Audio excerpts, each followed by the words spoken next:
After receiving an invitation from Jade's Anti-Destruction Alliance, the Astral Express set its course for Himiko's homeland, the world from which the Express set off again after its fall, Plain Arcadia.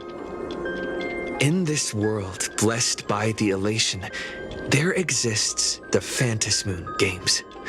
Wearing ancient masks of the elation, 8 chosen participants strive to create miracles that move the hearts and souls of Plain Arcadia's people, hoping to share in the power of the Eon. Having managed this world for many years, the IPC seeks to profit by controlling this Eonic game. In response, the Astral Express, too, has decided to enter the fray. Meanwhile, General Yao Guang, the Xianzhou envoy to the Anti-Destruction Alliance, foresaw through divination the great crisis looming over Plain Arcadia. In her reading, the Stellaron Hunter Blade, who had arrived for the Phantasmoon Games, would become the source of this impending catastrophe. To uncover the truth behind the coming apocalypse, Yao Guang seized a mask of elation meant for the Stellaron hunters and placed it upon Sunday's face. Thus, due to this unexpected turn of events, Sunday was made a participant in the games. Meanwhile, we journeyed to the school tied to Himiko's family in search of the mask of elation that had once belonged to her. Yet before we could reach it, we were attacked by the streamer Sparksy, a double of Sparkle, who seized the mask for herself. After seeing through the illusion, I encountered a mysterious girl named Evanesia in the school's archive room. With her help, I obtained another mask of her own creation, and thus became a supplicant of the Phantasmoon Games. To defeat Supplicant Sparksy, we ventured deep into the Fool's base of operations, the World's End Tavern, and later returned to the school to overcome her. In doing so, we achieved the first miracle of the Phantasmoon Games. The Express hero defeats the villain spreading the virus. Yet, at the close of the Supplicant's first battle, greater mysteries emerged. A stranger appeared, claiming himself to be Himiko's father, and revealed a long-buried tale. 15 years ago, during the Phantasmoon Games, someone known as the Herald of Death went on a murderous rampage.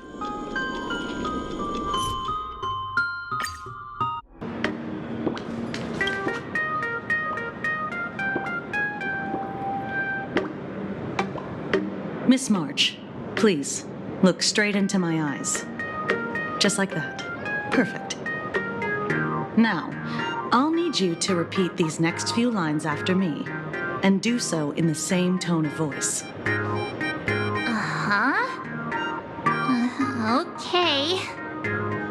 The sky is blue, not a dazzling display of sparks. The sky is blue, not a dazzling display of sparks. Though dazzling sparks may light up the night sky, they can never outshine the eternal silence of stars. Are you kidding?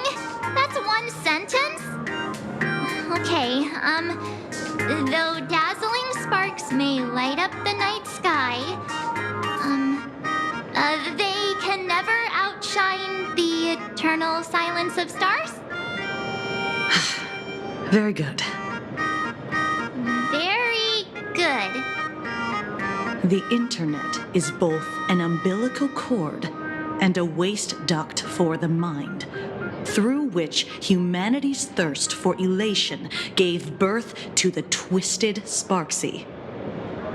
Whoa there! That's a bit much. Maybe he can be the one to say it?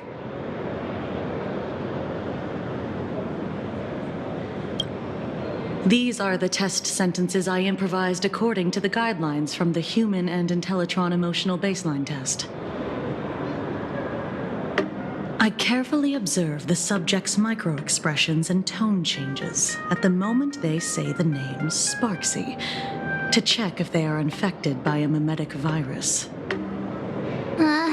So I passed the test, right? Given how fascinating your reaction was, I clearly don't need to worry about you. Should you find yourself experiencing any livestream addiction withdrawal symptoms later, feel free to contact the Department of Aberration Defense staff. We'll provide you with a series of corrective behavioral treatments. You're handling this like a real pro, Miss Kuchiba. Has this kind of thing happened before? It's impossible to predict what will happen during the Phantasmoon Games. Once, a supplicant reversed the definitions of truth and lies, which nearly caused massive civil unrest. After that incident, we incorporated mimetic treatment into the Department of Aberration Defense's emergency safety protocols. Sparksy Khan didn't cause any casualties this time. But if your partner hadn't stopped Sparksy from spreading the virus, she might have turned into a calamity-level aberration.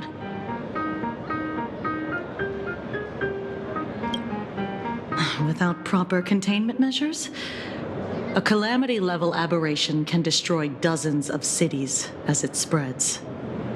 That's the scale we're talking about.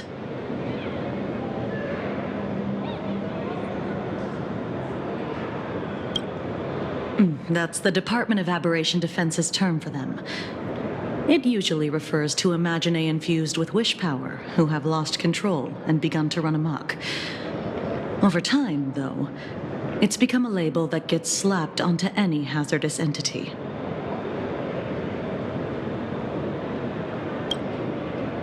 You? An aberration? What are you talking about? Though, I gotta say, you do look pretty weird with that mask on. Don't tell me you're a Cosmicon collective player. The Department of Aberration Defense's hazard ratings are nothing like the power ratings in some card game. Right then, that's all for the required checkup. If you're interested in aberration calamity threat levels and how they're classified, you might want to take a look at this document. However, do bear in mind that causing damage of the aforementioned scale during the Phantasmoon Games will cause you to be classified as an aberration and dealt with accordingly.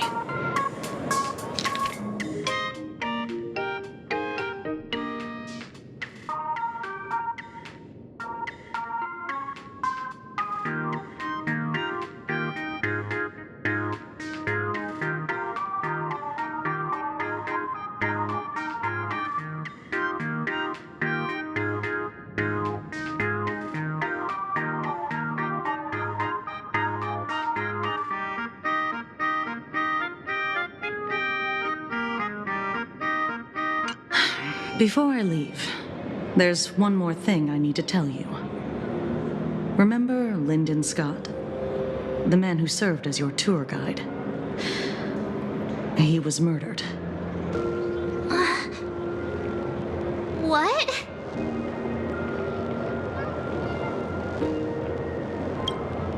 Yeah, the Scott we knew was, a really tenacious opponent. We're sure. Both the ID and genetic information of the deceased match that of Mr. Scott's. You said he was once your opponent? You don't suspect us, do you? I wouldn't exactly call Scott a friend, but we'd never do anything like that to him. Easy there, young lady. I haven't even started asking questions yet. Of course, there's no way the renowned heroes of the Express would harm some lowly IPC employee simply because they had a problem with him. More importantly, both of you have solid alibis. The initial results of our investigation suggest his murder might be connected to the Phantasmoon games. I'm informing you both of this to warn you to be extremely careful. The Phantasmoon games are far from a simple game intended for passing the time or relaxation. Anyway, I wish you success. Farewell. Scott. Could he actually... I just can't believe it! But it was Miss Kuchiba who told us, so... it must be true. So, the Phantasmoon games. Pretty frightening, huh? What's your take?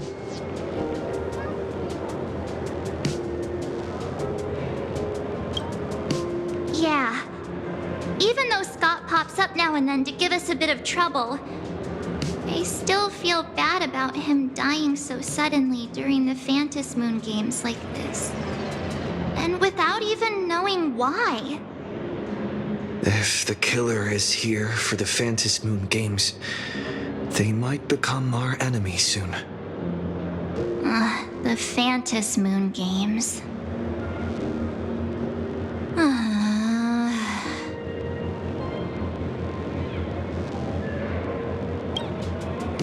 Good thing Himeko entrusted this mission to the two of us. Who would have imagined that the Great March herself would be stopped at the doorstep in the very first round? Forget it. I'm not like you. I was never hero material to begin with. Normally my hands can't even keep up with my brain when I play video games. You're definitely the right person for the Phantasmoon games. It's just such a shame. We finally get a chance to vacation in Himeko's hometown. And I thought we'd make some happy memories together. But...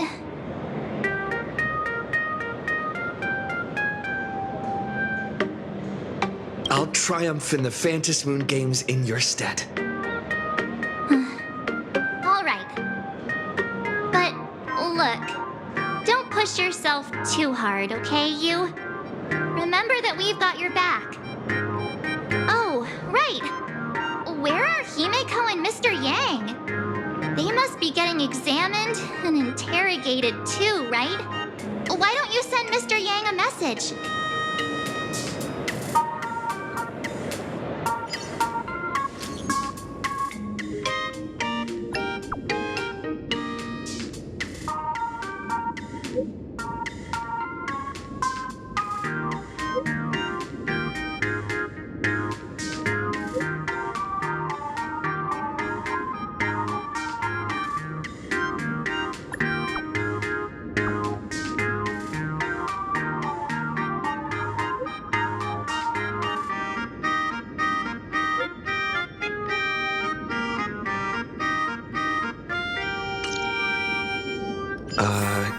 Mr. Yang said he wants to hear what happened between Himeko and her dad. I can't blame him for being curious. I really want to know too.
You're here. Himeko hasn't mentioned her father at all in the time since I've boarded. So, what is going on between them? As you were the only one with her at the time, you're the only one I can ask. Yeah, it really threw me for a sec when you said Himeko's father. But when you think about it, it's only natural that Himeko has a father, right? Not everyone's like me, thawed out of an ice block.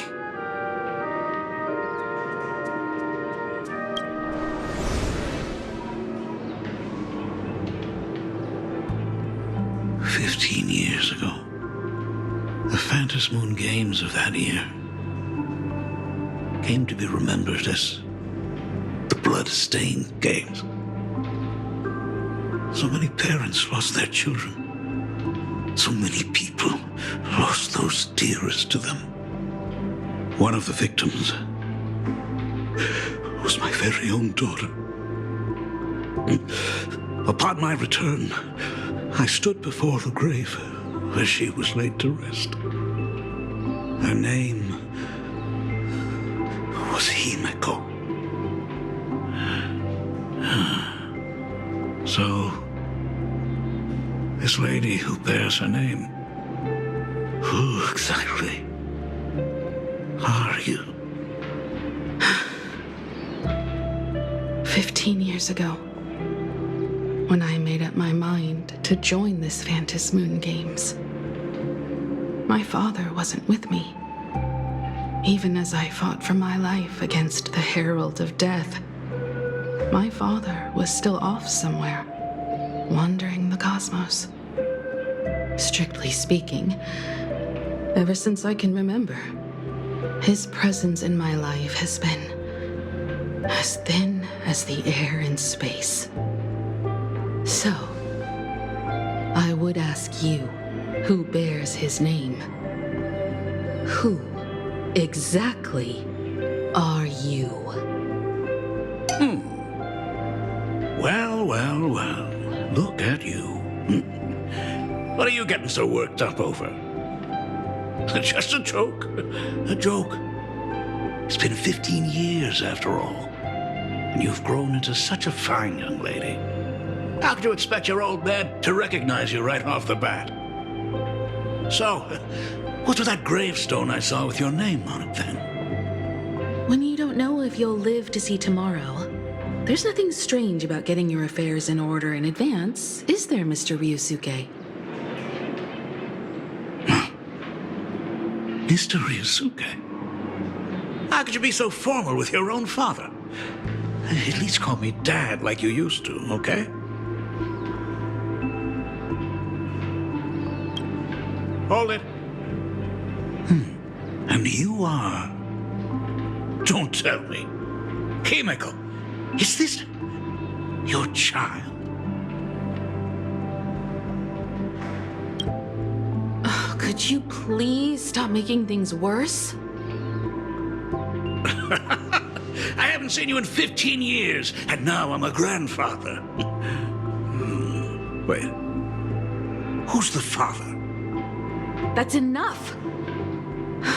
You are looking at my colleague, a new generation of trailblazer, my friend and my companion on the Astral Express. Do you understand now, Father? You hear that? She called me father. Hello there, my friend. Sorry about that. I thought you were Himeko's son for a second there.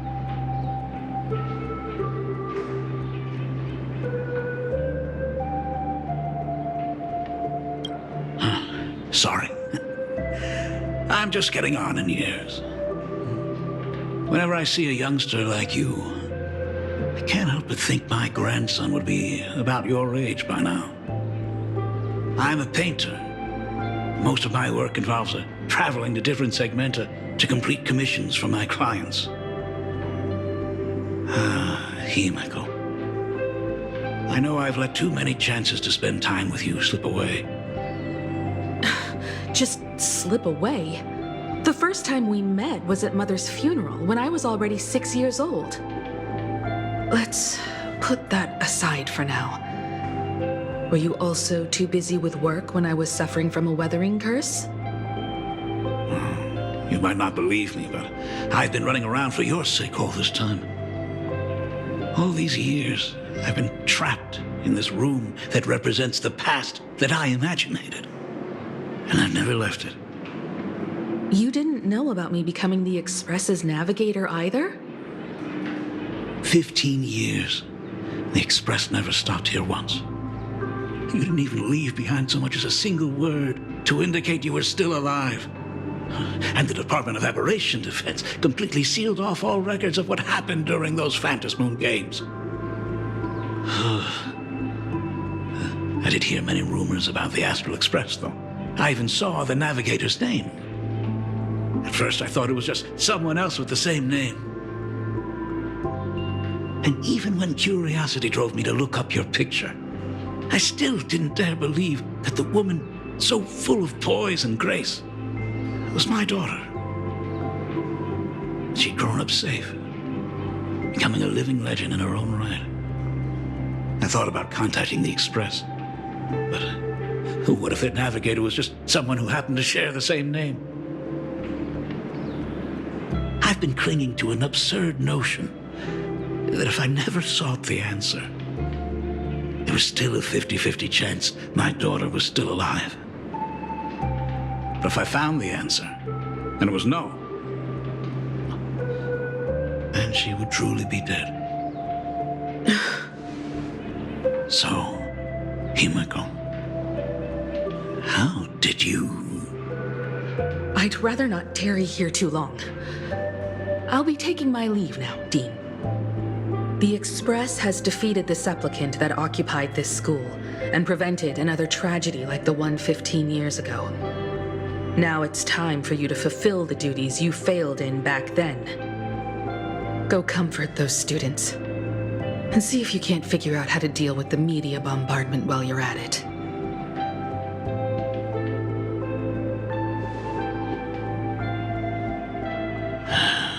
Failed in my duties. So, still mad at me. Can we talk?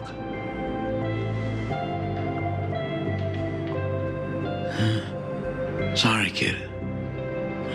This might be a bit abrupt, but has Himiko ever mentioned her surname to you? I'm a failure of a father. It broke her heart. But what exactly happened 15 years ago? I can't believe it. She actually survived the weathering curse. Have you heard the tale of the legendary painter Graphia, who hid everything on this planet's surface within a scroll? It is said that to achieve such a monumental feat, she made a forbidden exchange, sacrificing both her own life and that of her descendants, resulting in the weathering curse. Few descendants carrying the Graphia bloodline have lived past 30. Most of them wither like flowers while they're still young, skin cracking and peeling like dried paint. Himiko was no exception. She was tormented by the curse for years.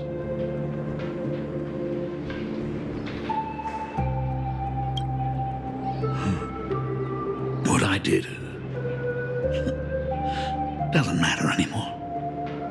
The elixir seekers' folk remedies, the intelligentsia's guild treatments. I tried them all, but nothing could reverse the curse. All the time spent searching for cures only resulted in me not being by her side when she needed me the most. In the end, I am nothing but a useless father. I'm just a useless son-in-law who married into the family. Strictly speaking, I can't really be considered a Graphia descendant.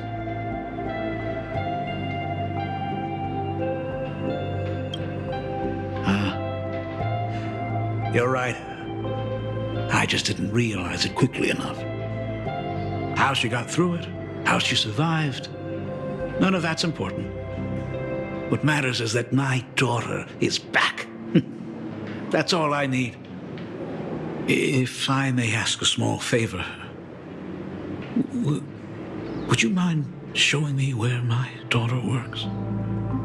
I want to make up for all the care I failed to give her all those years. I want to get to know my daughter better.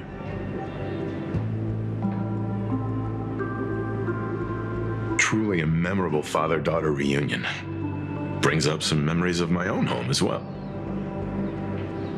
There goes Mr. Yang with that knowing look again. Just what kind of parent-child relationship are we talking about anyway? When I was a child, my parents were also always busy with work and were unable to spare a moment for me.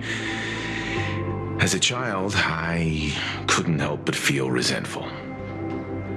It wasn't until I became a father myself that I understood how they felt when they were forced to sacrifice the time we could have spent together.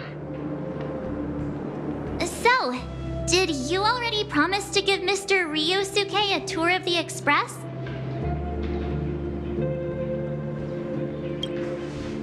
Thought as much.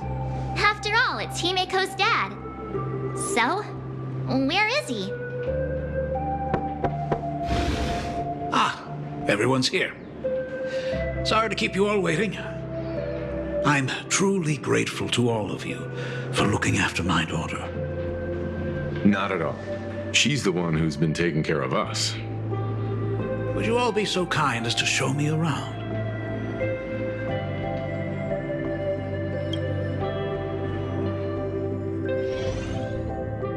So, this is the Astral Express.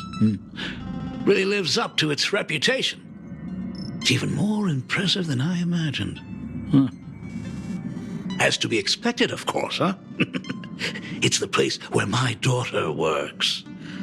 By the way, what's the pay like for a navigator? Does a position come with insurance and an annual bonus? Talk about parental love. First thing out of his mouth is asking about her salary. Like I'd have a clue. Help! A little backup here?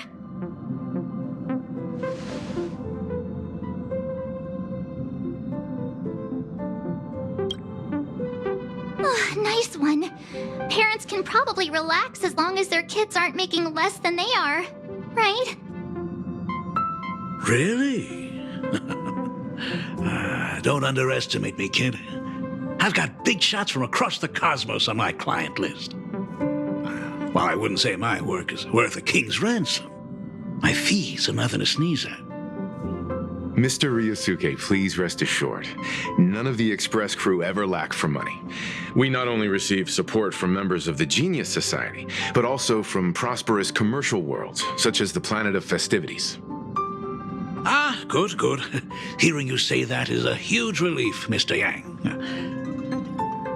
Speaking of which, what kind of work does being a navigator generally entail?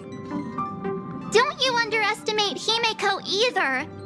Her daily duties include, charting navigation routes, calibrating warp jumps, and technical maintenance.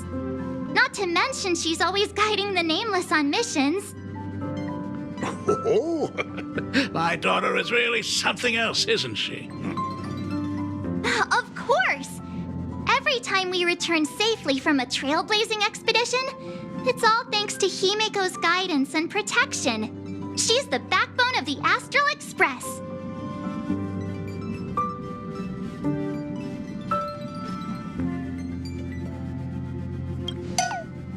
Hey, come on! You're just trying to stir up trouble. If Himeko's the backbone of the Express, then our conductor is the absolute cutest and hardest working of all. Right, Pom Pom? Oh? We got a new passenger? This gentleman does look kind of familiar. No wonder he felt so familiar. How are you, Mr. Ryusuke? Conductor? Oh. So you must be my daughter's superior, huh? Well, thank you for taking such good care of her all this time. Superior? That's way too formal. It's Himiko who's been taking care of the Express and everyone on it. He's... What is he doing on the Express? It's all my fault. I was just curious about your daily work, so I asked your colleagues to show me around. And I know I didn't ask your permission first. Just please don't be mad, Himiko. Mad? Why would I be mad? Mr. Ryusuke, welcome aboard the Astral Express. Is there anything else you'd like to see? I can show you around. Well, I know you'd rather keep your distance from your good-for-nothing father. You're on a journey, and it's rude of me to barge in like this. But it's been way too long since we last saw each other. As your father, I want to get to know you better. Make up for all the time we've lost. At least while you're staying here. Please allow me to show you some of the fatherly care and devotion I owe you. Will you? Excuse me? Why don't the two of you go to the party car? Shush, get the drinks ready. Shush. All right. I'll go make some tea. That's just our domestic robot's name.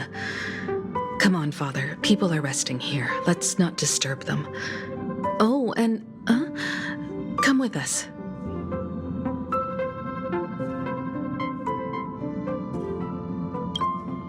I want to talk about the Phantasmoon games, not just personal matters. They left. Whoa. That's the first time I've seen Himiko be that cold to anyone. Oh, what are you still doing here? Himiko asked you to go to the party car. I get it. Reunions are private, and you don't want to spoil it for them. That's fair. It won't hurt to give them some time. I hope a drink will help the two of them set aside their past differences. If they do argue, I'm counting on you to play peacemaker. So that's Himiko's father. No wonder he looked so familiar.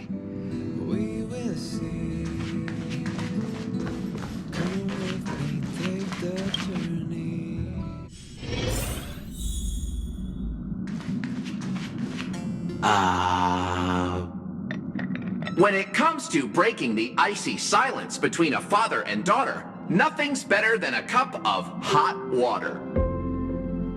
The person who drinks it will yelp, "Hot!" and be immediately met with a concerned, "How could you be so careless?" from the other party. And just like that, the conversation starts flowing. Friendly reminder, that is not a joke, but a practical ice-breaking tip.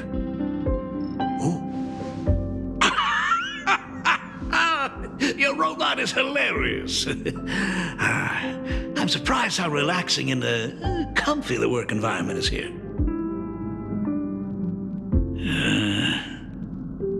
Got it. I'll make myself scarce.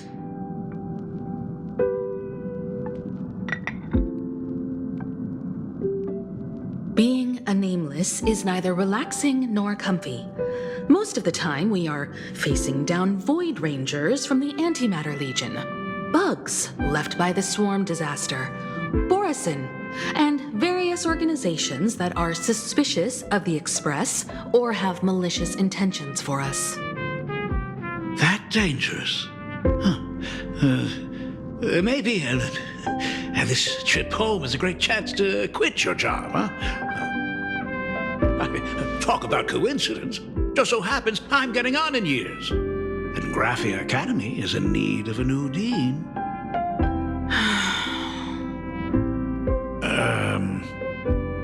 You know that's not what I meant. Once I've set my mind on something, I never look back. Ever since I was 6, when you told me those stories about traveling through the cosmos, I knew that someday I would walk among the stars. Actually, I was just kidding. I'm not completely clueless about what the Express and what you do. Oh, right. Once I knew the Express was coming, I even bought that comic series that's based on your adventures. Please don't tell me it's fluffy across the blue. I never thought you'd be into comics. That's right. The protagonist is a baseball bat-wielding raccoon. The character's based on that kid, right? As an artist, you do have a good eye. Come over here. Thanks for giving us some time alone. Hey, Miko. That's the first time I've seen you smile since I've seen you this time. So, what brought you back home this time? What's the story behind our lucky meeting? Like I said before, we're here for the Phantasmoon Games. So, the Phantasmoon Games 15 years ago were the reason you were able to overcome the Weathering Curse? Indeed. I see. That makes sense. For those of us who haven't experienced the Ionic game firsthand, it's just something from the history books, or even akin to a myth. But I never imagined that the Ionic game would turn into a blood sacrifice overnight. The Herald of Death was a heartless madman. If I hadn't defeated him then, all of Duomension City would have become his slaughterhouse. During the first few years of my journey, I relived that evening every single night in my dreams. The color of that twilight, painted with blood. So much blood, blended with terror and screams. The victims were twisted like clay into grotesque shapes, like paint tubes that had been snapped, one after the other. And that man, he reveled in the colors splattered everywhere and wanted the whole world to be his canvas.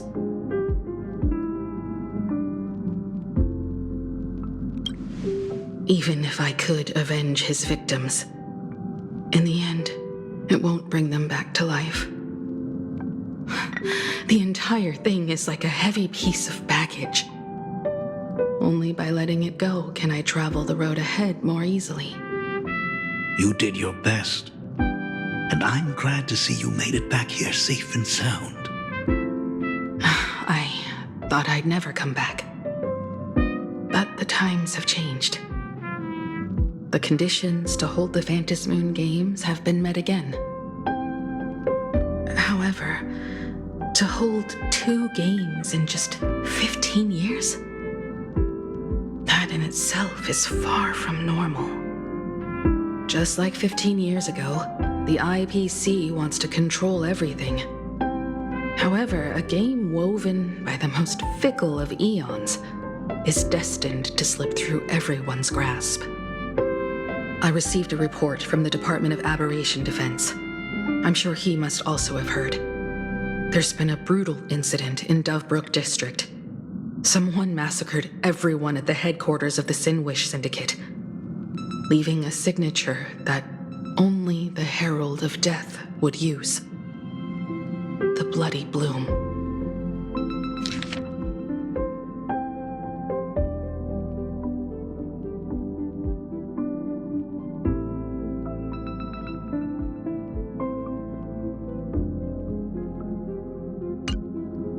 What?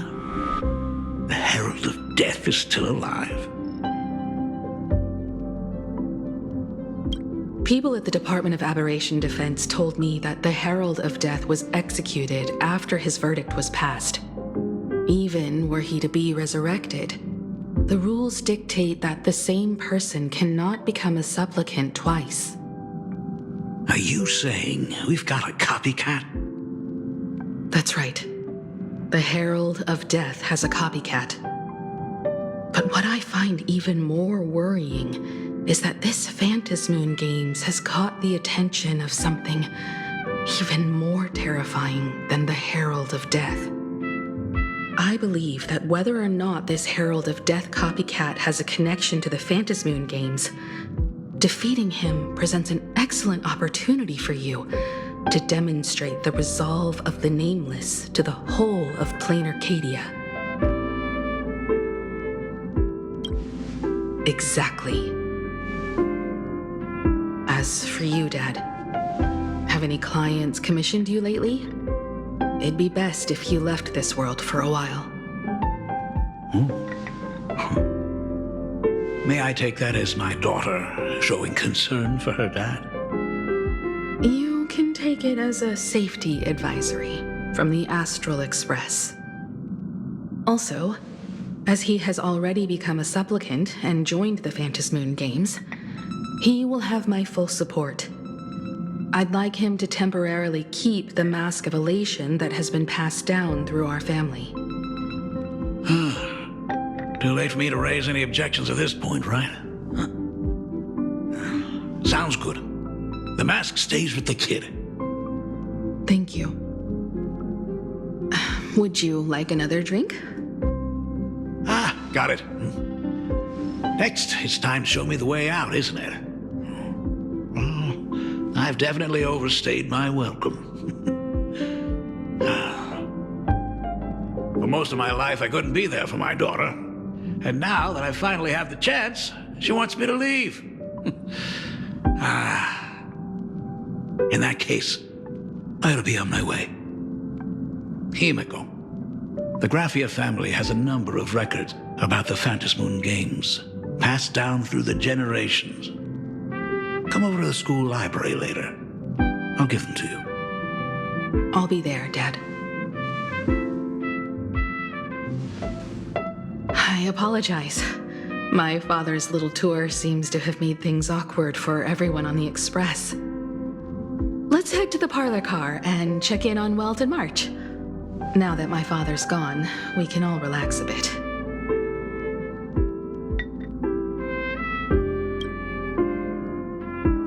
Has Mr. Ryosuke left? Yes. I told him to head home for now. After all, what is going on with the Phantasmoon Games has nothing to do with him. I'm really sorry, everyone, for bringing my personal family matters onto the Express. Not at all. Mr. Ryusuke is your family. And that makes him part of our family too. And the most important thing for family is to be together. So he's welcome to drop by anytime. Madame Pearl sent a message to the Express just now, inviting our supplicant to a meeting. She'll have a private car waiting for us. Yes, the meeting won't be held in some stuffy, formal reception room. She would like us to visit and tour the headquarters of a company under her name instead. Himiko, you know about Pearlux Corp, right? Of course. It's the biggest entertainment conglomerate in Plain Arcadia. Entertainment company? That's right. Pearlux Corp is a titan, dominating the entertainment consumer market, including cartoons, comics, games, toys, and the like. They've cornered half the market.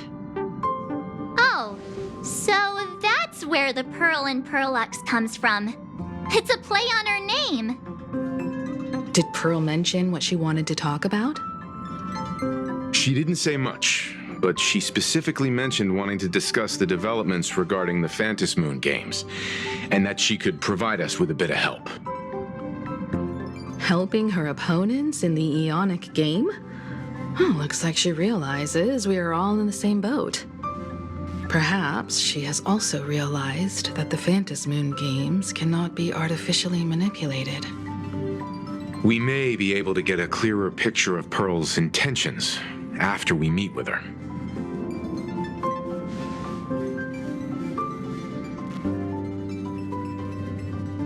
Think about it. You've already crossed paths with key figures from numerous factions, and even built rapport with some.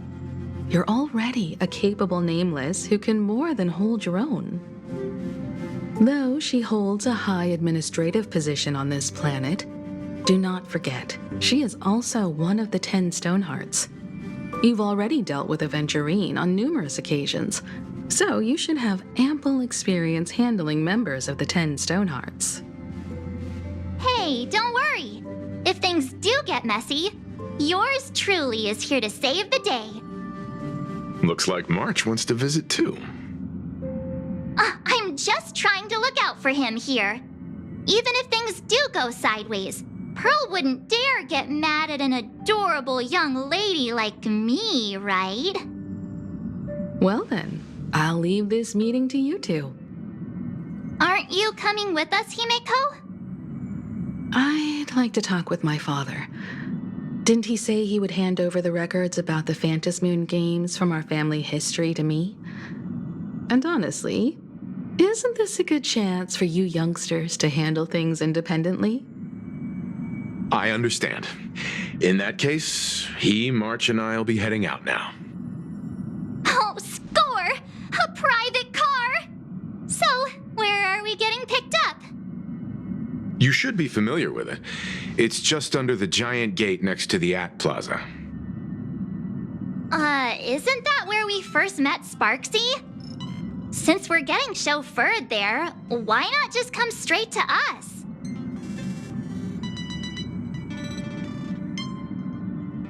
Ah, perfect! I've been wanting to stop by the comic store to grab a copy of Fluffy Across the Blue.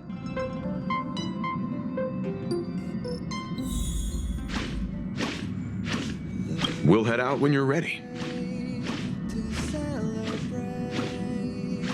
Destination Perlux headquarters. And let's grab a copy of the Fluffy while we're at it. Aw, this is just perfect.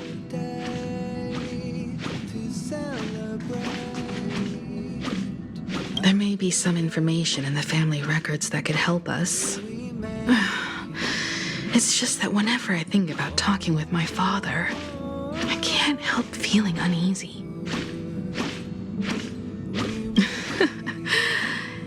Even someone like me, who's always putting on a composed front, can end up giving everyone a laugh. When you think about it like that, the meeting with Pearl doesn't seem so scary, now does it?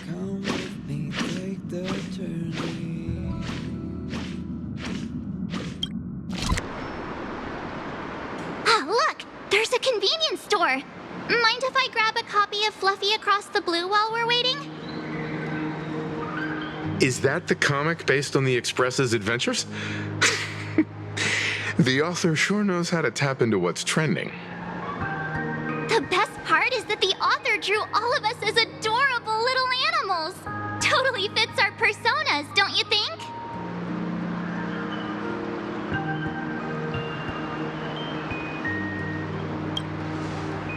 Unfortunately, according to the intellectual property protection laws governing the pan-cosmic trade system, using real-life experiences as creative material doesn't infringe on anyone's rights. Oh, dang. There goes my payday. In fact, it was recently announced that the Fluffy is getting an animated adaptation, and the copyright for it is currently held by Perlux Corp. It's a super memorable comic. No way can I miss getting a copy while I'm here. I promise I won't be long. A couple of minutes, tops. Looks like we got here on the early side. Since coming to this world, I still haven't had a chance to get a street-level view of the city. How about this? We'll meet up under the at the plaza gate in a few minutes. All right. Sounds like a plan. Might as well take a look around then. Absolutely insane. Did you see the post I shared? Hey, you hear the news? There was a supplicant battle at Graphia Academy. Yeah, I saw it. The online forums are already blowing up. The supplicant called Sparksy. How terrifying! Actually using live streams to spread mimetic viruses. Eons, that's just evil! I can't believe the Department of Aberration Defense is letting someone that dangerous run loose. I heard her live stream got permabanned. Good thing that Nameless from the Astral Express acted so quickly. I wonder what the next supplicant will do.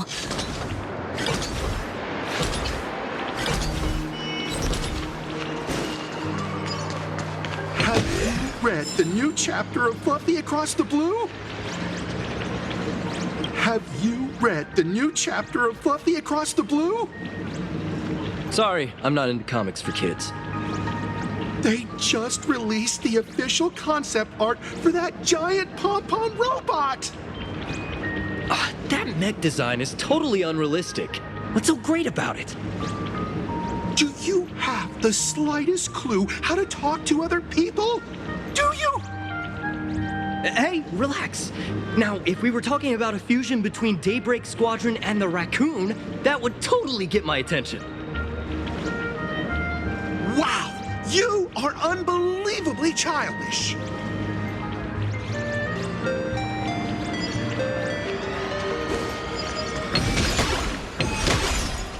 Hello there. Would you like to learn more about the Research Society of Happy Smiles? So, are the... Is the weight of work and stress in your life crushing you?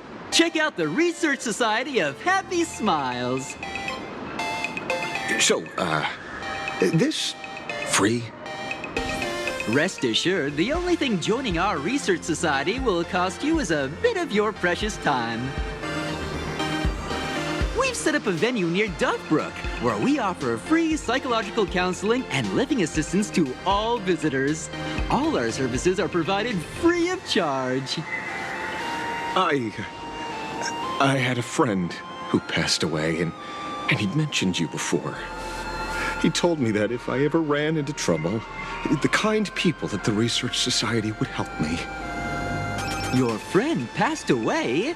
How terribly sad. But the words he left you have illuminated your path in life. He told me that if I joined the Research Society of Happy Smiles, I could get rid of my suffering forever and be eternally happy. That true? Of course it's true. Just look at the society we live in. Everyone's suspicious and dismissive of one another, and willing to take dangerous risks just for a little pleasure, for a thrill. Did you hear about how a streamer took over Graphia Academy and was trying to spread a memetic virus through the internet?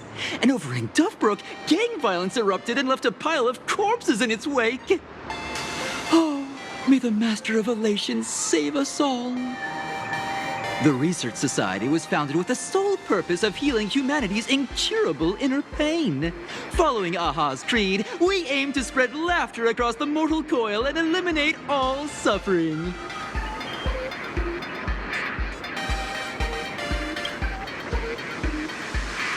Of course it's possible! For this is a world blessed by the god of elation, where Aha has granted us the right to happiness. Have either of you heard about the tragedy of the Bloodstained Games 15 years ago?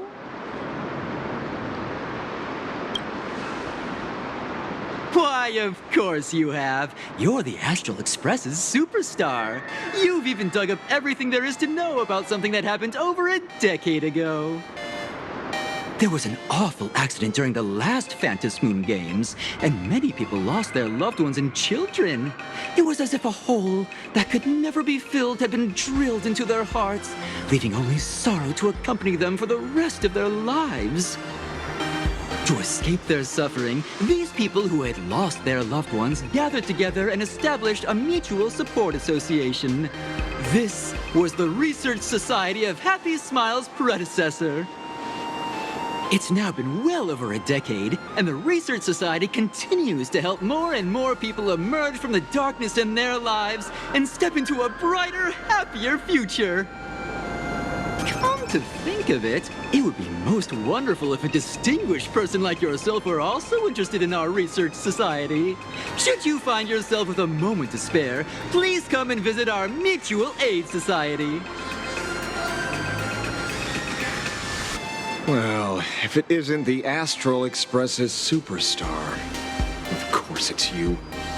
Looks like we really were bound to run into each other.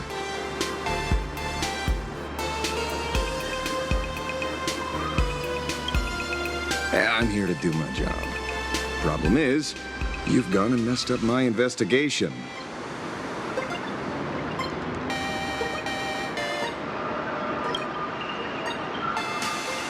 The Research Society of Happy Smiles.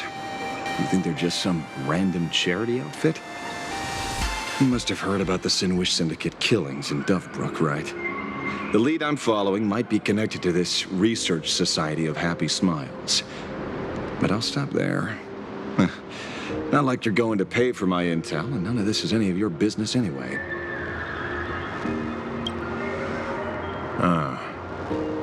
Based on your social circle, you wouldn't be talking about the poor IPC sap who was unlucky enough to be there, huh?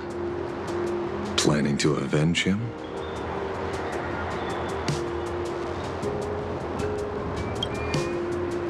Oh. So your next miracle will be executing the Herald of Death. Can't say I'm surprised. Be careful. The murderer is the Herald of Death. He's dangerous. Oh, thanks for your concern. Oh, be careful. Been a hot minute since anyone said that to me. And even so, it's my duty to solve the case. Doesn't matter if nobody pays me. I'll still find the killer and exact justice on the spot.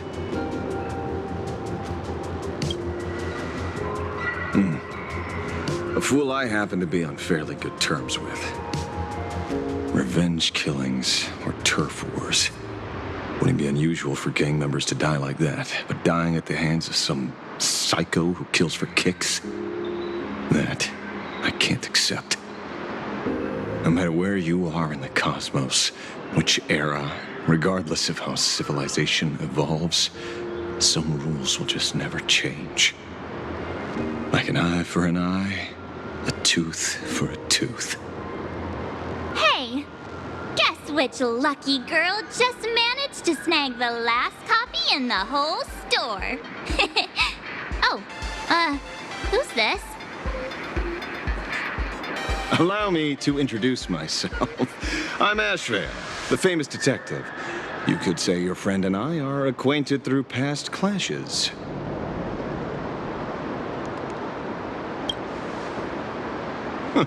We did have a bit of a clash of opinions back at the tavern, did we not? That's what you meant by clash? Fair enough. First time I've ever heard anyone introduce themselves as a famous detective. Mr. Ashvale, why are you staring at me? Is there something weird on my face? Young lady, you're holding a copy of Fluffy Across the Blue, right? Would you mind giving it to me? Well, give it to you! This was the last copy in the store, you know. Oh, I see. Of course. I'm not asking you to give it away for free. I'll pay for it. The retail price is 300 credits. I can pay you 10 times sticker price. 3,000 credits. What do you say? Hey, mister, this isn't about the money. Because it was the last one on the shelves. True. The last item in stock is like the final slice of cake on a plate. The last prey animal on the plains never fails to stir our urge to seize it before anyone else. So, 30,000 credits. How about that? That's my final offer. I'm not exactly rolling in money here.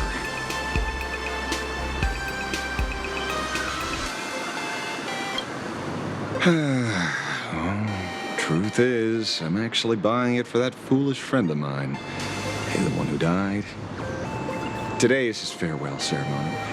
I thought I'd buy him his favorite comic to pay my respects.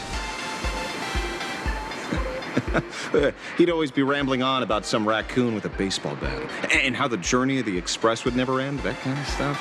I heard that story so many times, it felt like my ears were gonna fall off. But after all that fuss, I completely missed the chance to buy it. Every store around here is sold out.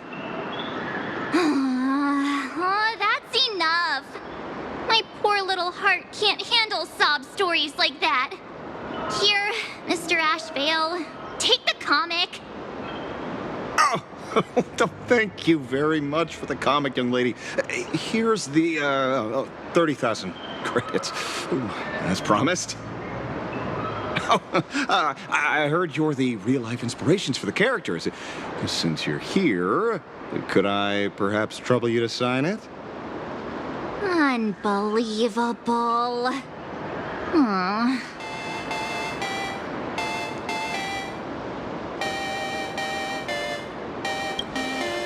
Thank you both. If Kostad could see this from where he is now, I'm sure he'd be smiling down on us. As a token of my gratitude, I'd like to give you a friendly word of caution, kid. I know you plan to target the Herald of Death and cement your heroic image. However, all eyes will be on you during the Phantom Moon Games. On such a public stage, discretion would be wise. Because when the masses see your magnificent miracles and wield your extraordinary power, fear and jealousy could turn their wish power into wish you ill power at the drop of the hat. Forgive the expression, but you get what I mean. So, whatever plans you might have for this Herald of Death, why not leave the whole messy affair of revenge to someone who couldn't care less about winning or losing? Like me. Just like this comic, I'm dead set on getting him.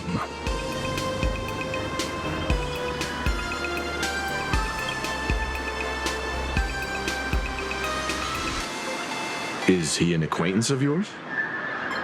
He's just some weird detective who was passing by. It's nearly time for Perlux Corp to pick us up. We should get going.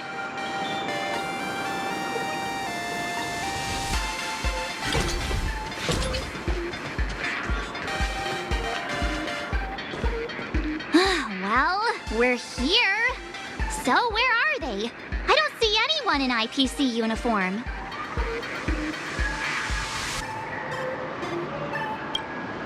This is the time we agreed on, no mistake about that. Maybe they got held up in traffic. Greetings, crew of the Astral Express. It is my honor to escort you on your visit to headquarters. Mechatron? I am guard number 100086, created by Perlux Corp, a security specialist from the business division. My designated human name is Faerun, said to derive from an ancient language meaning iron. It's a pleasure to be of service.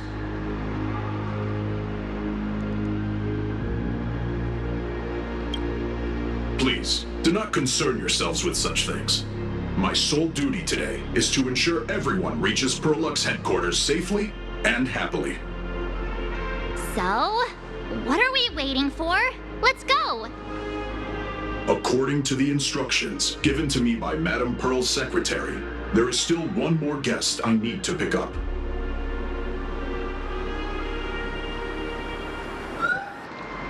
Well, now, how did I not see this coming? Looks like we're going the same way after all. It's you again! Hey, Mechatron, what's the plan? Do we hop into your cockpit, or are you gonna give us all a piggyback while you fly over? Your ride is ready. Please, take your seats, everyone.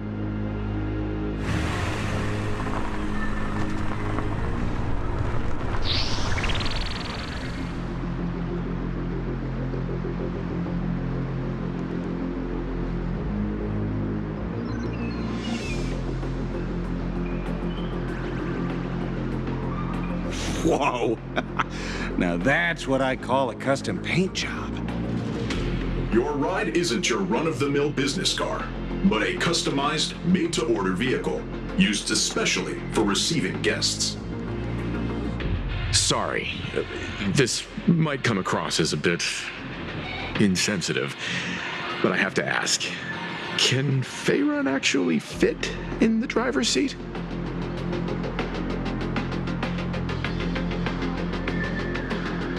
Of course not. I'll be driving and monitoring this vehicle remotely. Please, take your seats.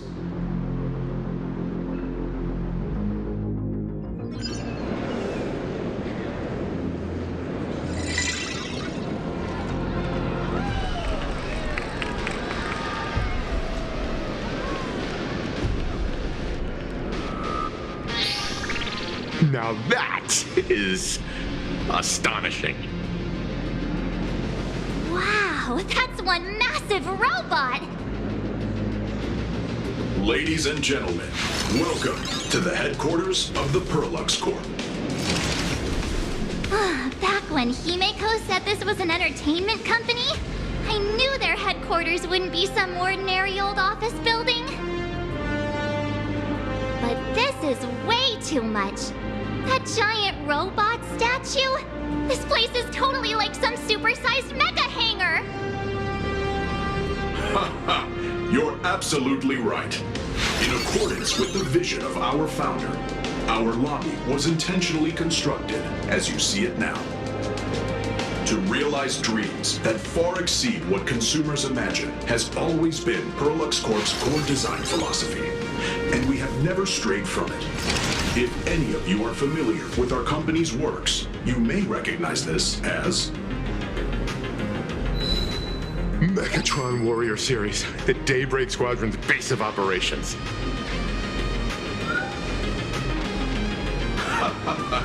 Looks like Mr. Yang here is quite a fan of our company's animated works.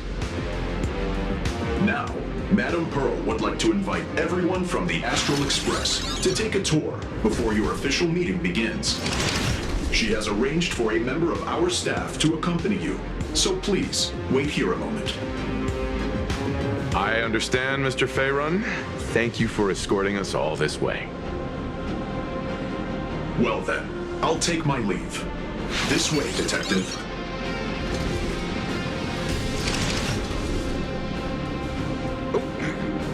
See you around, everyone.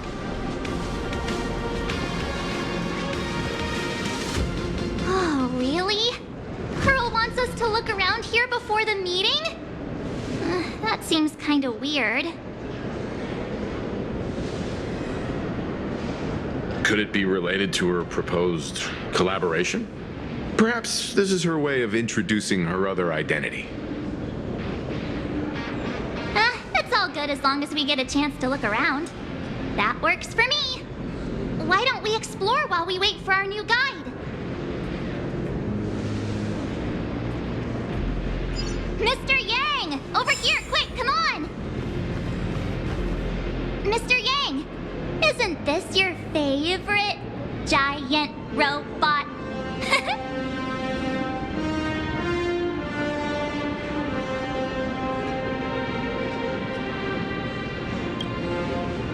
There's no way that's an engine of creation! I saw it. Please, just keep it down. We're here as their guests. We should be careful about what sort of impression we leave. Looking more closely, it appears many of this Mechatron's components were never installed. Oh, what a shame. I was hoping to see it finished, to see the completed Mechatron. Imagine how it would look in motion. What a glorious sight that would be. Really? In that case, Mr. Yang, let's hear it. Which one's stronger? This giant robot, or that Arahato you designed back when you were an animator?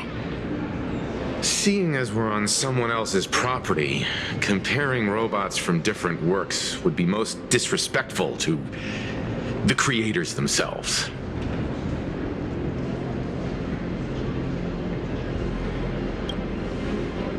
Yeah, like how Cosmicon Collective players are always obsessed with power scaling all the characters. Arahato is an animation all about robots, while Daybreak Squadron is a live-action hero drama. The two really cannot be compared. Oh, what a stereotypically textbook mature answer. My days of being a hot-headed young man are well behind me, so please, cut this mature old man some slack, would you? We don't usually come to a place this cool. So why don't the three of us take a photo under this massive Mechatron? Now we're talking. Let me set the self-timer, so we can all get in the shot together. Oh, standing below a huge Mechatron like this is just incredible. Looks like Mr. Yang's still young at heart after all.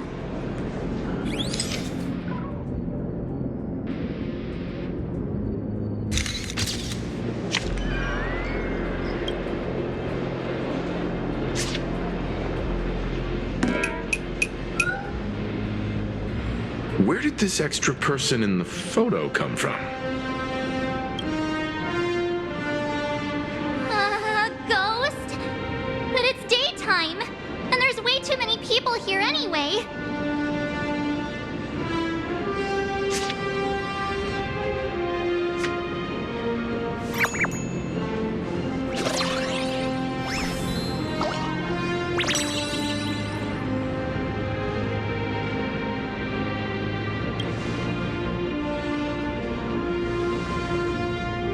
Who are you?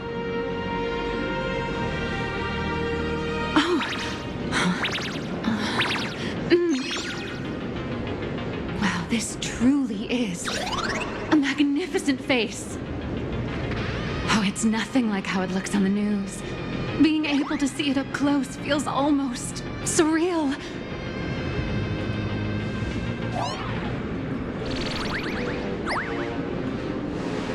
Am I too close? Oh, sorry, my bad. I'm not great with personal space.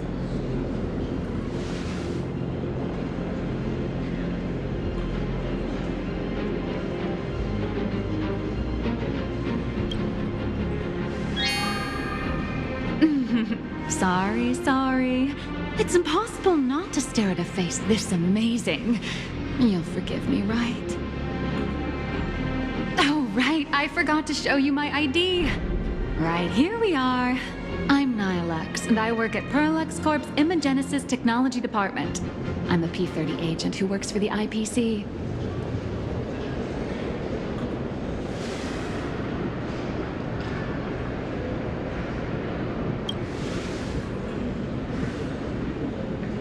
Just a slightly higher-ranking workhorse, that's all. Not on the same level as those big shots from the Strategic Investment Department who you folks usually deal with.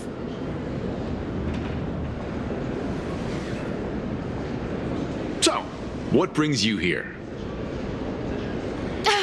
Madam Pearl sent me to the lobby to pick you up. All of you are famous super cosmic level heroes whose faces have been all over the news more times than I can count. So of course I recognized you right away and just couldn't help rushing over here to snap a selfie with you. Hope you don't mind. I see. Well, then, hello, Miss Nihilux. Hello everyone. Starting now, I'll be your tour guide, taking you on a comprehensive and in-depth tour to every single must-visit place in this building. From the Mechatron Imagenesis that managed to pique Mr. Yang's interest, to Miss March's favorite fluffy across the blue merchandise, I'll reveal all the secrets behind our hottest products. Oh, seriously? I can't wait! Of course I'm being serious. If there's anything you want to see, learn about, or even get your hands on along the way, anything at all, just let me know. Why don't we head to the gift shop first? I'll get you all some souvenirs.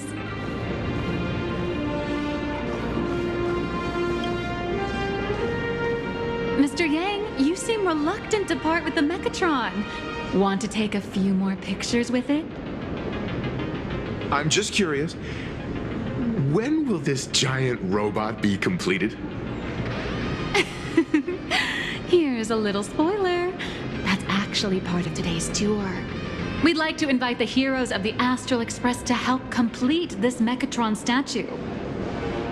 Will it be able to move like the other Mechatrons in Plain Arcadia once it's done? Oh, I'm afraid it'll be a bit tricky. You're probably all aware that Mechatrons are imaginae driven by wish power, which means they don't actually have any complex machinery inside them. You know how humans tend to unconsciously imagine inanimate objects as living things that can think and move? It's this empathetic projection that grants wish power to Mechatrons. No, to all imaginae, giving them life.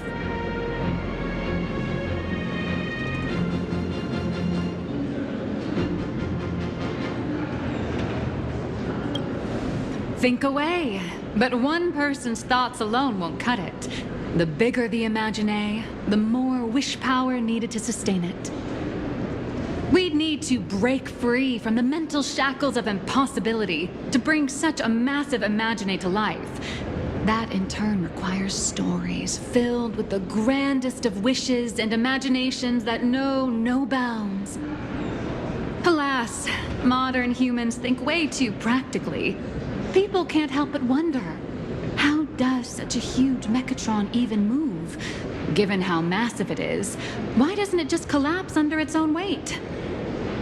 The tiniest seed of doubt in the giant Mechatron, standing tall astride the Earth, becomes nothing but an impossibility. Maybe it'd have a better chance of coming to life in a more primitive society. Oh, truly a pity. Cheer up! Today's your chance to finish building this massive Mechatron. Think of how many robot enthusiasts would kill for this kind of opportunity.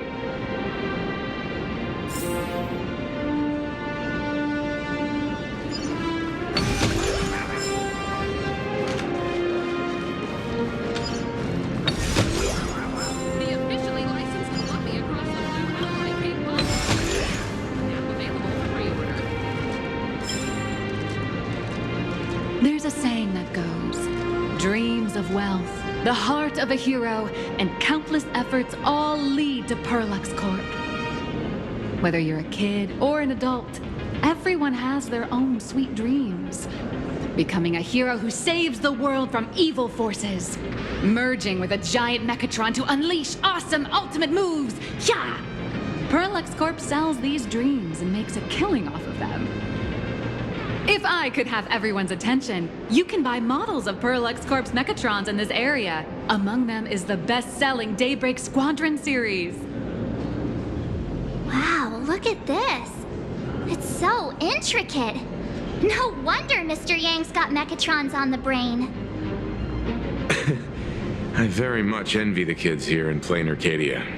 Back in my day, robot toys were still quite the luxury. Seeing all your eyes light up like that reminded me that I, too, was once young. Back then, there was a stretch when I was so broke that I'd spend ages debating whether to buy a carton of milk from the convenience store. I kept telling myself that I had to work hard so I could get rich someday. So, did you manage to get rich? After years of hard work and hustling, at the very least, I'm no longer young.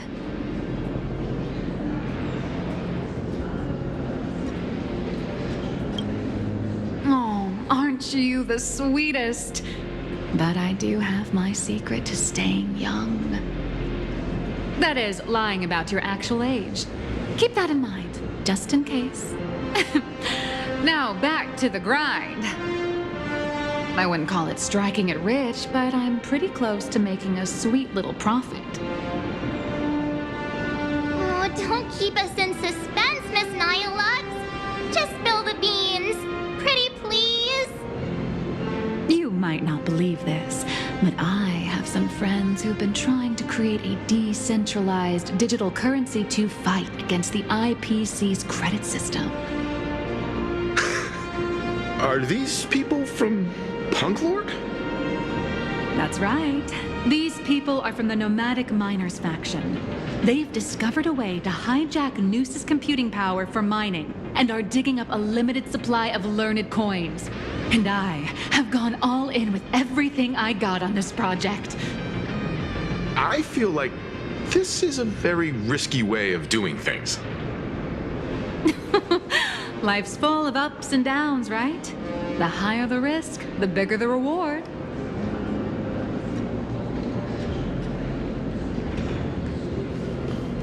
You watch Daybreak Squadron 2?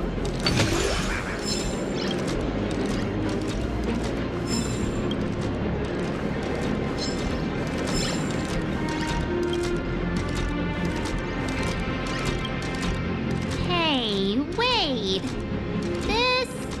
This isn't right. Isn't this Pom-Pom? Oh, wow! Oh, that's some really fine craftsmanship. This is a toy model of Alloy King Pom-Pom, which hasn't been officially released to the market yet. But just you wait. You'll see even cooler toys coming up later. Are you sure there's no copyright issue with this thing? Actually, this is Pom-Pom from Fluffy Across the Blue, which is totally unrelated to the Pom-Pom from Astral Express.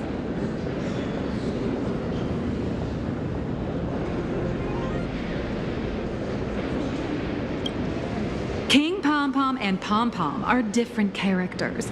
You really shouldn't be making cross-franchise comparisons. Speaking of souvenirs for the Express, I bet nothing could be more perfect than this toy.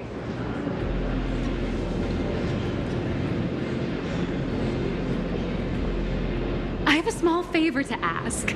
Would you mind taking a photo with me by that headless Mechatron statue over there? And maybe signing the photo too. I'd love to leave it as a memento for the staff at Perlux Corp. How's that sound?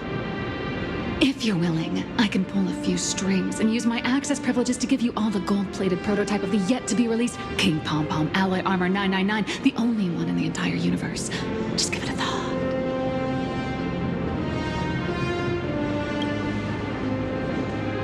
A one-of-a-kind souvenir in the entire universe? Our conductor will definitely love it. It's all up to you. Come on, let's go.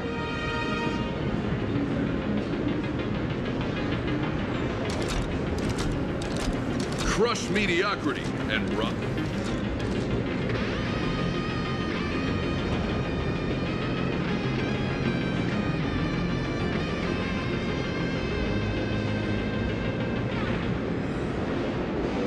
Man and Mechatron in perfect harmony. Ready to take a photo? I'm ready.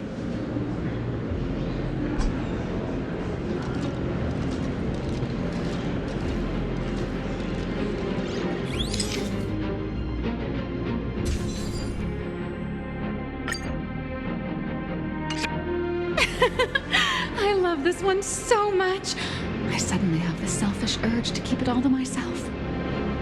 And don't forget about that exclusive gift you promised. You bet. In fact, I'll throw in a normal edition for each one of you as hush money. Come on, let's head to checkout.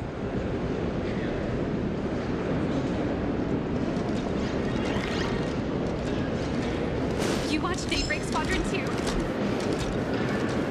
Welcome. How are you doing? It's my pleasure to serve you.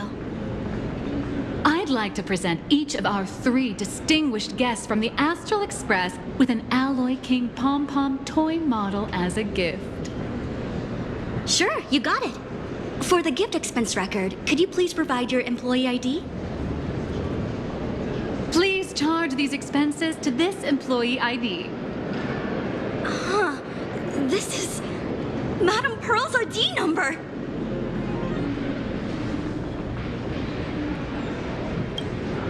After all, you are esteemed guests invited by Madame Pearl herself.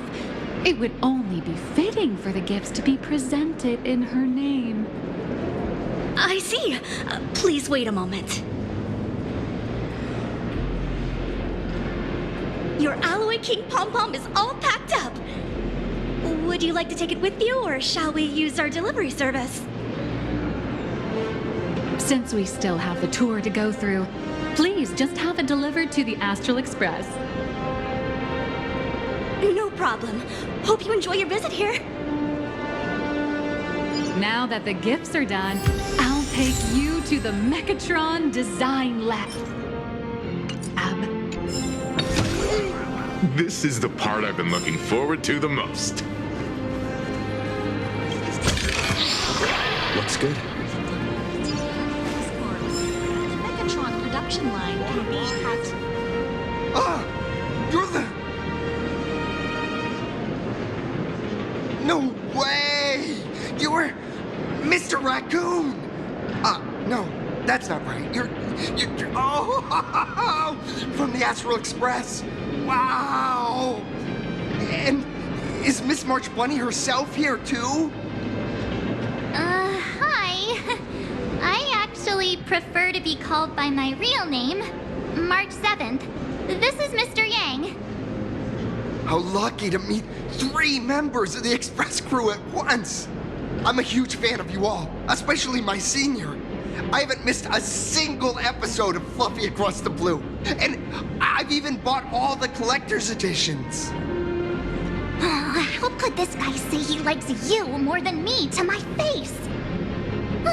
Good thing I'm not that petty. Don't worry, March. It's hard to tell if people in this world love the real Express crew or just the cute animal crew from the Fluffy. I don't just follow the Fluffy series. I've been keeping tabs on all your adventures in Bellabog, the Cienjo, Penacony, and Emphorius.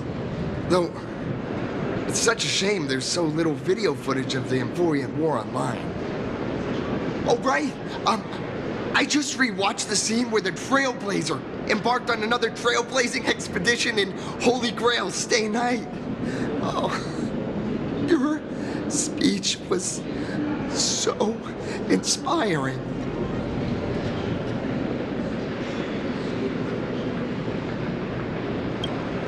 All right. I have a precious trash can in my collection at home. If I'd have known I'd meet my senior today, I'd have brought that can with me. Could I ask for your autograph? If that's okay with you. Just sign my clothes, please. I'm never gonna watch this ever again. Oh, you're acting exactly like me from 10 minutes ago, kid. Don't worry, he won't fly away just yet. As for you, you've been chattering away nonstop. How about giving us a proper introduction so that your idol gets to know you better? Sorry, I got way too excited. I'm Warrior Cinderborn from Daybreak Squadron, and my real name... Well, my real name doesn't matter. Just call me Cinderborn. If you're not in a hurry, would you mind chatting with me for a bit?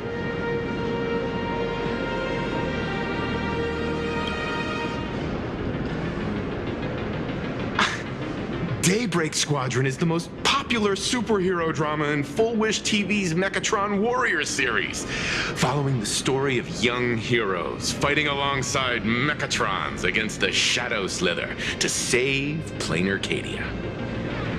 I never expected Mr. Yang to be so familiar with our story's background. After all, I'm a loyal fan of your show. I'm truly honored.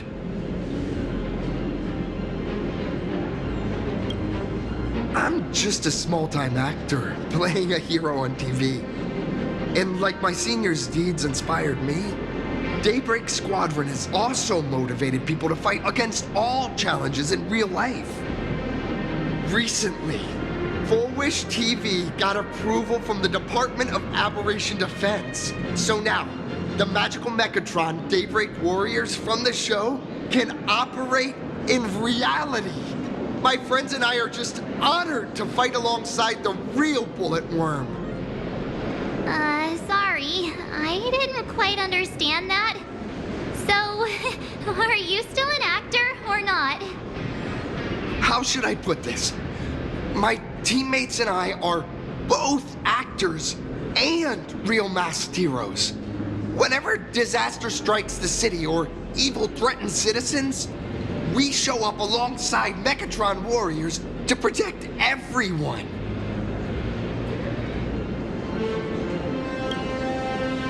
I'm here today to test a Mechatron's performance and do some advertising shoots while I'm at it.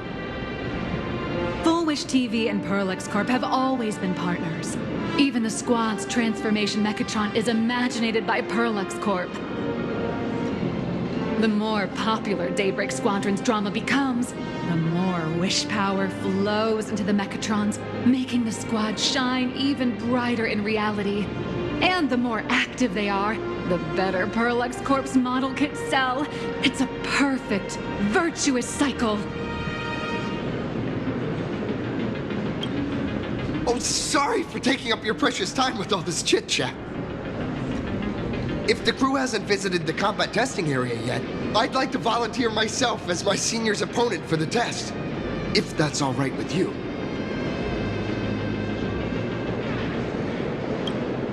Oh, of course I know your bat could send us all flying with a single hit. This time, we'd like to invite you to experience synchronized Mechatron combat. The hero of the Astral Express gracing us with guidance and leaving some data would surely make the staff here very happy. Oh, what perfect timing! The combat testing area is also part of today's tour. That's the way to fame for ya. Don't let down those kids who look up to you. Honestly, that's my weakness. I can't allow myself to let adorable kids down. First, have everyone take part in the assembly process for the Mechatron in the control room. Then, using this Mechatron as a template, we'll build a smaller unit for him so he can try out the combat test program. So, follow me, everyone.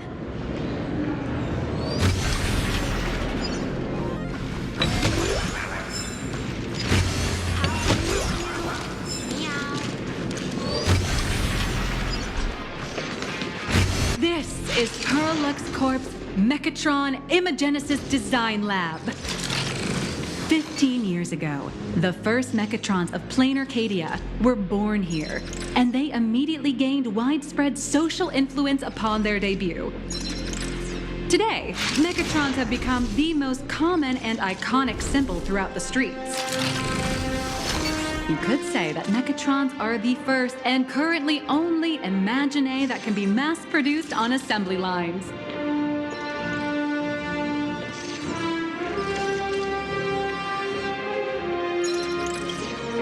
Imaginae, such as Mechatrons, which can be produced and discontinued at will, are the perfect residents for Plain Arcadia, and perhaps the perfect IPC employees too. In some people's eyes, being able to create an infinite army of Mechatrons would be even better. Say, dear guests, do you know what the first step is to creating an Imaginae in Plain Arcadia?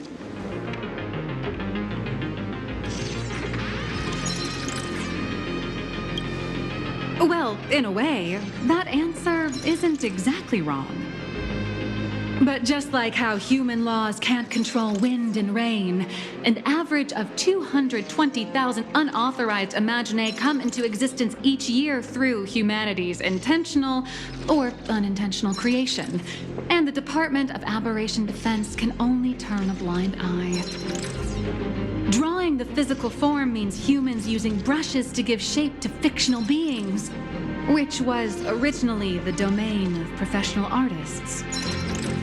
But here, collective creation and standardized Mechatron blueprints have replaced traditional artwork, improving standardized workflow efficiency and reducing wish power resource waste. In short, this is the industrial revolution everyone's been chasing. Oh, to think that even Imagenesis, a skill as magical as this, could be industrialized.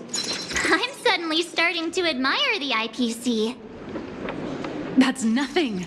Our company aims to create 2 billion Mechatrons for social production and public services before Arcadian calendar 2030. And that includes special combat Mechatrons like the Daybreak Squadron. That's a staggering number. But can the wish power of the people here really sustain so many Imaginae? That's why Perlux Corp keeps churning out animations and hero shows one after another. In other places, these are just entertainment. But here, they're legit breeding grounds for spiritual energy. All of this shall serve Madame Pearl's grand goals and ideals. All right, back to square one. First step, let's go print the Mechatron structure blueprint.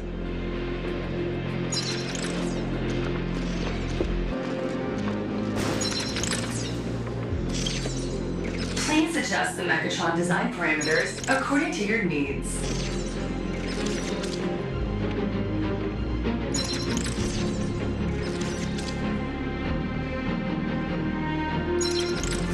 Mechatron assembly blueprint updated. Processing.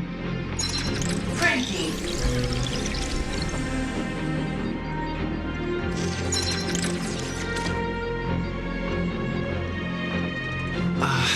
Could it be that no matter how much I adjust it, the final printout always comes out exactly the same? Your suspicion makes sense. But please answer my question first. Which do you prefer? The sense of achievement that comes from hard work, or the convenience of getting things done easily?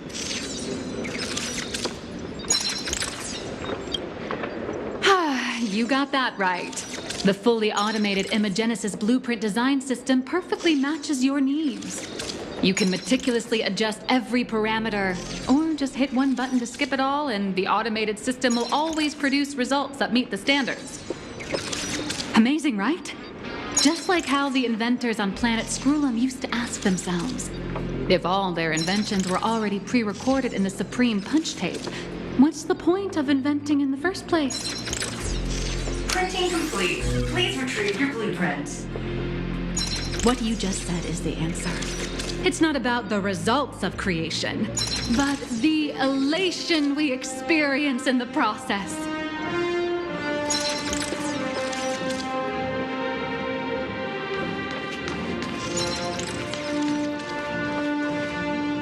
Oh, hello. But please, show me your Mechatron assembly blueprint.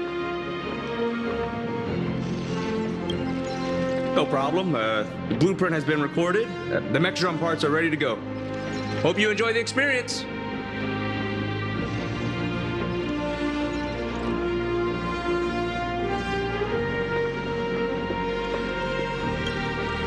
No. March and I will just watch you play from the side.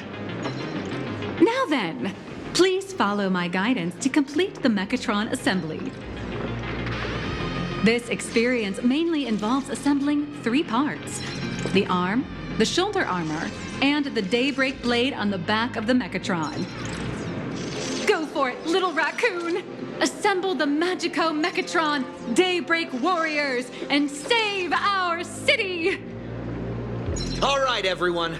I'm heading out.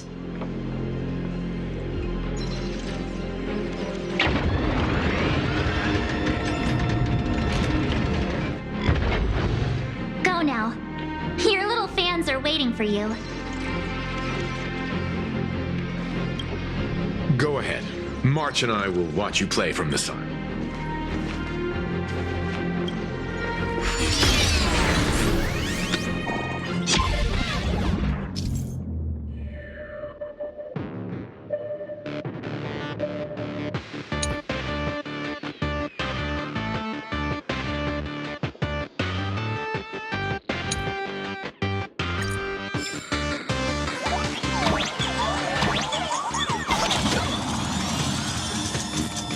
The first step of assembly is to remove each part from the frame, one by one.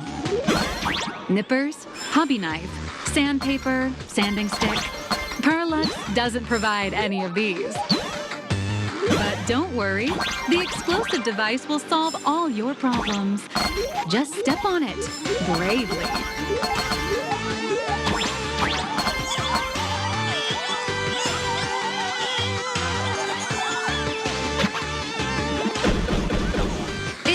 look brutal, but it leaves no burrs. And that's the magic that we at Parallax Corp are so proud of.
Activate the mechanical maintenance arm and align it with the shoulder joint base to connect the arm.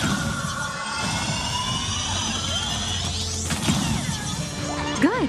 We're done with the arm for now. Next, activate the mobile maintenance rack and adjust the mech armor to the shoulder armor panel position.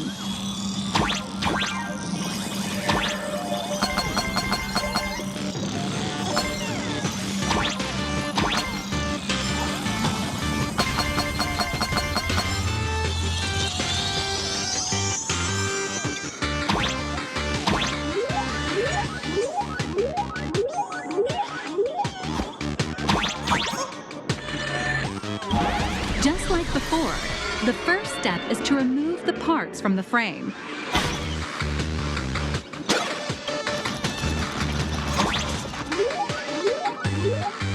Artificial gravity field adjusting. Please exercise caution.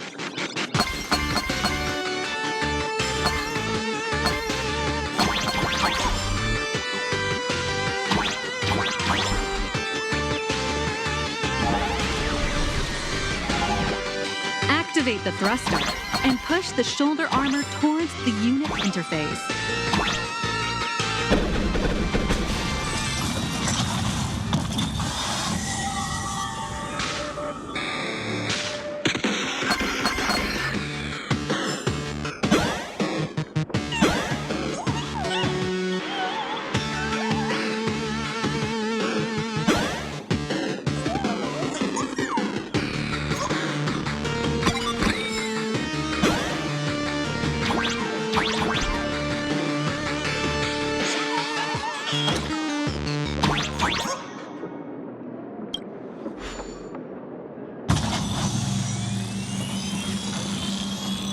Beautiful. Absolutely beautiful. This giant Mechatron is truly the soul of Parallax Corp.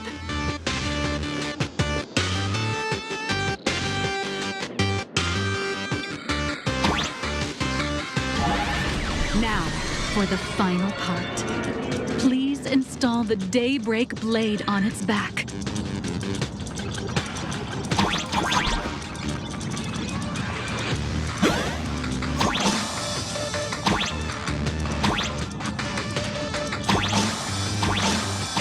Mounting point on the back, and fire!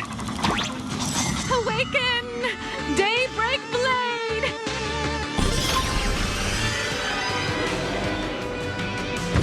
Mission accomplished! colossal Mechatron you built with your own hands will now stand proudly in the center of this hall. The great hero of the Astral Express has graced this place, left behind a blueprint, and even contributed their own inspiration to the completion of the Mechatron statue. What outstanding promotional material this is for the marketing department.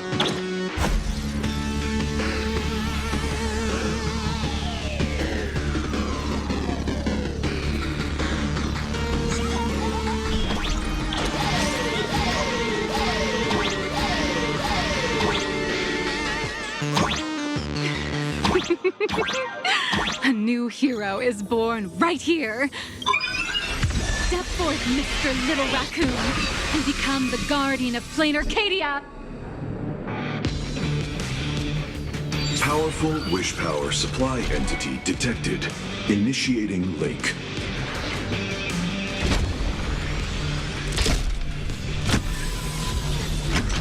Mechatron synchronization rate 15%.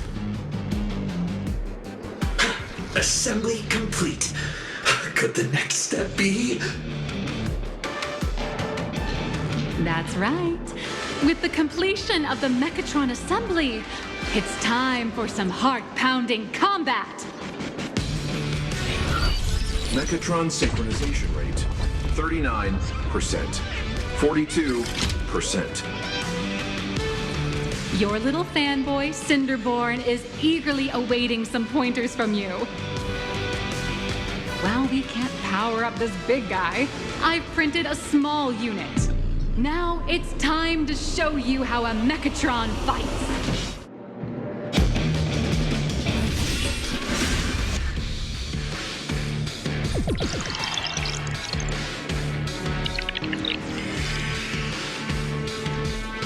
I merged with the Mechatron?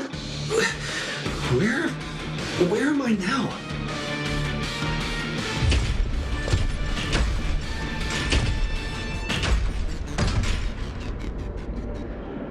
Why, of course. It's the combat testing sandbox. Look, those dazzling colors are like an express train traversing through the stars. Enhanced full body armor, a steadfast shield for the people. What a powerful strike! What? Our hero was blocked by an illegal building. City, what are you doing? No choice left. Smash it to pieces, hero! Just focus on dealing with the city's crisis and let Madame Pearl worry about the compensation.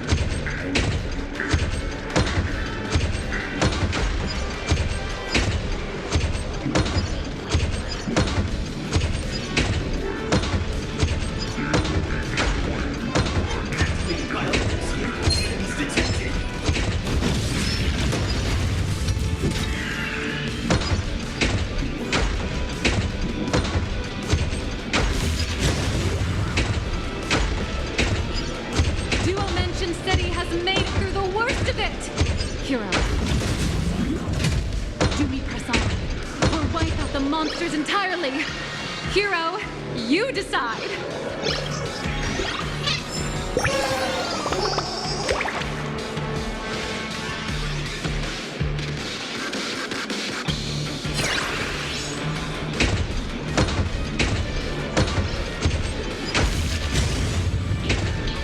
The monsters that were hiding here seem to have been reduced to nothing.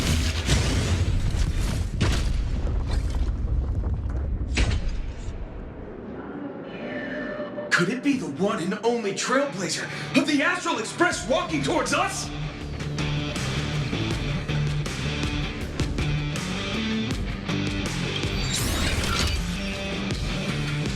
Galactic Baseballer! We've been expecting you. Although the giant shadow crisis in Duomension City has been dispelled, the real battle for you and the Daybreak Squadron is only just beginning. As the old and new generations of superheroes, you will face off here to determine the victor! Forged by raging fire, burn away the darkness, the star that sets the world ablaze! Blaze Weaver! skies! Flames of lightning! From the blue heavens descend Azurling! Ka! Shadow of the eternal night, light blazing bright, the radiant vow of hope, Dawn Lance! Cut through despair, unyielding blade of steel, edge that never fades, Cinderborn! You can do it, friend! Darkness wanes, and dawn awakens! The Daybreak Squadron arises!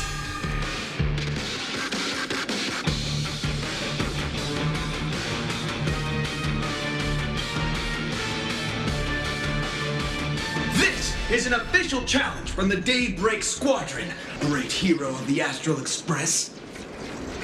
If we defeat you, we hope you'll accept our invitation to become the honorary Phantom 5th member of the Daybreak Squadron and help us safeguard the peace of Plain Arcadia.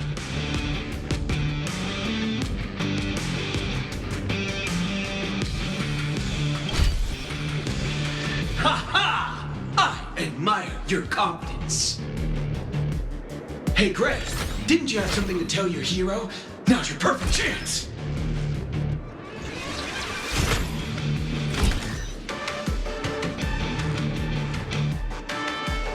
My friend, you know what? Every time I transform into a Mechatron, I imagine I'm you. I think about what you would do when facing danger. It is your adventure stories that give me strength. So I'll give it my all from now on. Please don't hold back.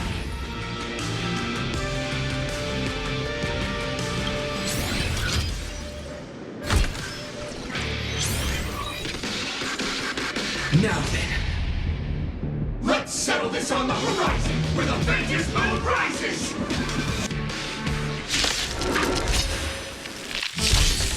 Let the two of us see what you're made of. Come on, one and only Trailblazer! It's your turn! Okay.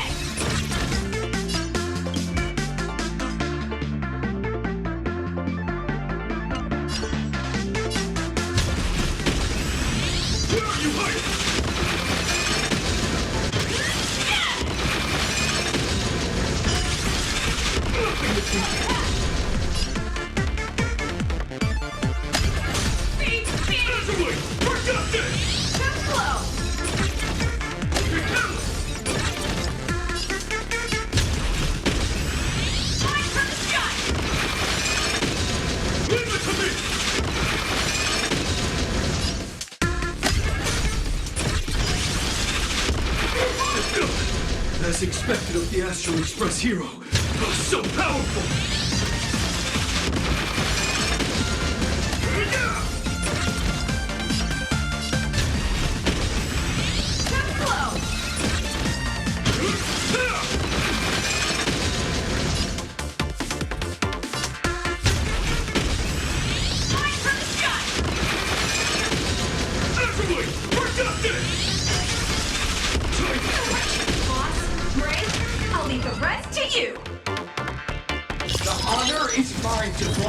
With you.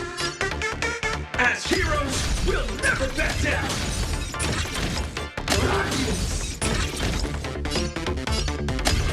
Don't underestimate me!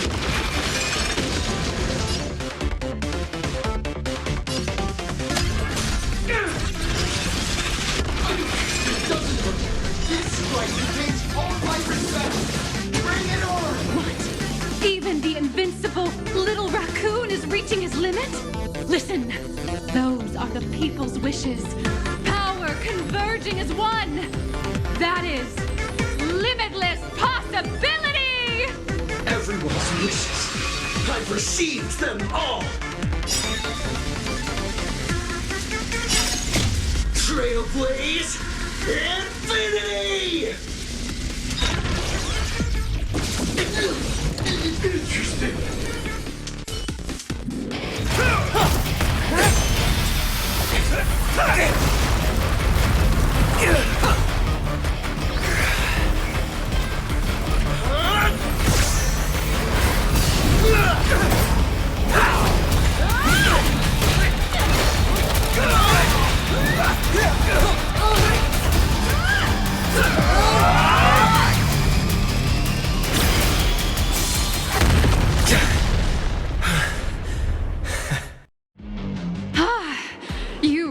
got into character. That was some great acting. Were we just fighting in a film studio? Don't tell me you actually thought you were fighting them in a real city. That ain't gonna happen.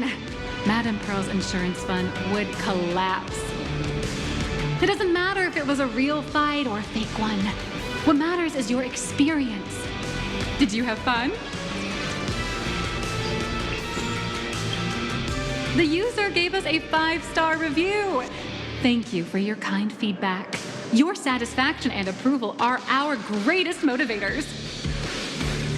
Looks like the Daybreak Squadron is waiting for you. You gave them quite a combat lesson, it appears.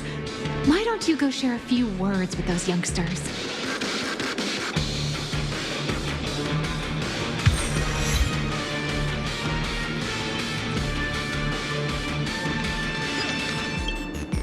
As expected of my senior, that was awesome! My life is now complete. Before joining Daybreak Squadron, Gray had always been your fan. That kid knows every story about the Astral Express like the back of his hand, and he's always looked up to you as his role model. Even as his leader, I'm nowhere near as important to him as you are. What an amazing battle! Well, more than beating you, we were hoping Gray would leave a lasting impression on you. After all, being remembered by their idol is the highest form of praise for a fan, isn't it?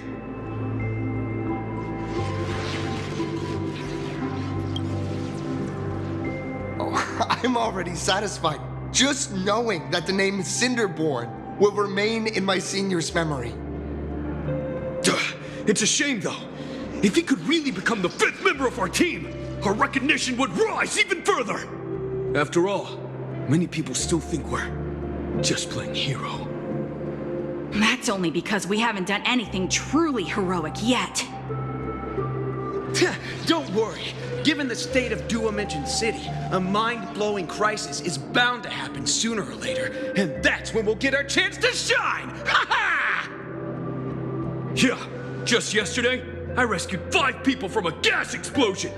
Hope they recover soon, and spread the word about how awesome Daybreak Squadron is! There you go again, casually saying the strangest things. Like the Astral Express. We don't need to act to prove something so long as we stay true to our own path. Sooner or later, Daybreak Squadron will be recognized by everyone. Silly you! Is the Astral Express all you ever think about? Why don't you just go join the Express as one of the Nameless? Come on, don't make fun of me. I'm still just a rookie. How could I possibly be worthy of boarding the Express and fighting alongside seasoned veterans? Anyone who perseveres in their own life is a hero indeed. Thanks for your guidance, Trailblazer. And lastly, I wonder if you could take a picture with the rest of us. Trailblazer, please, take a photo together with us! Whoa! My senior's so close to me that my heart's beating like crazy.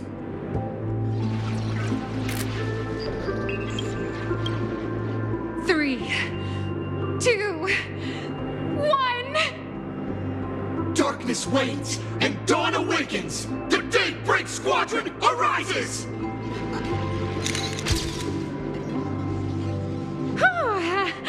Time's about up. We should meet with Madame Pearl now. Oh, right.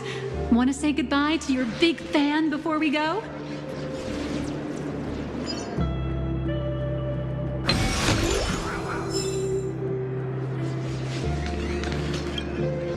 Blue, yellow! You guys were amazing back there! If we record this for promo material, we'll definitely get a ton of new followers! If only we could have beaten the Nameless! We were actually so close during that Megatron fight! What are you talking about? There's no way we could have beaten the Trailblazer. Well, it's not entirely impossible, I'd say. Ever since I converted, I feel like both my mind and body have become so much lighter. Gray, you really should join us and do the same. Gray, being a masked hero means facing all kinds of dangers. You definitely feel pretty bad if you couldn't contribute your strength to the team when we needed you the most. Oh, looks like your idol's here to see you. We'll wait for you backstage. Gray. Senior?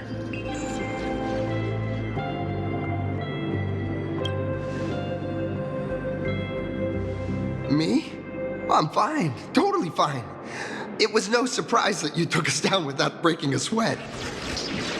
It's me. I'm just too weak. I'm always hesitant, whether in combat or dealing with life.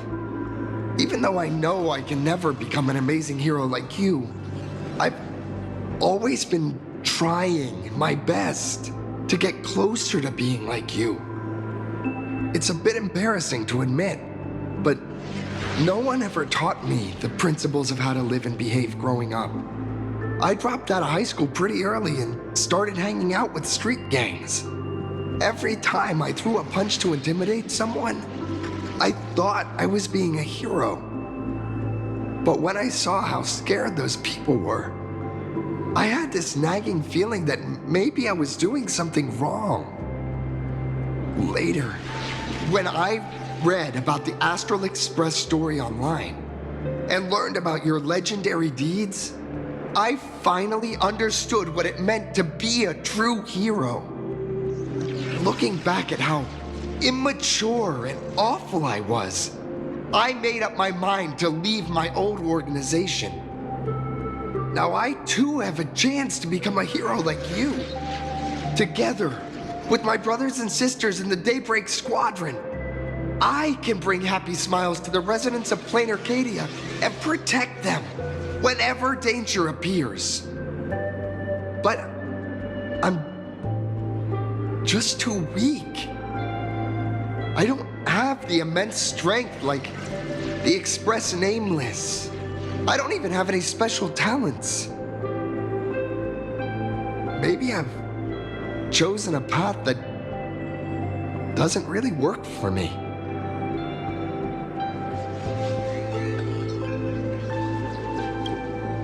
I don't want to give you empty platitudes about humans triumphing over fate, but I do believe that while kindness isn't something you can learn, strength is something you can acquire.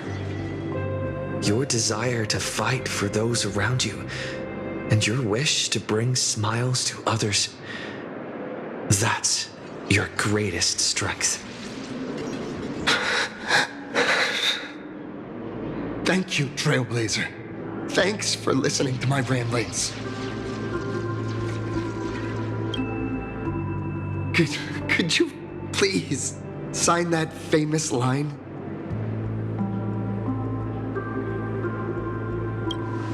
That one's not bad either. Yeah, it was the stars that first set the Nameless on their journey.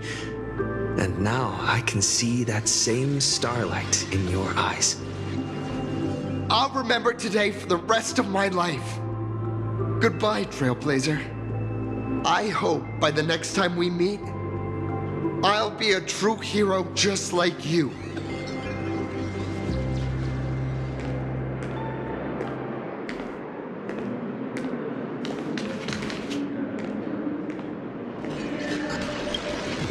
Well, that about wraps up today's tour.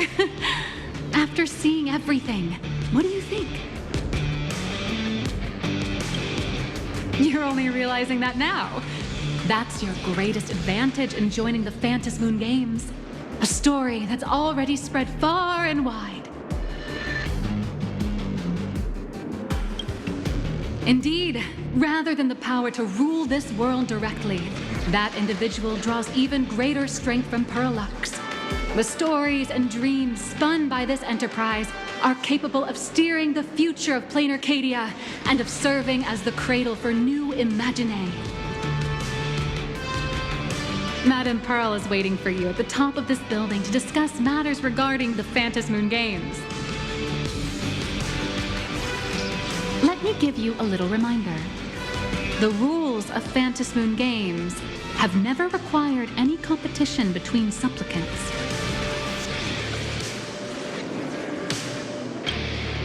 As an IPC employee, I've said far too much. Your friends are waiting for you in the hall. You should go meet up with them. Don't keep them waiting too long.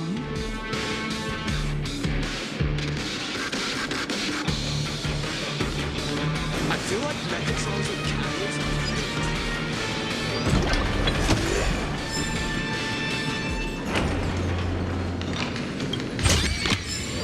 Looks good.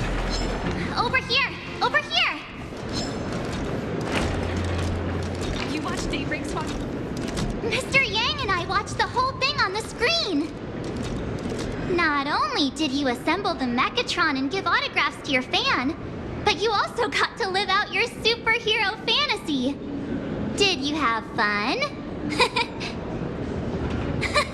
Mr. Yang's looking at you with such loving eyes, like a parent watching a kid riding on a carousel at an amusement park. Indeed. Seeing him so happy reminds me of my younger self. Those were the days. What are you talking about? Mr. Yang, you're still as young as ever. Oh, right. We've been wandering around here for ages and seen everything there is to see. What's this Madame Pearl really up to? I understand everything she wanted to show us.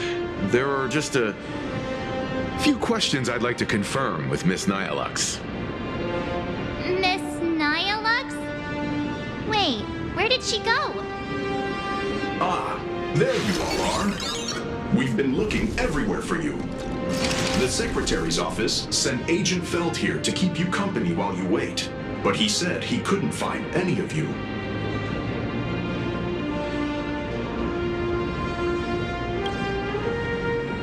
Wait, if Mr. Feld is the one who's supposed to meet us, then who is Miss Nihilux? Miss Nihilux? Who? Agent Nihilux, an IPC ranking P30 who works at Perlux Corp's Imagenesis Technology Department. P30? Imagenesis Technology Department? Since when did Perlux Corp have an Imagenesis Technology Department? Could she be some kind of corporate spy who snuck into the building? Oh, this is a real mess. What are those security guards even doing? Distinguished guests, are you hurt? Or did she trick you into giving her money or anything like that?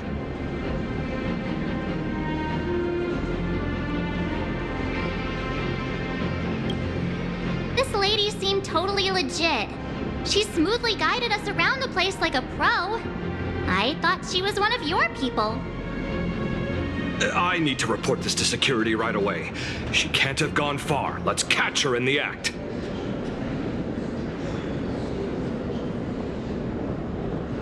Thank you for your help. Astral Express crew, Madame Pearl has been waiting for quite some time. If it's convenient, shall we head out now? I'll show you the way. Please inform Madame Pearl that the 3 guests from the Express will arrive shortly.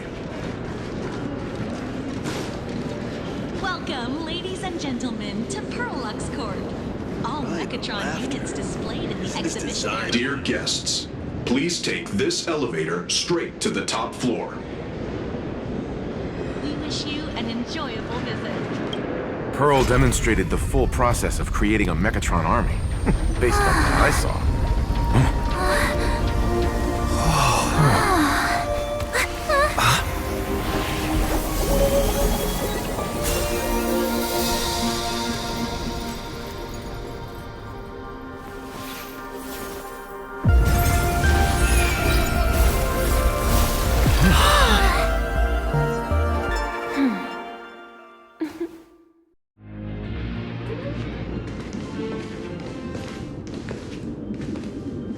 Hello, guests from the Astral Express. Nice to see you again. Thank you for your gracious hospitality, Madam Pearl. I understand there was a minor incident in the lower lobby involving someone impersonating a Pearl Lux employee. I hope it didn't spoil your enjoyment. We're fine. Don't worry about us. But how are things with you? Did you lose any valuable tech? Blueprints? Or top secret information? No, Pearl Lux's data firewall remains untouched, and all assets under security network surveillance are intact. The only change is an additional expense claim under my employee ID. Never mind. I can make a preliminary assessment that this was the result of someone's momentary impulse. Lately, mishaps have been piling up, like dark clouds before a downpour, casting shadows of uncertainty over my plans. Could you be referring to the Herald of Death? 33 citizens were found dead in the Dovebrook district. In addition, an IPC specialist assigned to negotiate the purchase of a Mask of Elation died in an unexpected incident. This party has made overt threats to public order and is clearly challenging the IPC. My intuition tells me this is only the beginning. Managing capital and managing a corporation share one thing in common. That is, an aversion to risk and a pursuit of stability. And I bear both responsibilities. As the executive officer of Plain Arcadia, I bear an inescapable responsibility for the safety of this world. As one of the 10 Stonehearts, I hope to bring the Phantasmoon Games to a swift and safe conclusion. Rather than staging another dangerous battle, like what happened at Graphia Academy, I hope the supplicants can show the people of this world miracles of joy and happiness, instead of sorrow and rage during the Phantasmoon Games. Therefore, I'd like to hear the Express's request. Trailblazer, please, tell me. What's your ultimate goal for joining the Phantasmoon Games?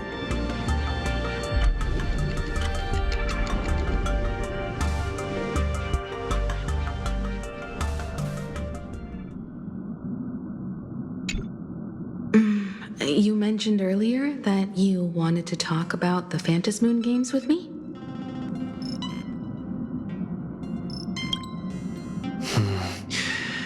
I'd like to talk about our ultimate goal for participating in the Phantasmoon Games. Huh. Got something in mind? I think the rules and rewards for the Phantasmoon Games are a little too vague. That's exactly what I thought when I joined the games 15 years ago. These games allow supplicants to do anything, good or evil. As a result, everything that unfolds in the course of these games exists beyond control. What's more vague is what can winners do when they share the power of the elation. According to legends and historical records from Ahatopia, victors typically first witness the manifestation of Aha themselves. They listen to the victor's wishes and grant them permission to use their power. And the applications of this power seem to be boundlessly vast. When faced with countless choices, the situation becomes even more thorny than having no choice at all. Sometimes I wonder, if we had agreed to become the leader of the Anti-Destruction Alliance, how would this trip have turned out?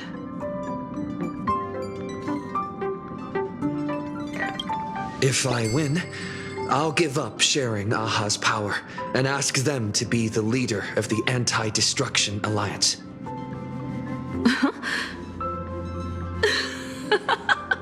That's such a hilarious idea. I can totally picture it. I get it. That's actually a brilliant idea. To begin with, this is far more meaningful than taking up a god's authority and squandering it freely for a single minute. Secondly, placing an Eon on the righteous cause of opposing the universe's greatest threat is something neither the IPC nor the god itself could reasonably object to. Finally, this would also help us avoid the risk we currently face, cooperating with the IPC while remaining wary of being drawn into its ambitions during the operation of the Anti-Destruction Alliance. If we handle the negotiations well, perhaps Aha could stand behind the Astral Express, just like our cooperation with the Xianzhou, where we could maintain distance from one another while offering support from afar.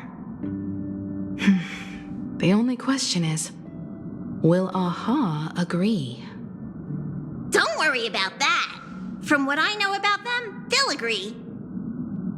What kind of god of games would they be if they broke their own rules? Besides, they still owe the Express a debt. This is their IOU for the Express debt from when they were traveling with Akavilli, complete with their signature and seal.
Use this to blackmail them. That one will definitely give in to your demands. Probably. So, you're saying you want Aha to take on the leadership of the Anti-Destruction Alliance?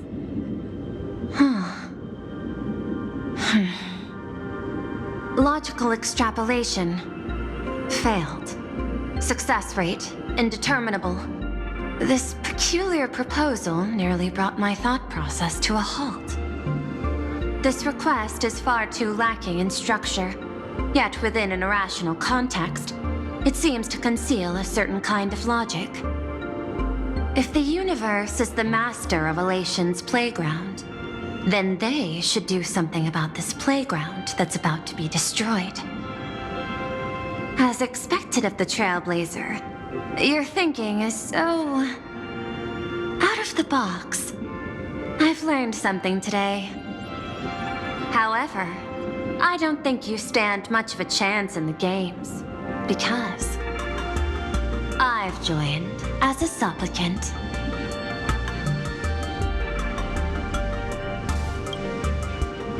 Not a single rule in the Phantasmoon games requires supplicants to engage in combat, so there's no need for hostility between us. Plain Arcadia's administrator is a supplicant? At the same time, she has at her disposal assets of staggering magnitude. What, Perlux Corp among them? Aw, with money and power on her side, wouldn't her chances of success be way higher than ours? As I previously proposed to Miss Himiko, I'm willing to cooperate with the Astral Express to ensure the smooth progression of the Phantasmoon games. But the Astral Express isn't your only partner, is it? I have 2 other allies. However, you all are my most promising ones. Once the Astral Express joins, it will maximize the safety and success of this Ionic game. And I will do everything in my power to fulfill my partner's wishes within that limited minute.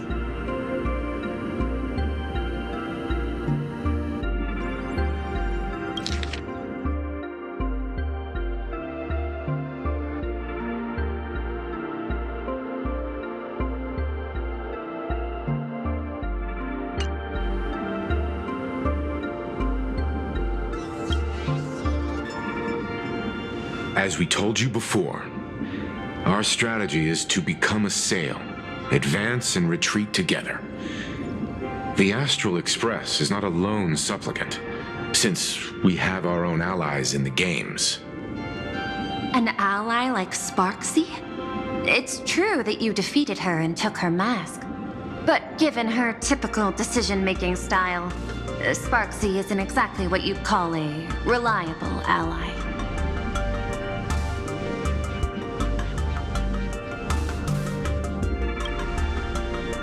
Hypothesis. The Sinwish Syndicate's missing mask. I thought it fell into the Cienjo's hands. Don't tell me. Yao Guang gave it to you guys? That's right. 3 against 3. We're tied at the moment. With this new variable in play, I'll have to adjust my extrapolations. But the conclusion seems unchanged. After all, as the administrator of this world, I have the natural advantage in resources.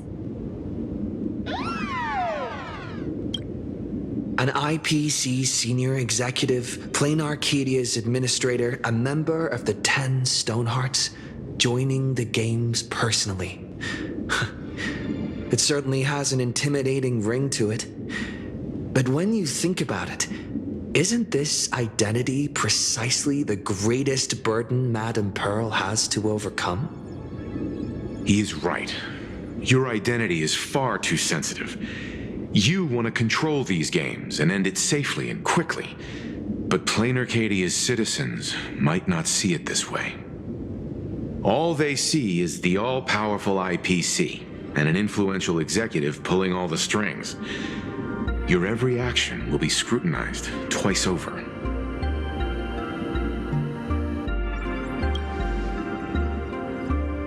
A sharp observation, I must say. Quite impressive. But I do not believe you yourself would overlook this. Madame Pearl, what is it that you seek to obtain from the Phantasmoon games at any cost? What I seek is a treasure lost to this world's history. I want to recreate Graphia's divine art of imagenesis. Does that have something to do with painting? Hard to believe, no? My birth originated from the theme assigned by the celestial differentiator of planet Scrulum, art. At first, I was nothing more than a machine that imitated human paintings. For an Intellitron, generating works of art is no great challenge. Day after day, I studied. Day after day, I exhausted every possibility. I could instantly analyze the proportional structure and pigment composition of any painting. I could precisely reproduce every pixel of Graphia's masterpieces. Yet I could not create as she did. Graphia's ultimate creation was establishing the world in canvas at the end of the Phantom Moon Games. I want to understand her thoughts at that moment and touch the essence of creation. Is this your personal pursuit? Or the IPC's demands on this world? Both. The IPC's point of view is far more pragmatic. The world in canvas is a dimension that can shield us from the Antimatter Legion's warfare, and they've always been eager to master this technology. Unfortunately, it seems we can't convince each other to back out for now. Then, I have another proposal. Why don't we shift our perspective and turn our attention to those two supplicants who haven't surfaced yet? These two individuals' objectives are unclear, and their abilities remain a mystery. If left unchecked, we might see a repeat of the Herald of Death tragedy. I have a cooperation proposal that could help us gather intelligence on them, and I'm willing to share this piece of information with you all.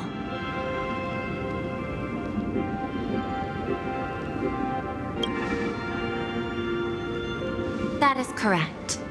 But all you need to do is sacrifice a tiny sliver of your reputation. Before we move on to the details of our cooperation, would you like to take a short break and have some tea to wet your whistles? Or shall we continue?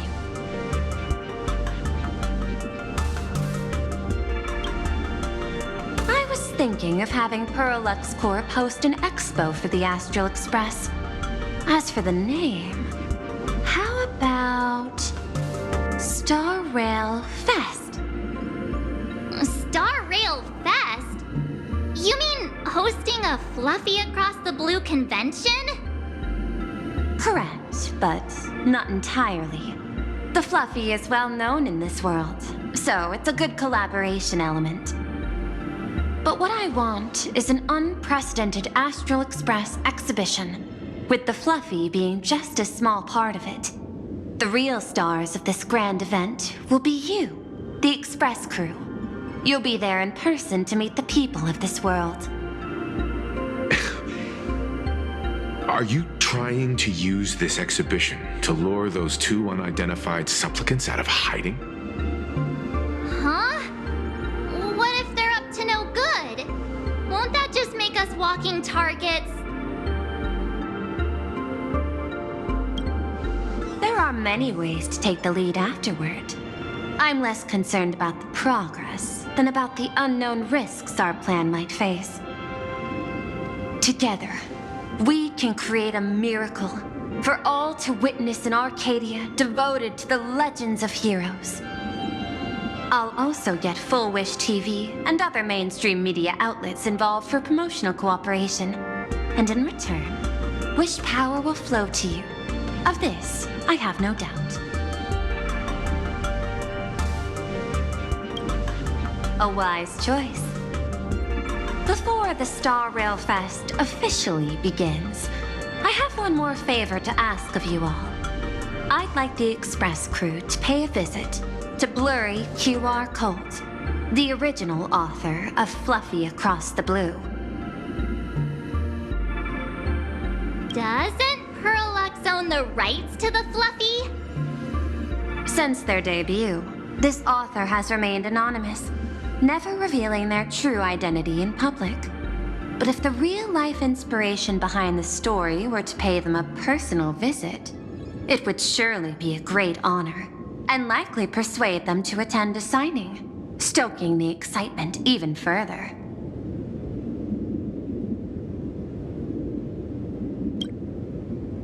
Now that we've reached an agreement, I'll leave it in your capable hands. My secretary will be in touch to keep all parties apprised. By the way, before you leave, please accept this small gift as a memento of our first collaboration.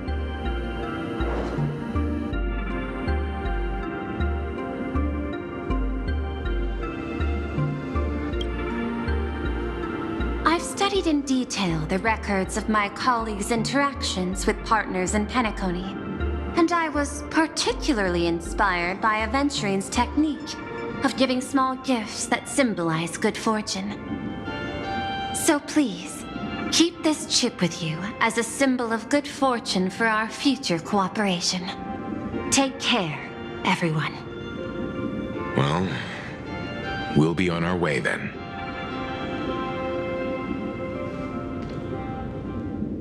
As your private detective, I must warn you that a grand exhibition of unprecedented scale would make for a perfect opportunity to reenact the blood-stained games.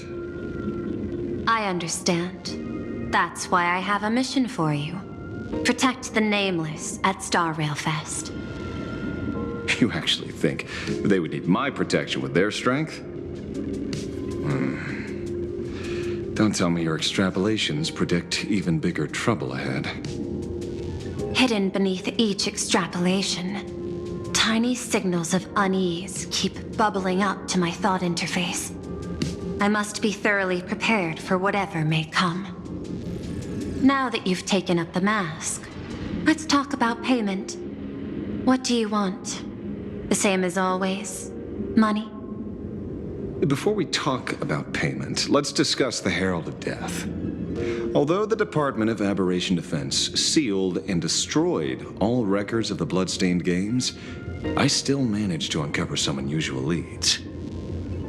After the Herald of Death incident, the victims' families collectively received compensation so massive it could fill any gaping wound.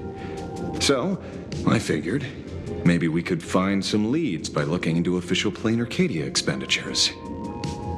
But here's the interesting part. This item was nowhere to be found in that year's public financial report. Care to guess whose books this money went through? It was you, the omnipresent IPC. To be precise, it was the IPC's technology department that paid this astronomical compensation.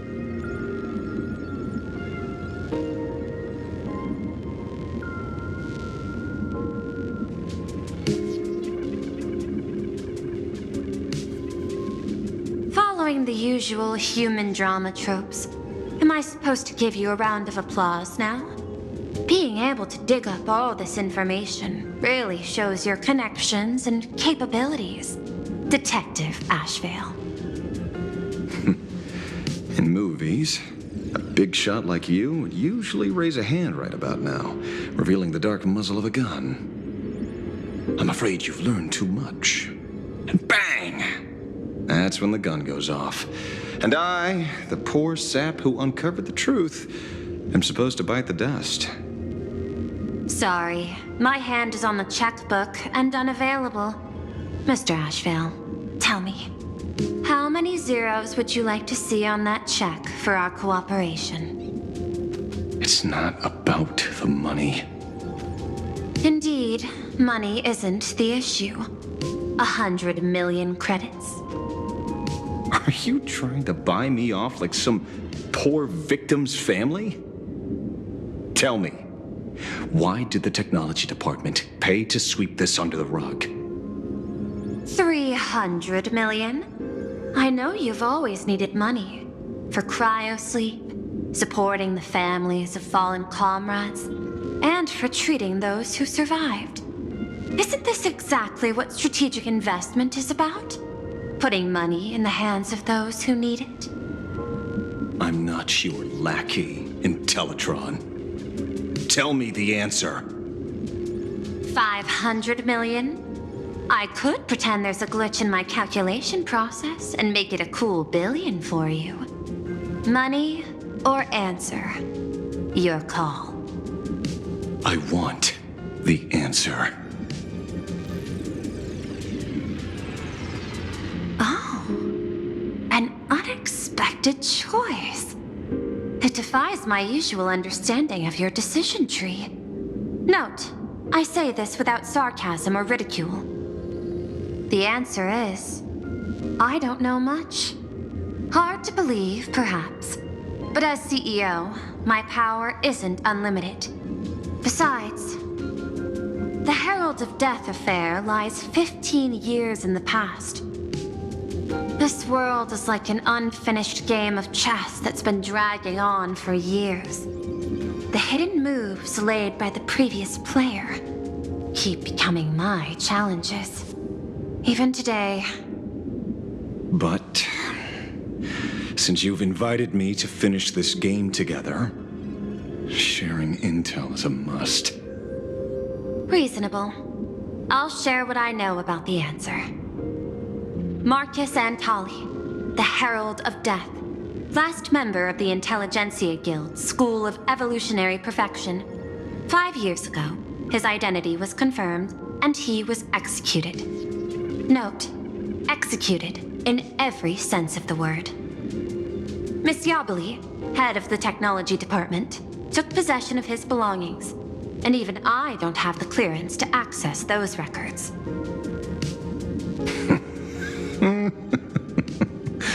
No wonder. So, that guy was practically IPC personnel, give or take. That also explains why the technology department shelled out the compensation. Yet, the method behind this latest killing is identical to the one from years ago. If the Herald of Death is truly dead... A serial killer coming back from the dead is the least of our worries. Even if a serial killer does come back to life, he's still just a serial killer who's been shut out of the Ionic game. What's more concerning is this. Someone wants to exploit the legacy of the Herald of Death. Miss Yabali took away everything that man left behind, except for the fear he instilled in the people of this world. And during the Phantasmoon Games, not only can miracles trigger wish power, but fear too. Based on my extrapolations, the appearance of this new Herald of Death might mark the beginning of the festival spiraling out of control. No wonder you're in such a hurry to end the games. Mr. Ashvale, I've always respected you. But right now, I need to rely on your strength even more.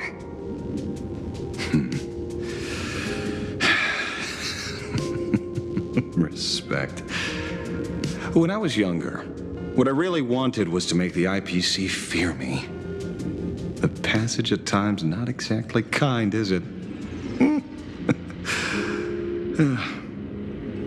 Deal, Madam Pearl. But I will require one more form of compensation. Whoever this new Herald of Death is, I must deliver justice with my own hands. This time, there won't be any lengthy interrogation. By the authority vested in me as CEO of Planar Cadia, I pardon all crimes committed in the course of your revenge. Go ahead and do what you must, Mr. Ashvale.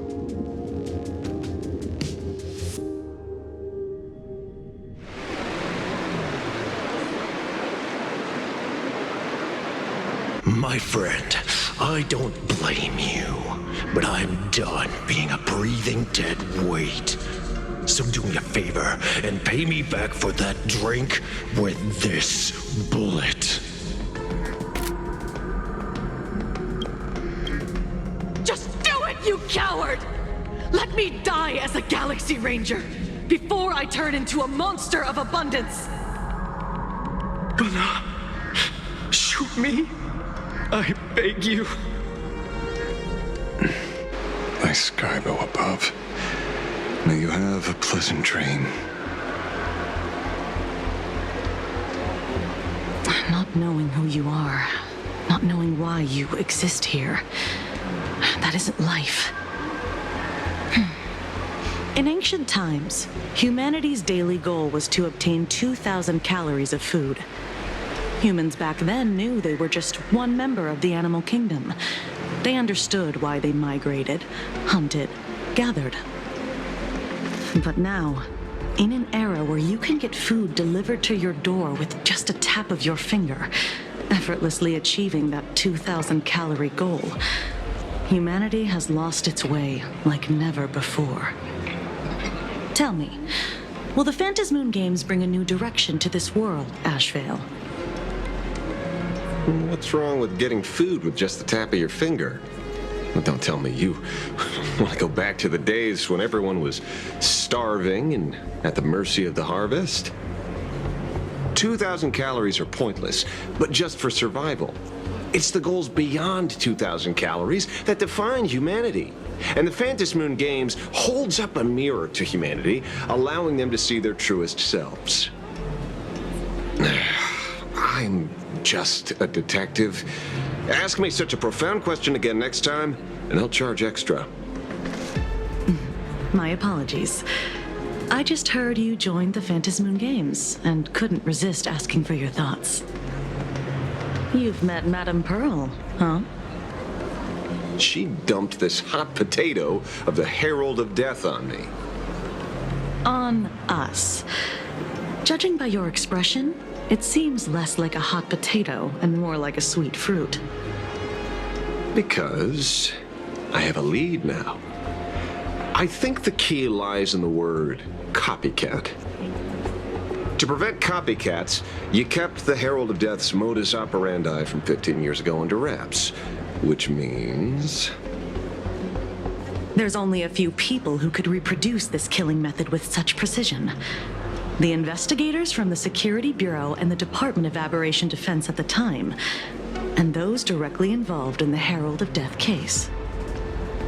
Detective Kochiba, I've heard that you've devoted considerable time to researching the crimes from the Phantasmoon Games. So, I'm the prime suspect now. Is that it? Just a bit of minor deduction. After all, murderers always love to return to the scene of the crime. Isn't it coincidental that you happen to be standing right before my eyes? That's not deduction.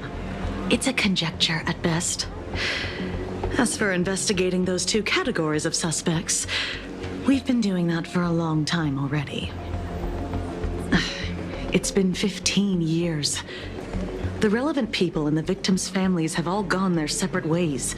Tracking them down now won't be easy. Yeah. After losing their loved ones in such a cruel way, their hearts were shattered.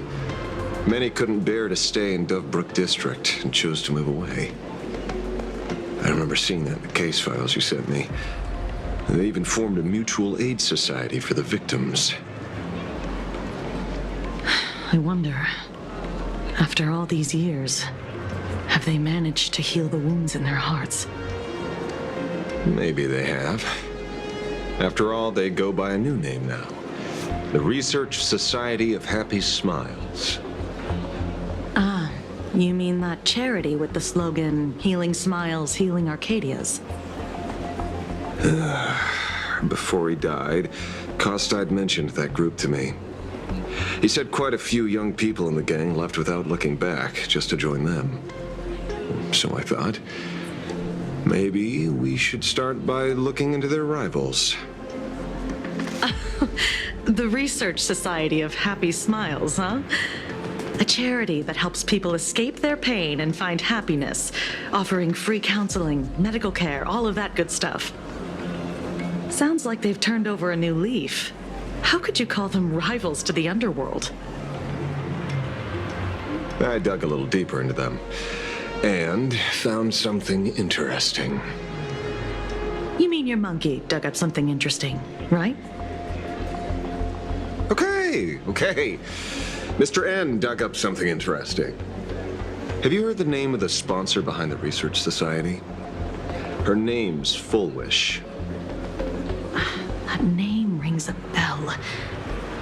Wait, isn't she the boss of Full Wish TV? I think she was one of the survivors of Graphia Academy too. This is getting a little too coincidental. Just like every case you've accidentally cracked before. Mr. Ashvale, should I compliment your keen instincts or your incredible luck? Luck's a part of a detective's toolkit, too. Anyway, Whether Full Wish is guilty or not, we won't know until we look into her. That's why I asked you here.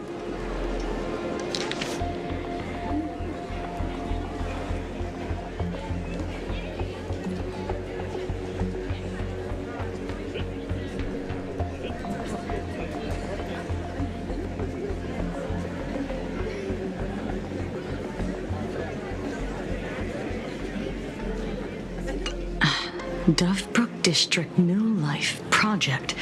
Public Recruitment and Mental Healing Seminar at the Research Society of Happy Smiles. And she's the speaker? Holding a seminar at a place meant to bury past trauma. The very site of 2 bloody incidents. Miss Fullwish's audacity is certainly impossible to ignore. So what are we waiting for? It's time to drag Dovebrook District's old skeletons out into the light. Are you talking? Yeah, I'm almost there. I want more happiness.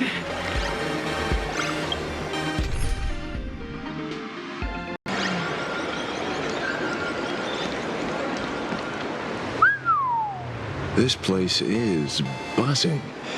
Are they all here waiting for Full Wish to grant their wishes? A rich person like Full Wish can make most people's wildest dreams come true with the snap of her fingers. I'm less curious about who she'll help than what she wants for herself. If money could really accomplish everything, the IPC wouldn't be eyeing this world. My bet, I'm sure that Full Wish wishes the tragedy 15 years ago never happened. Erasing history. Can the laughter really pull it off? In past victory records, there have been countless and often bizarre instances where the victor used the elation's authority to change reality. You have to understand, the Phantasmoon Games isn't just some wish-granting lamp. What makes it irresistible is that it turns the one who wishes into the genie. That's quite alluring. Have you heard about the noblest worm Aha made godlike? It became the happiest creature in existence. Happy enough to burst apart, leaving no intact body behind. Your knowledge of these unofficial records is enough to rival ours. Since you see things so clearly, Mr. Ashvale, why sign up for the games? Miss Kuchiba, is that a rhetorical question? Or are you fishing for a confession? Fishing? Don't be afraid. Now that you're a supplicant, public officials like me no longer have any authority over you. I'm guessing what you want goes beyond a straightforward act of revenge, beyond a vigilante execution carried out in public. If you were only out to avenge friends, with or without the Phantasmoon Games, someone like you would toss laws and decorum aside and do what needs to be done. So tell me, Mr. Ashvale, what do you actually hope to get from the games? Consider it a mystery. If I make it to the end, you'll know the answer before Aha does. Well then, I'd be honored. Just don't let your wish ruin our lives here. Daily life here fits like a tailored prison uniform. Wear it too long and you forget what your bones should feel like. Ugh. It's time to break free. Look at these prisoners of routine before us. Full Wish hasn't shown up yet. Let's talk with the members of the Research Society. Maybe we can coax something useful out of them.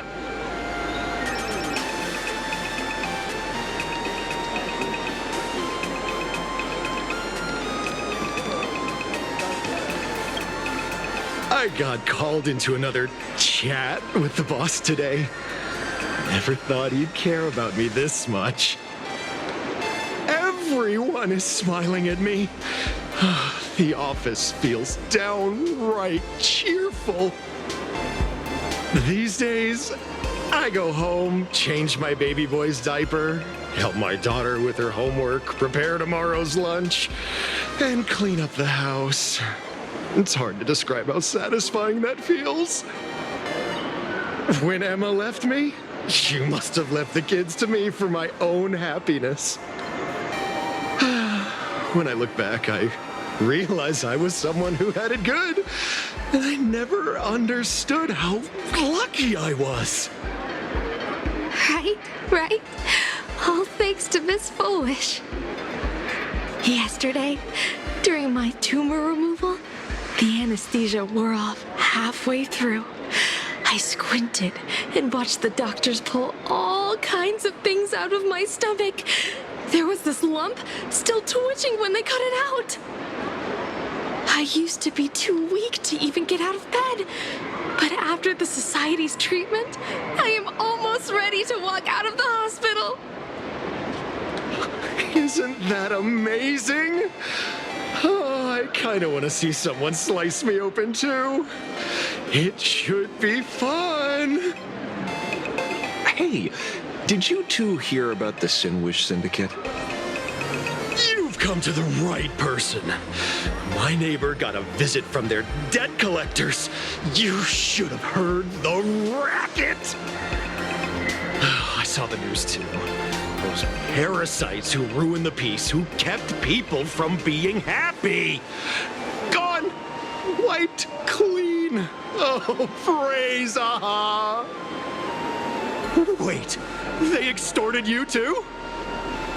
Something like that. Still owed their underboss tens of thousands of credits. So your debt's wiped clean. Oh, must feel pretty great, huh?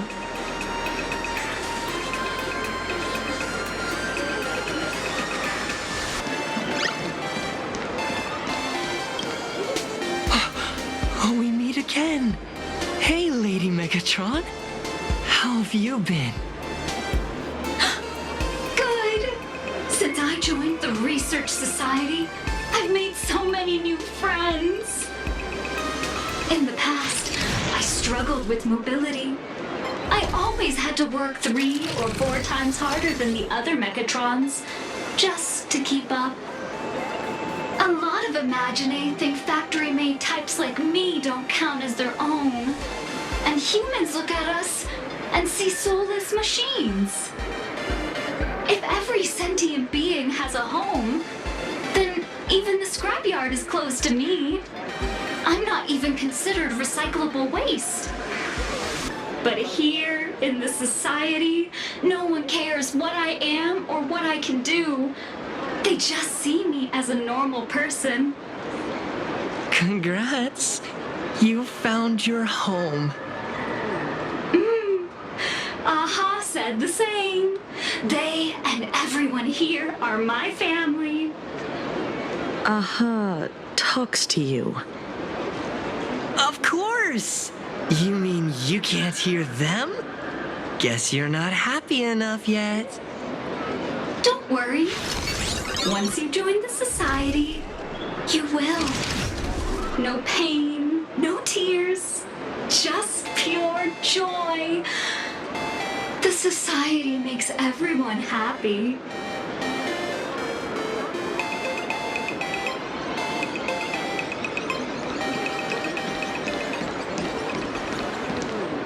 Looks like it's about time. If the star of the show doesn't show up soon, the crowd's gonna burst with anticipation. Everyone, please make some room for Miss Foolish.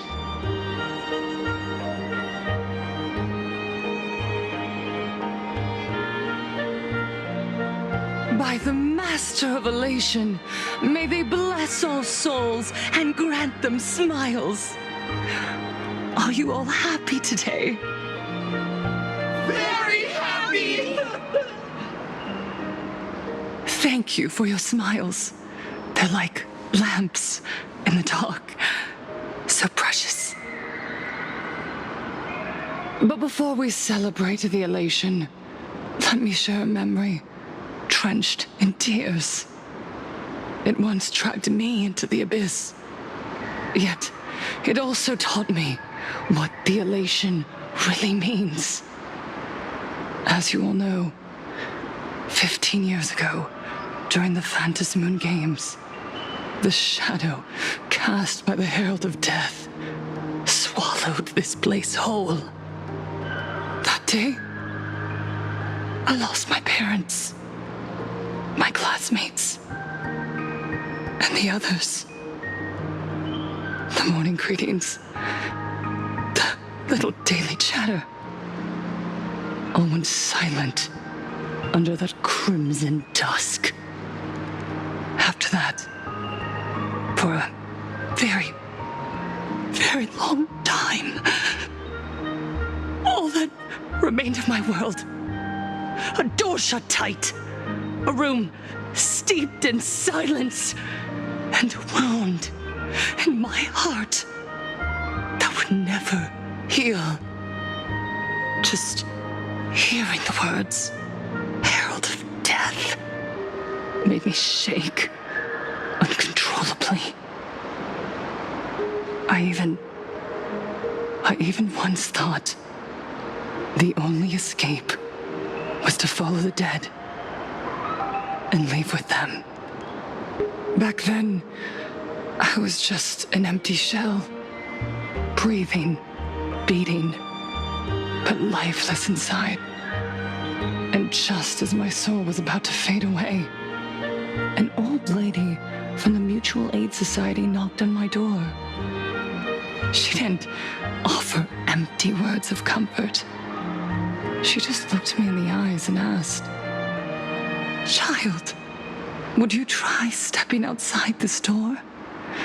Out there are many people broken by pain, just like you. But together, we can start picking up the pieces, one by one." She smiled at me, a warm, gentle smile. And in that smile, I felt the master of elation grant me a reason to live. At the Mutual Aid Society, I saw countless souls scarred by fate. Some bore wounds beyond healing, and some had lost their loved ones. Each of us bore a different wound, but every wound got deep. And yet, what truly moved me wasn't the pain. It was how, beneath those scars, they still reached out to one another, offering a smile to a child who'd stopped crying, lending a guiding hand to someone lost. They taught me something precious. Pain can destroy a person, but the wish to bring elation to others can spark the fire of rebirth. That was when Aha's voice echoed again in the silence of my heart. The smiles passed from one another through mutual aid is Aha's most precious blessing. It does not belong only in the small room of a support group. It yearns to illuminate hearts lost in darkness. Each time we share a true smile, it's as if we hear Aha's voice. And when that voice rings out, all suffering fades, all pain is healed, and everyone knows what true happiness feels like. That's why the Research Society of Happy Smiles was founded. I will share this divine smile with all of you. No more sorrow!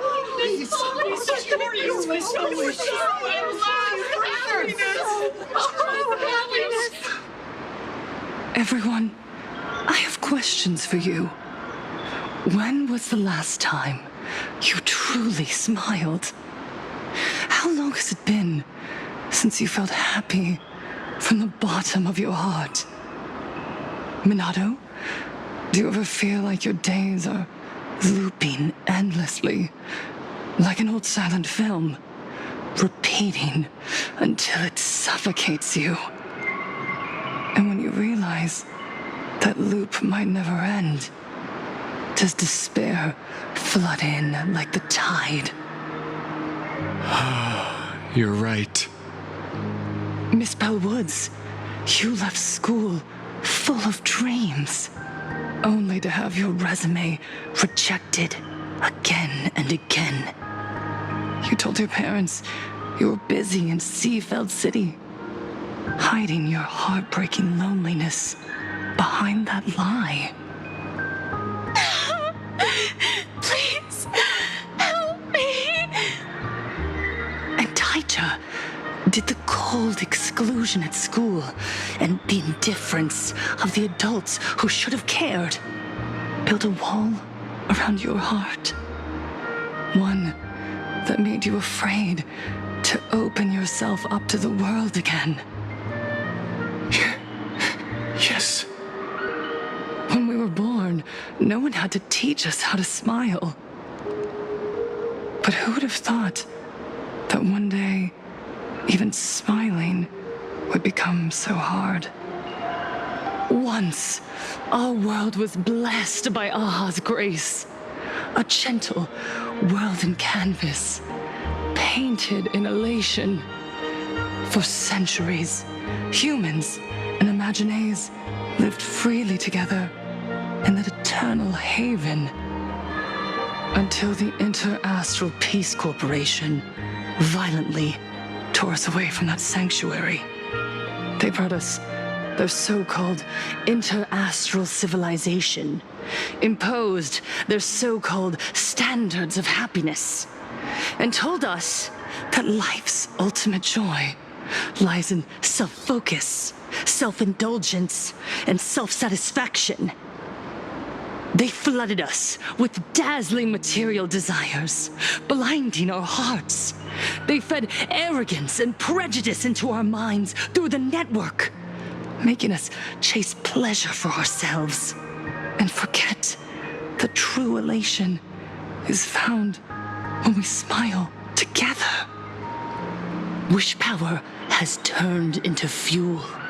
Credits jingle where heartfelt laughter used to ring. We drown in anxiety, competition, and an endless sense of not being enough. And in all that noise, we can no longer hear Aha's gentle voice. Elation, the truest light of life itself, is being eaten away and replaced by the external. You said it. I work myself to death for scraps, and my boss doesn't even notice. And those useless loudmouths online, they do nothing with their lives, yet constantly judge everyone else. The IPC is nothing but a nest of vampires! They're feeding off of us! Miss Foolish, please tell us how to be happy! Look around you. This land was once blessed by the master of elation. And yet now, it's overflowing with misery. Everyone's chasing their own happiness, but in doing so, they wound others without even noticing. Do you remember the moment I found happiness again? It was when someone who was suffering just as I was, smiled at me. Even through their pain, they gave me that smile. A smile filled with blessings. That smile saved my life. So listen well. Only by opening your heart and sharing your smile with another can you truly grasp what happiness means. It isn't just giving a smile. It's embracing the power that Aha bestowed upon us to smile. Join the Research Society of Happy Smiles. I'll help you rediscover the smile buried within yourself. And Aha will grant your life a transformation. Our mission doesn't end with finding our own smiles. We must bring them to the world and spread true happiness across all existence.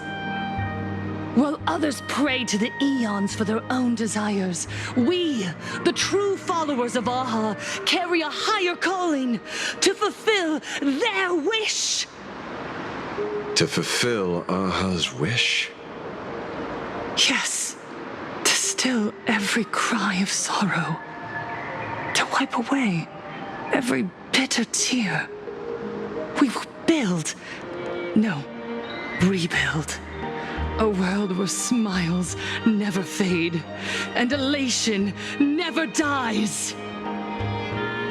Eternal happiness! Eternal laughter!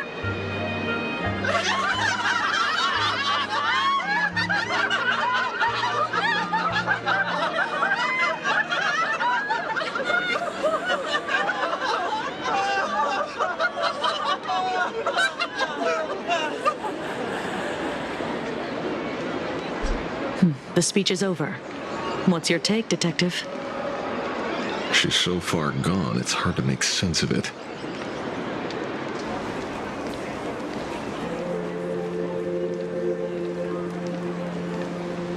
Miss Fullwish, I'm Kuchiba from the Department of Aberration Defense. I'd like to have a chat with you. Ah, I see. You're here about the Sinwish Syndicate case, aren't you? So, you were expecting us. Oh, I heard the news. The entire Sinwish Syndicate massacred in Dovebrook District. Ah, such a cursed place. They may not have been saints, but I still pray for them. May their souls rest in peace. Oh, how merciful of you. Though, rumor has it the Research Society of Happy Smiles had a few run-ins with them regarding recruitment, donations, turf. Sounds like plenty of reasons for conflict, don't you think? Are you suggesting we had the Sinwish Syndicate killed? For conflicted interests? Wait, that's not what I said. You know nothing about our finances. Every expense is covered by a charitable foundation established with the compensation from 15 years ago. We don't need a single cent from our members. When I heard about this tragedy, I personally allocated relief money for the victims' families to keep order and peace in Dovebrook. Tell me, Miss Kuchiba, someone copied the Herald of Death and slaughtered dozens. What will your Department of Aberration Defense do this time? We never released that detail. How do you know someone's imitating the Herald of Death?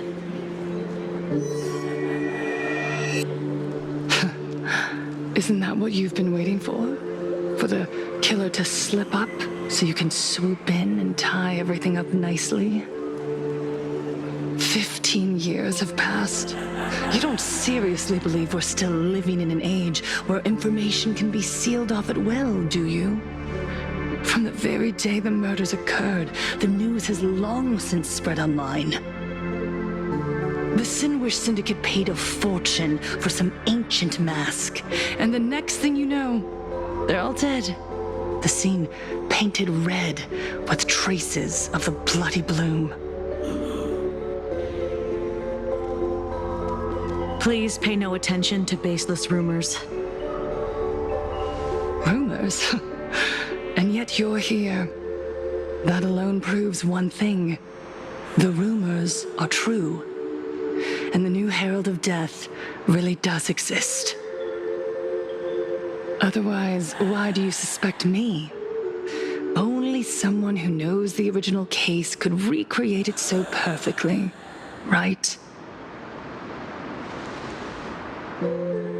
Everyone! You heard our conversation, didn't you? The Herald of Death has returned. He's here, in Deathbrook. He's slain the entire Sinwish Syndicate. He's back to relive the carnage of the Phantom Moon Games. The Herald of Death? Didn't the officials declare him executed? How has he appeared again?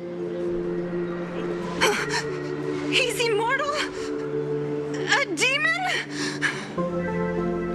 He's back for revenge! He'll take revenge on everyone. We're doomed! Aren't gang members the very people who steal smiles from others? And isn't the best way to make bad people happy to erase them from the world? Wouldn't that be doing something good? Yeah, Sister Mechatron is right. Those thugs deserved it. Back from the dead? Lies! The IPC kept him alive to wield him as their weapon. You useless officials! 15 years ago, you failed to let him get away! And that's why he's back again now!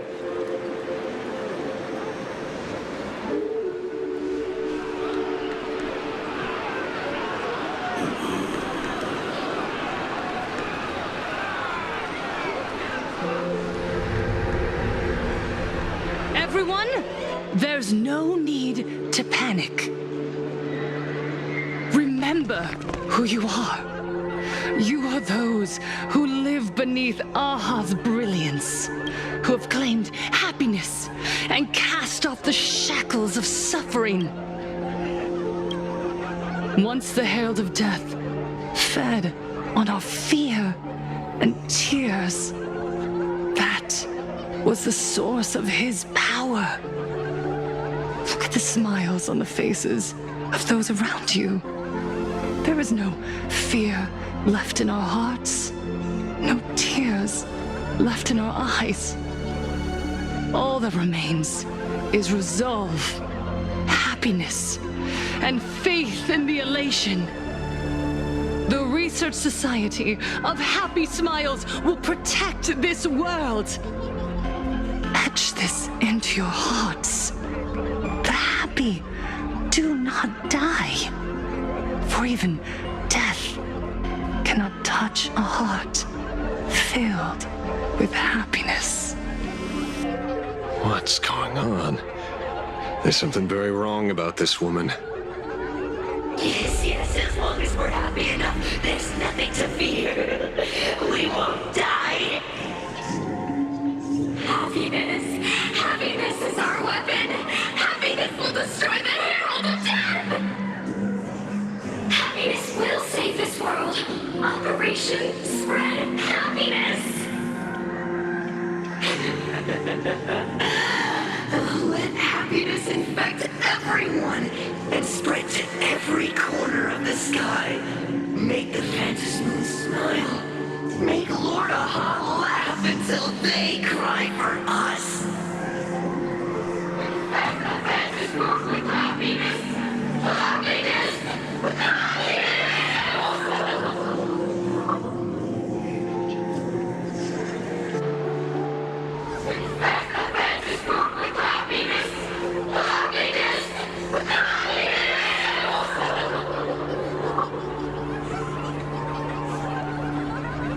Silence!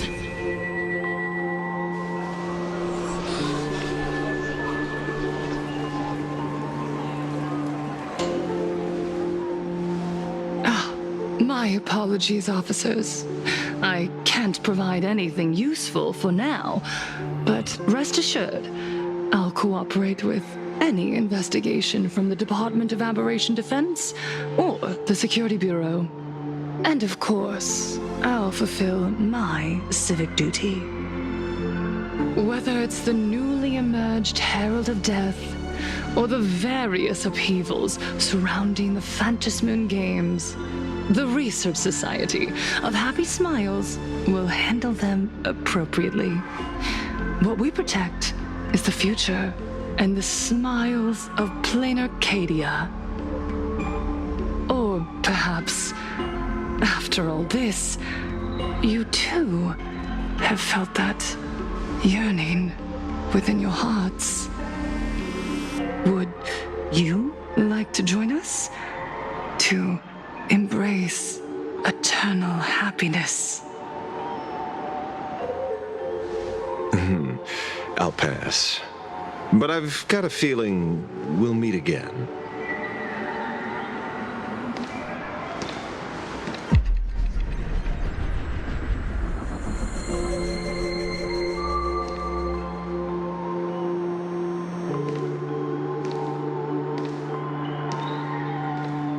Miss Fullwish, thank you for your cooperation.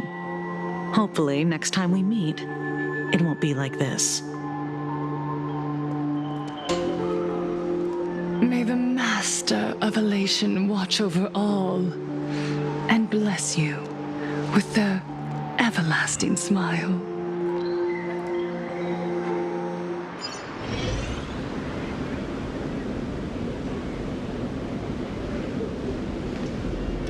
Let go of your obsession. Let go of the shadow in your arms. Let go of that false sense of responsibility. You're the one who should be dead, aren't you? Come, join your brothers. Let the gears grind to a halt. Let the hands fall still and end that life of yours that was never meant to be.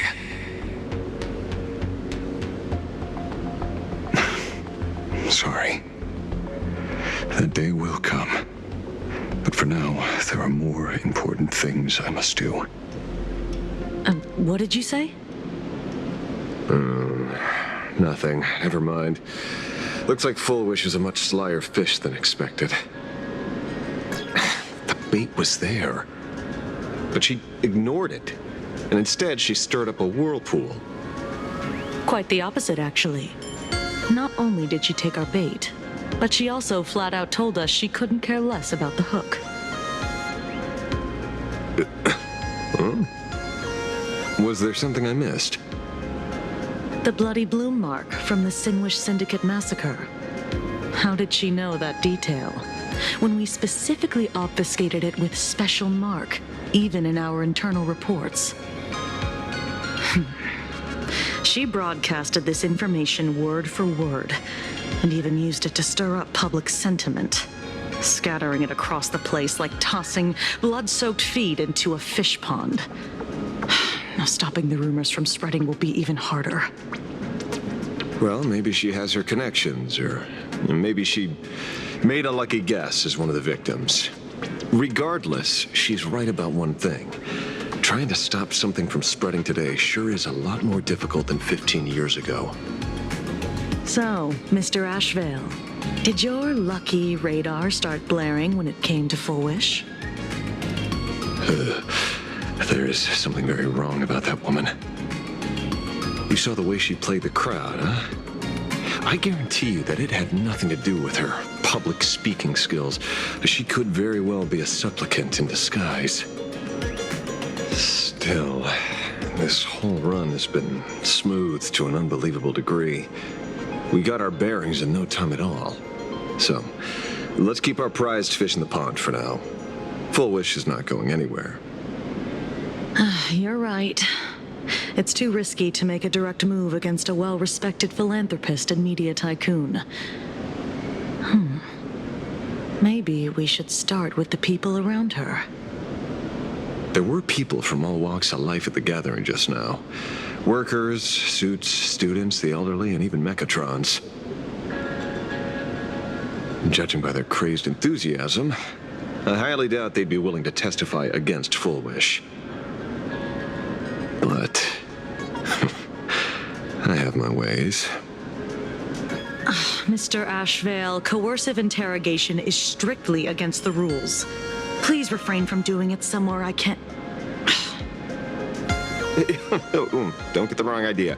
I meant an old friend that I spotted at the gathering.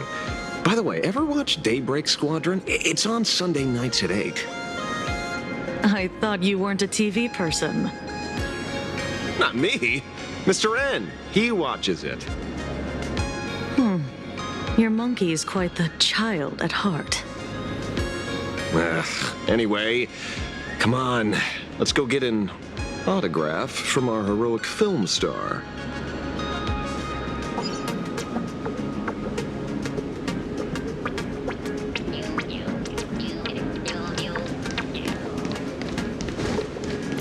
Is that him? Shh! Don't interrupt. What? You lost him? Not even close.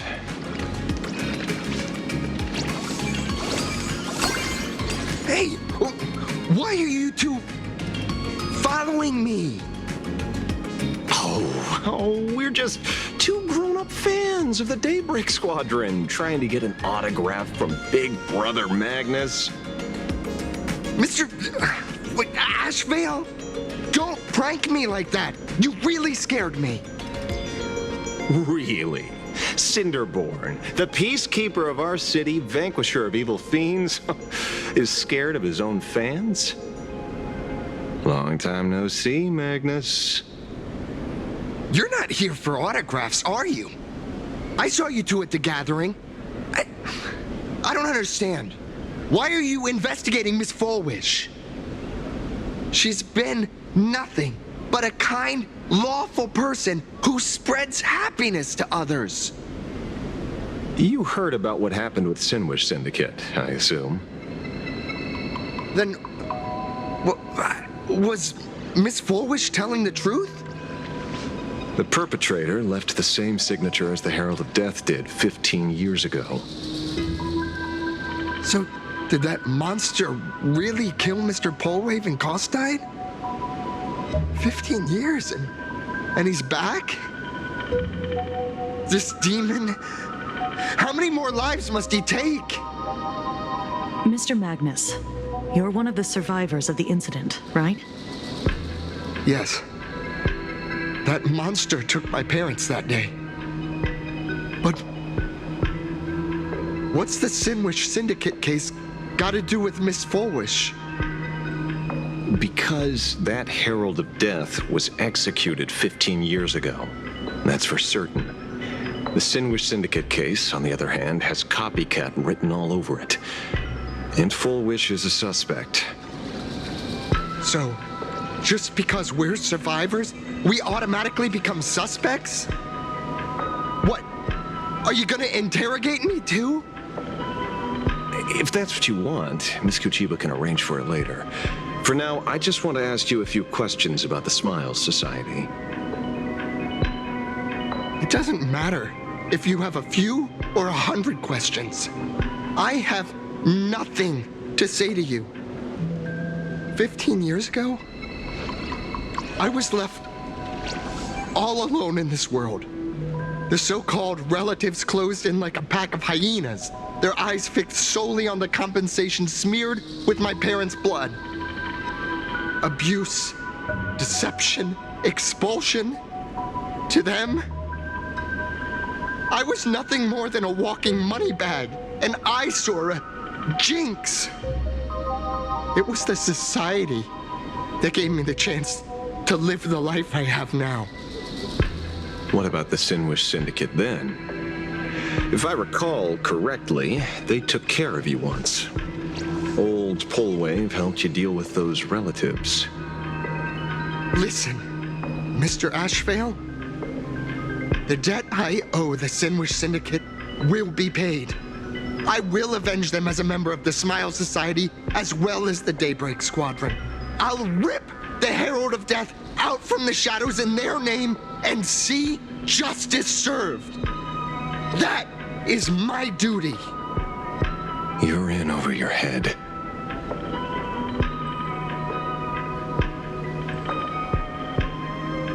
The new Herald of Death is very dangerous.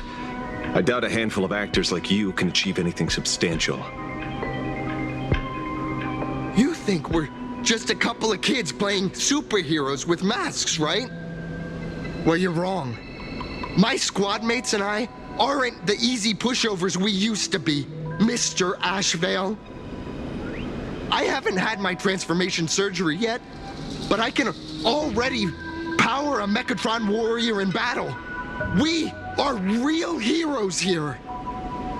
Boys, let's stay on topic, shall we? I just wanted to have a few words about the society. I have nothing to say to you either, Miss Kuchiba. Neither of you are getting a word out of me on this. Well done, Magnus. Your loyalty to the Smile Society warms our hearts. You're following me? Not by choice. These IPC dogs made it clear that they intend to frame Miss Foolish. Oh, we're not going to just let this slide. Would you look at that? The hunters become the hunted. What does it matter? If someone's looking for a beating, we'll gladly give it to them. You have 5 minutes for questioning. So make it count, Mr. Ashvale. They're all yours.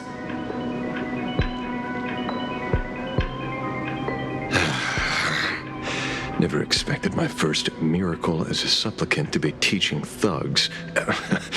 I mean lawful citizens, a lesson on the streets. Let's get this over with then. And if you want to join them too, Magnus, be my guest. Fair warning. I'm out of practice. If you get hurt, that's your problem. Your fists don't hurt at all. Mr. Ashvale, stop!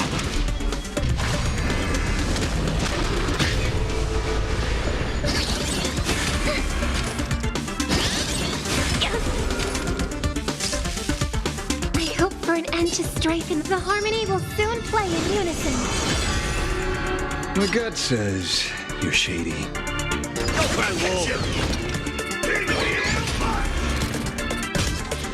Why don't you stay and play? Don't move, okay?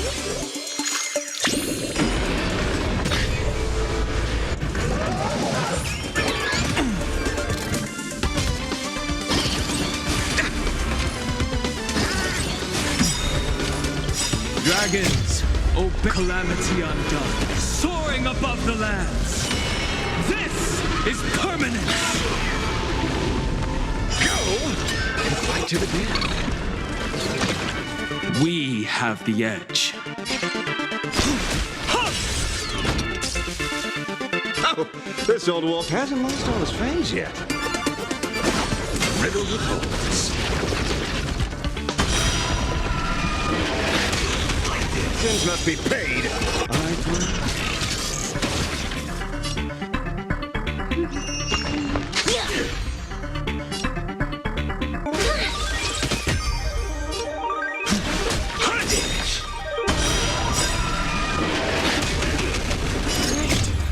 So tonight, the stars echo because of me.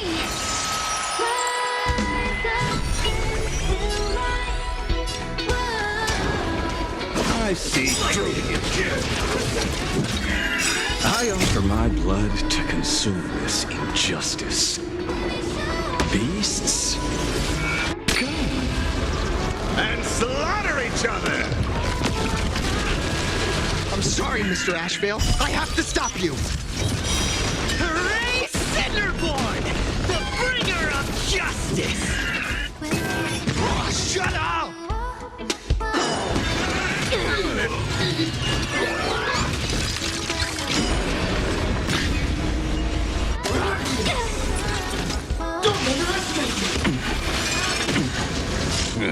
Are they asking to be beaten up? My purpose. Incoming! Things must be paid. Dragons, obey calamity undone, soaring above the lands. This is permanence! Fight to the death. Tap your feet, look, stars are near when you feel the beat. Let's kick it up a notch. Sins must be paid.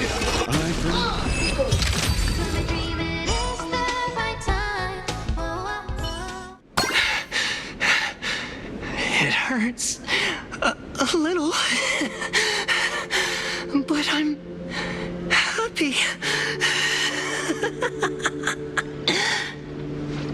There's something seriously wrong with you all.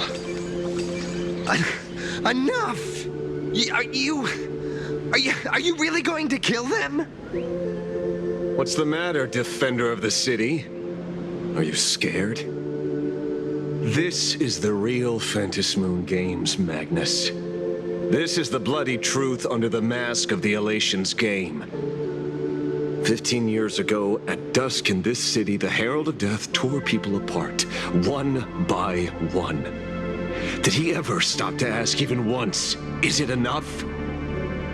I know you want to make something out of yourself, like the trailblazer of the Astral Express, and I know you want to catch the new Herald of Death and crush him like a bug, using the same methods he used against the Sinwish Syndicate.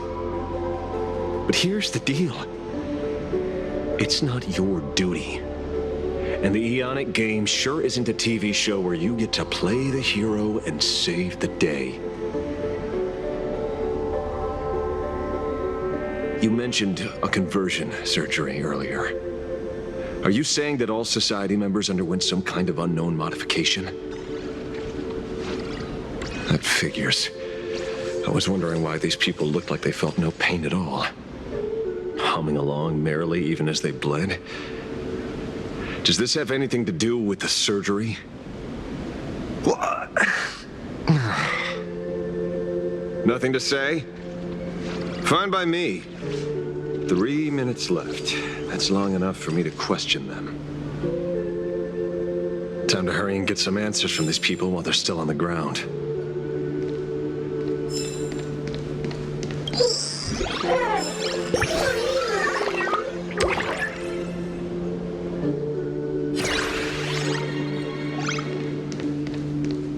Hey, lackey, wake up. Pain should not exist.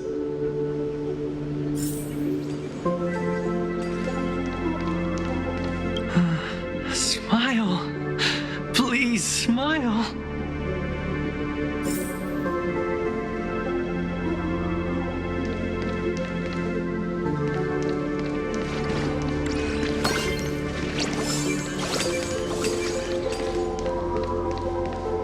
The laughter. Don't let it stop.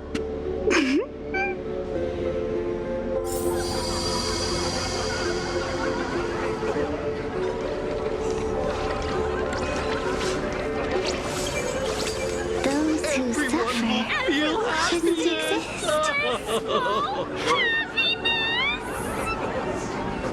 What the heck happened to these people? This is... the small procedure that official members receive. They call it the happiness surgery. With a prick of the needle, no more than a mosquito's bite. The doctor puts this small thing inside your eyelids, even smaller than a synesthesia beacon, and more convenient. People who have had the surgery say that it soothes all your pain and suffering, past or present. Even your body becomes stronger, and your mind clearer and more focused.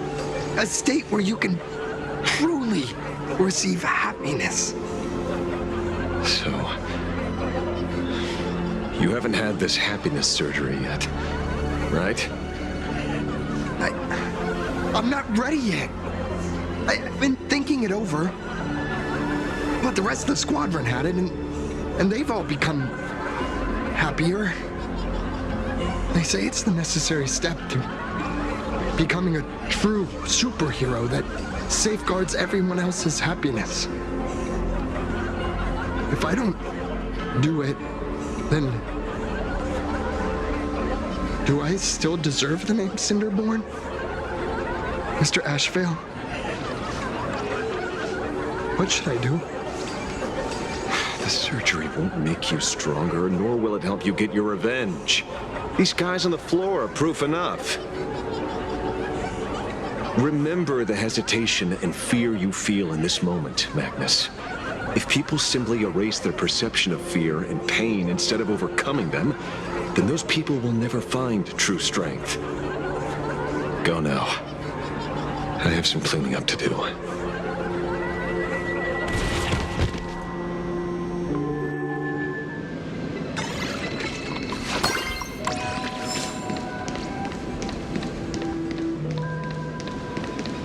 So, did you, pry the answers you were looking for out of them? These people have all been processed by the Smiles Society. Heck, who knows what method they used? It completely neutralized their ability to feel suffering and despair and gave them bodies like steel, incapable of feeling pain. Say, is this the kind of treatment that the Medical Ethics Committee would approve? As if. I doubt they even bothered to submit an application. Which means Full Wish has far more dirty laundry than we initially expected. The idea was to find the Herald of Death with the leads we had. And here we are, going deeper down an increasingly scarier rabbit hole. Judging by their voices, these followers don't seem to have any ill intentions. In fact, they sound a lot more humane than most humans. If all this has nothing to do with the Herald of Death, then it matters little to our investigation. After all, how they pursue happiness is their own choice. Wouldn't you agree? Are you serious, Kojiba? It's only human instinct to avoid pain, right?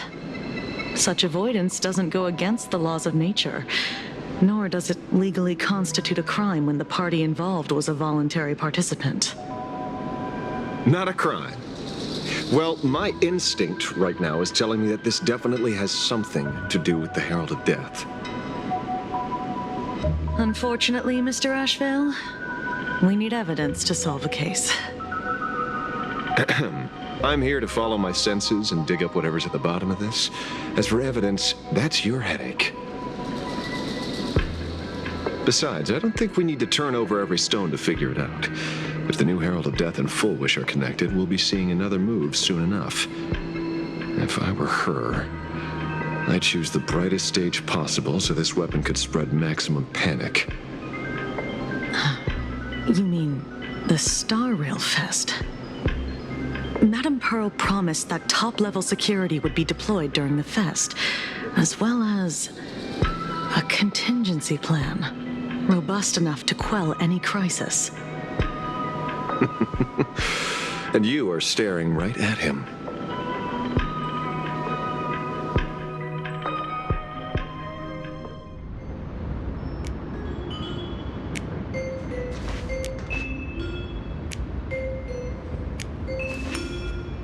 According to Sunday, the crow should lead me to Blade's whereabouts. Since it stopped here, that means...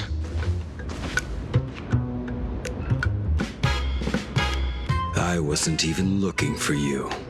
Yet here you are, throwing yourself into the fray. Consider me surprised. We haven't even settled the score over the mask you stole from the Sinwish Syndicate. And now you're skulking around and following us? What's your deal? What do you, or should I say, all of you, want? General Yao Guang of Yuchue has come to this world and is looking for you. Dragons clash in the wilderness, their ichor dark and yellow. In her divination, you will become a slave to your own violence, bringing a catastrophic end to all. I am in that future as well. The only violence within you that comes to my mind is Shuhu. The emanator of abundance who resurrected time and time again. The monster who turned planets into living beings and merged billions of people into flesh spheres. The Xianzhou fears that he is using your body to resurrect himself. So, what's your plan? Kill me again. Oh my. Things are getting a little heated. Should I get you both slushies? Thank you. I'll pass.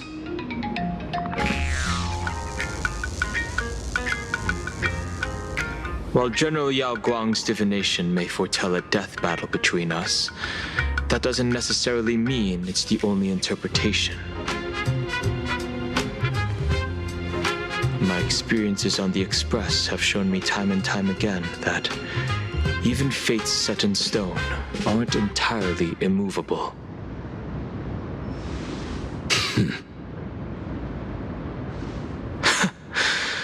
I have no intention of getting into a quarrel with you, but I need to make sure that the presence of the Stellaron hunters won't endanger my companions or the future of this planet. Thus, I must know your purpose here, Blade. What has Destiny's Slave written in your script? He stated this trip would be connected to death. Should I congratulate you? Much obliged. In my experience, it's best not to get your hopes up too soon. Prophecies rarely unfold the way you expect.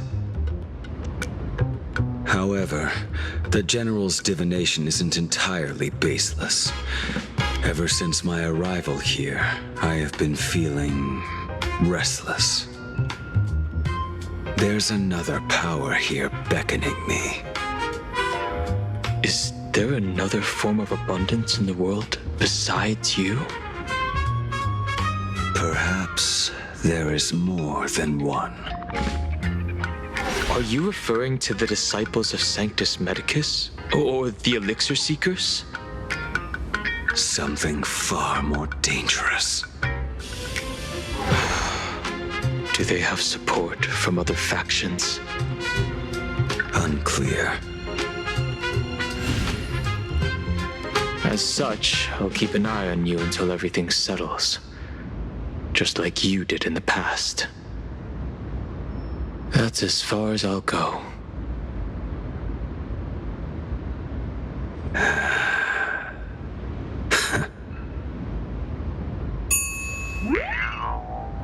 Did you two just agree to some weird collaboration before me? I'll leave that matter in your hands, Silver Wolf. I don't get it. That good-for-nothing detective didn't even blink an eye before selling us out to Pearl. And you still plan on working with him? There are things only he can get done.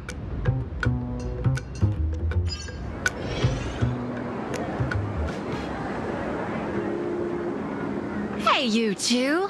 Why the long faces? On land blessed by the Master of Elation, frowning is bad manners. Come on, smile! Whether you're hungry or full, poor or rich, the laughter is with you. Would you be interested in learning about our Research Society of Happy Smiles? Thank you, but I'll pass. Another one? How many people have been talking to us about happiness today? Well, 6, exactly. Locals say ever since the Sinwish Syndicate case, this Research Society of Happy Smiles has exploded in size. That gang's fall left a power vacuum. and the Research Society of Happy Smiles filled it like a fast-growing fungus. Even those who were once resistant or indifferent got swept up in it. I think I'm starting to get a better picture now. Is this, by any chance, tied to what you're preparing to do in the Phantasmoon games? Not only me. It might also be tied to the ominous fate General Yao Guang warned about.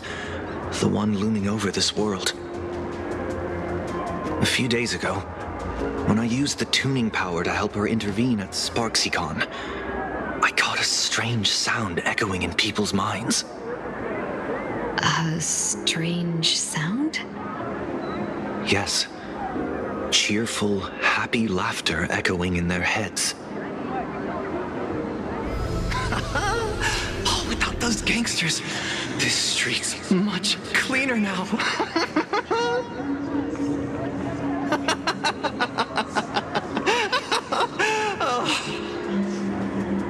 The so-called voice of Aha those society recruiters claim to hear? Could the Joy Seeker truly be so passionate about universal redemption? Whatever that is, it's not Aha's laughter. From the moment I set foot on this street, I've been using my tuning ability to sense the residents' minds. Miss Tingyun, allow me to correct you. Those connected to the Research Society of Happy Smiles number not 6, but 42. Each of them carries the same sound. Identical laughter, looping endlessly like a broken record. Mind control? Or something worse? Are you trying to say that this is tied to the harmony? My apologies. I dare not make such wild assumptions. No, this isn't the work of any tuner. It feels like a barrier, born from the human mind itself, to numb the unbearable pain it cannot endure. Like a worn-out tape recorder hidden deep in the subconscious, repeating the same thing over and over. I am happy. I am happy. So, whose divine handiwork is this supposed to be now? Wherever this laughter comes from, causing so many people to self-deceive in perfect unison while enduring pain is well beyond the capabilities of a mere charitable group. Beneath these calm waters, the undercurrents are far more turbulent than anyone imagines. The bad news just keeps coming. Dan Heng's gone off on his own, and Madame Yao's completely vanished. Can you still sense her? The bird I entrusted to General Yao Guang has seemingly gone silent. I can't share its vision anymore. I can't even feel her thoughts through it. But I know it hasn't faded. That means she's still in this world somewhere. Let's pray she returns soon, with some news to pierce through all this fog. Otherwise, this Arcadia built on happiness will crumble fast and fall into the abyss.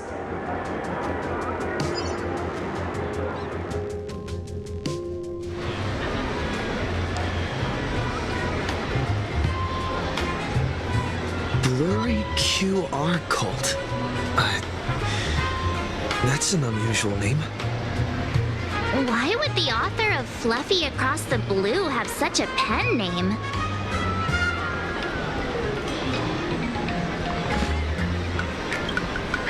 Really? A pen name often says a lot about its creator. Someone who can draw something that cute must have a warm, gentle heart. I heard the Fluffy's been running for half a year in a magazine. At first, it wasn't very popular in plain Arcadia.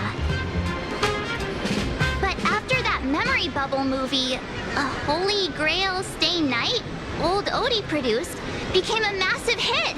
The Astral Express's adventure stories spread far and wide, and the Fluffy started gaining popularity. Now the latest chapter, The Sacred Flames Return, Amphorius's creation, is sold out everywhere. This cult sure knows a lot about our journey. Must be a galactic fan of the Express crew.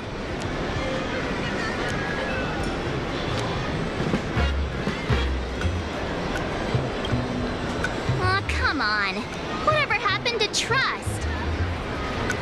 According to the address the Perlux employee gave us, it looks like we've arrived at a familiar place.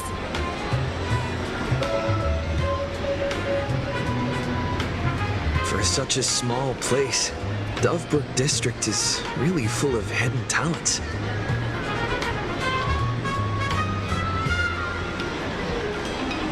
Turn left at the first intersection, then turn right, go straight for 200 meters. Wait, this is the Furbobo Weekly newspaper? Oh, don't tell me the author of the Fluffy is actually a Furbo. No wonder he rarely shows his face. Come on, let's go upstairs. In the Research Society. The Fluffy goes puff, puff, puff. Pom-poms for extra fluffy stuff.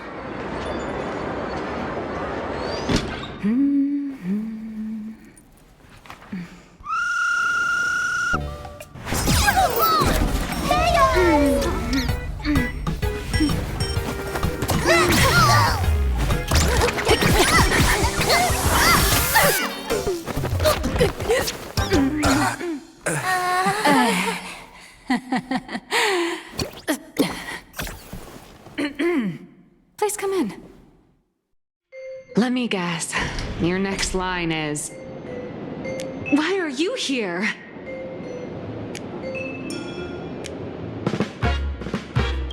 Miss Nihilux, what are you doing here? What's the problem? I'm the magazine's founder, its president, and its editor-in-chief. It's only logical that I'd be sitting here. A million? President Nihilux has already been behind on behind on everyone's wages for months. If it weren't for the money, who'd risk their neck being a tabloid journalist, sneaking photos of the bigwigs on the Astral Express?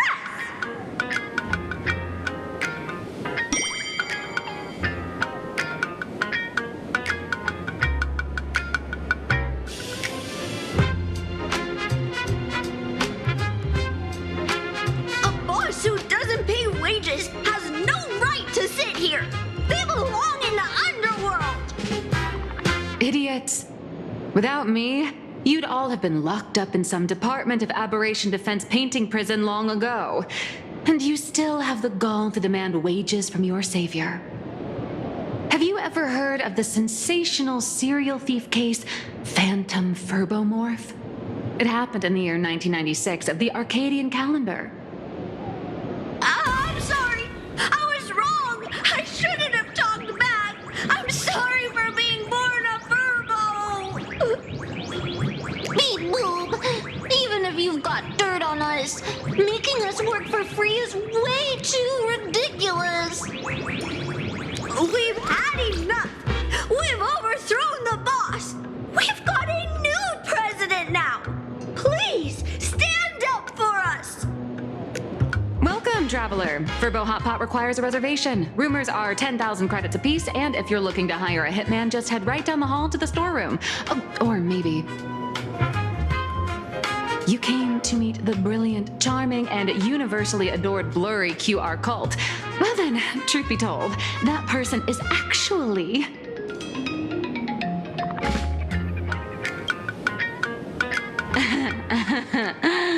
Who could it be?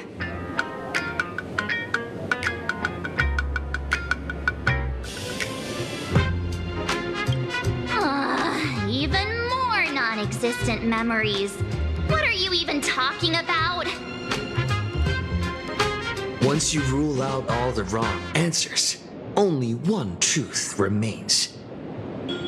The only one here who can actually draw is you, Nihilux, your blurry QR cult.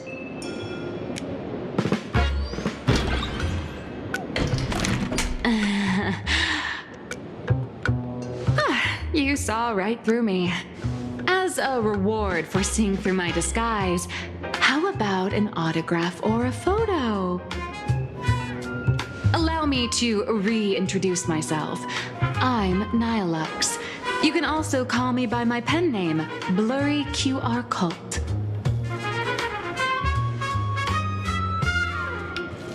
Aw, no wonder you were tagging along back at Perlux Tower, acting like you knew us so well. Wait. This blurry QR cult persona isn't a fake, is it? Identity is just a mask and a body. Real or fake, it's all in how you see it. At the very least, for now, there's no other blurry QR cult around who could show up at Star Rail Fest for a live signing and hype up the Astral Express, right? So, you already know why we're here. Just a little deduction, that's all. The news about Star Rail Fest is already everywhere online. Knowing how that perfectionist Madame Pearl operates, she's definitely pulling strings to make your collaboration a success. Naturally, having me step in was part of her plan. If that's the case, will you... That said, I'll have to respectfully decline. Not to brag, but Fluffy Across the Blue is ridiculously popular in this world. If tickets weren't limited, the line would wrap around the planet twice and a half. That's not a signing event, but a public execution, right? Yeah, that does sound pretty horrifying.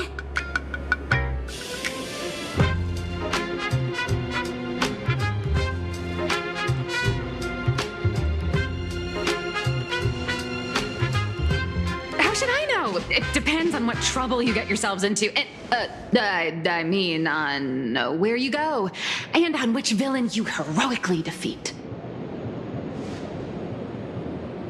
So tell me, Miss Nihilux, do you really have the right to refuse us?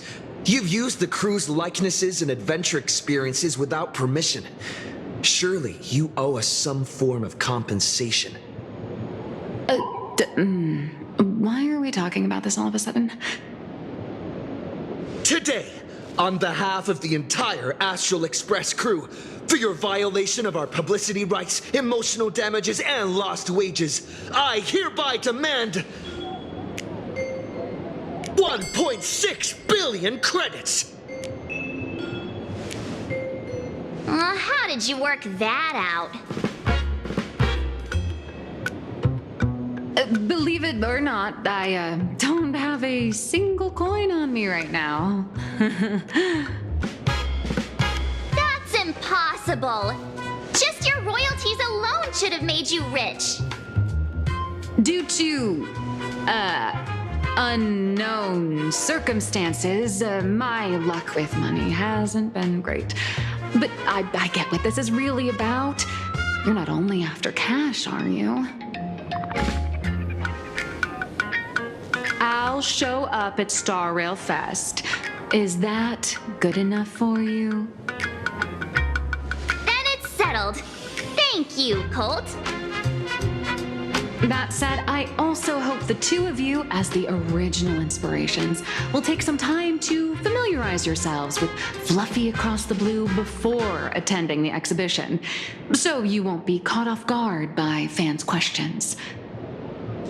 Time to attend Miss Nihilux's class. Please follow me.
Miss Nilux's mini class is officially in session.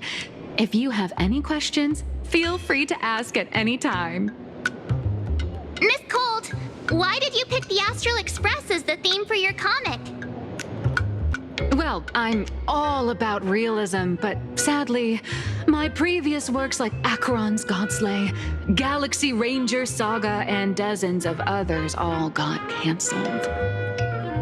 If you hadn't beaten Iron Tomb and boosted its popularity, this one would have been canceled too. Let's not ask sad questions, all right? Sorry. All right, pay attention.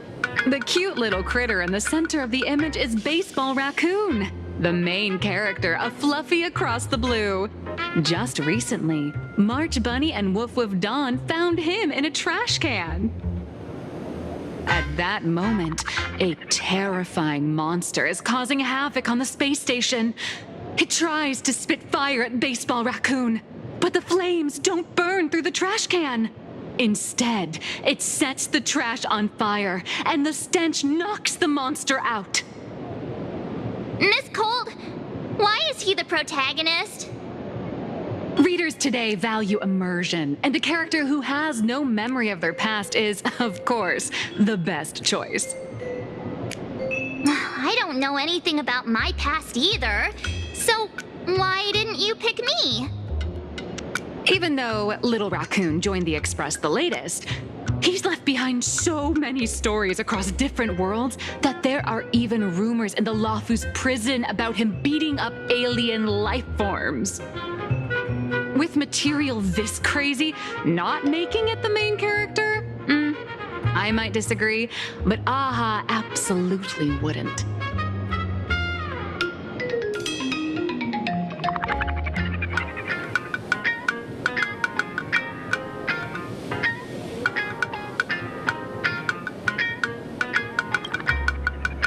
Wow, that's a smug face. March, the Fluffy is just a comic.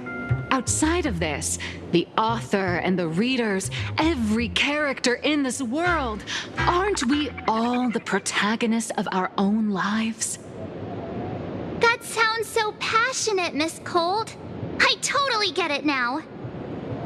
And so, the unruly Baseball Raccoon, the quiet Woof Woof Dawn, and the lively March Bunny formed a trio everyone loves. Actually, I have a question too.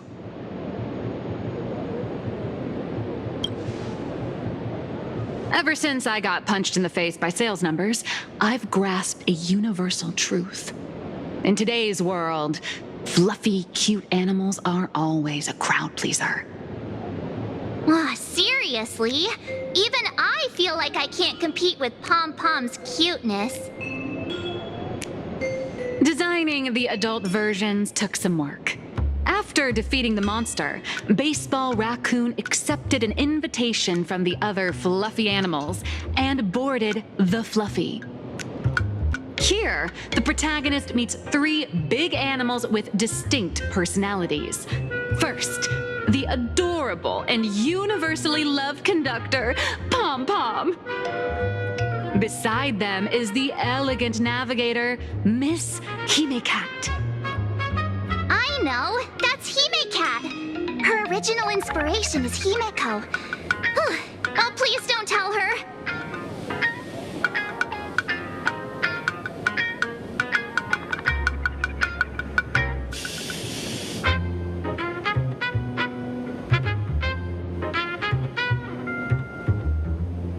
And the big brown dog on the other side, see?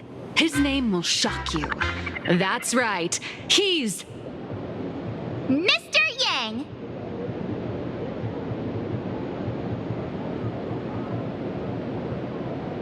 just Mr. Yang. Your taste in naming is indeed extraordinary. Anyway, the 6 fluffy little creatures boarded the Fluffy Express and set off on their journey. As for the plot, it's pretty much the same as what you've all experienced. Just with a bit of artistic tweaking to suit Plain Arcadia's audience.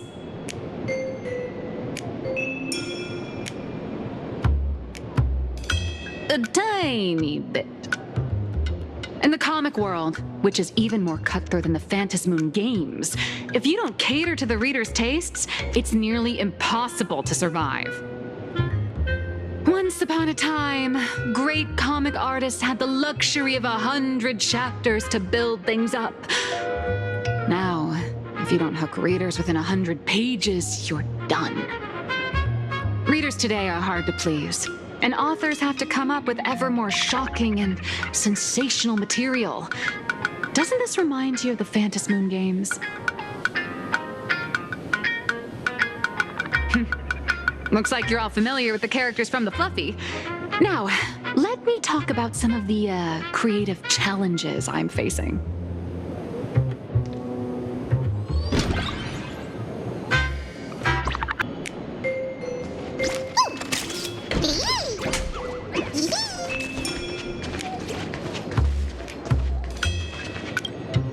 So, what do you see on the Fluffy stands? It's him turned into a cute little animal?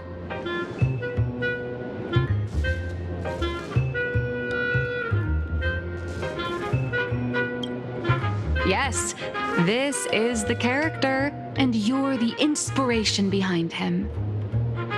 But even for someone as interesting as you, there are many backstories that readers don't care about, don't want to know, or don't feel obliged to understand. A comic artist's job is to capture the most interesting parts and present them to the readers. The cute and clever one is March Bunny. The unruly but reliable one is Baseball Raccoon. This is what we call a concrete archetype paired with an abstract character. And the abstract side of a character will only be further simplified in the eyes of the readers. So, how do you think the readers across the universe view you nameless?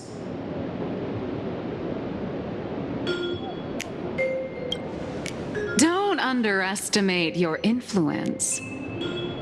Your heroic deeds and accomplishments drew my attention, and your demeanor gave me inspiration for the character in the Fluffy.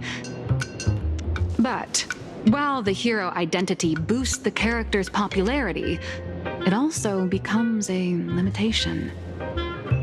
That's why the little animals in the Fluffy have to defeat even more powerful villains and keep upping the ante to get more applause from the audience.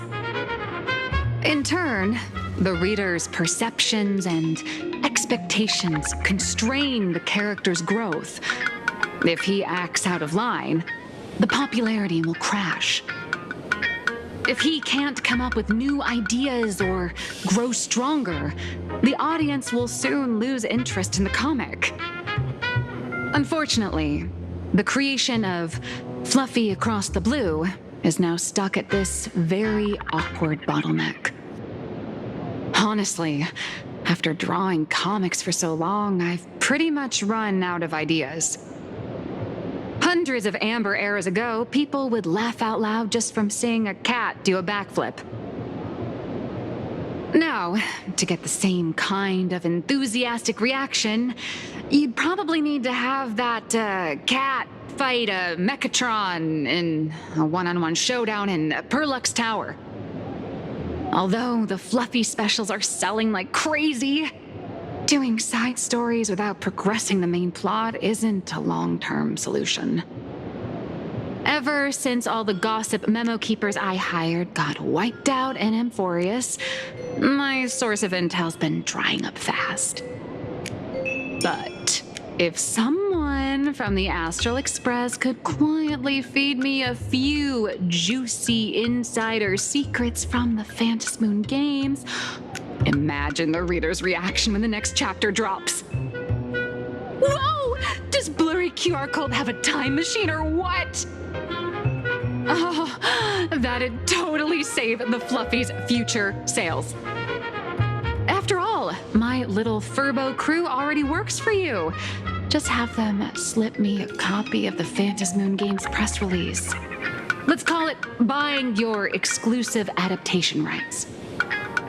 We'll do a 50-50 split.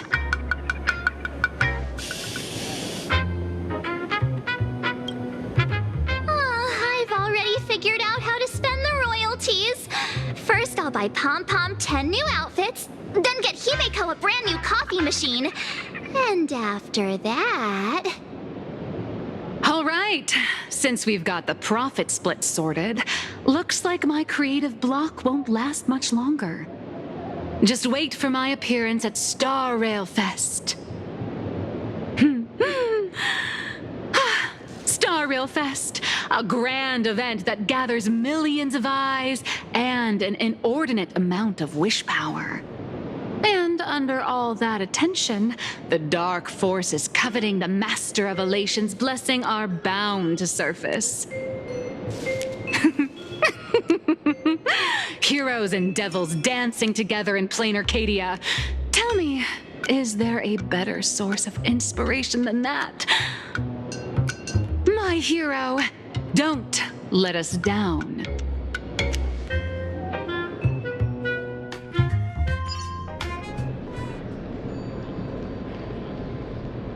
A supplicant is the master of wish power, but wish power can also become the shackles that bind the supplicant, forcing them to fulfill its desires. Love and hatred are alike. Dependence resembles fear. What commands wish power isn't only love, but also hatred. Thank you. These notes will really be a big help to him. Good. I'm so glad to be of help. For generations, many members of our family have attempted to enter the Phantasmoon Games, hoping to rely on the Aeon's immense power to lift the curse afflicting the Graphia bloodline. Some came close to the mask, but could only watch as history passed them by. Others wore it, only to fail in the end. That was until 400 years ago, when your great-great-grandfather Hero won the Phantasmoon Games and successfully gained an audience with Aha. But the family's curse was not broken. In his notes, he wrote, "Just as the god of destruction cannot cradle a bouquet, so too is the god of elation powerless against a curse. Such is the cycle of cause and effect." Father, are you wondering what it was that healed me? I know you're keeping something from me. But I don't care what cured you 15 years ago. As long as you're alive, I can wait until the day you're ready to tell me. Still, as a father, there are things I must say, even if you don't want to hear them. As an artist, I'm fascinated by fleeting lives. How they struggle, they suffer, and in doing so, reveal a brilliance worthy of time's memory. But, as a father, I can't stand by and watch my daughter walk into tragedy. I bless you to be a hero, to welcome the same end as Akivili. Those are words I could never speak. The road ahead is shrouded by uncertainty, and that's why someone must take the first step to trailblaze a path others can follow.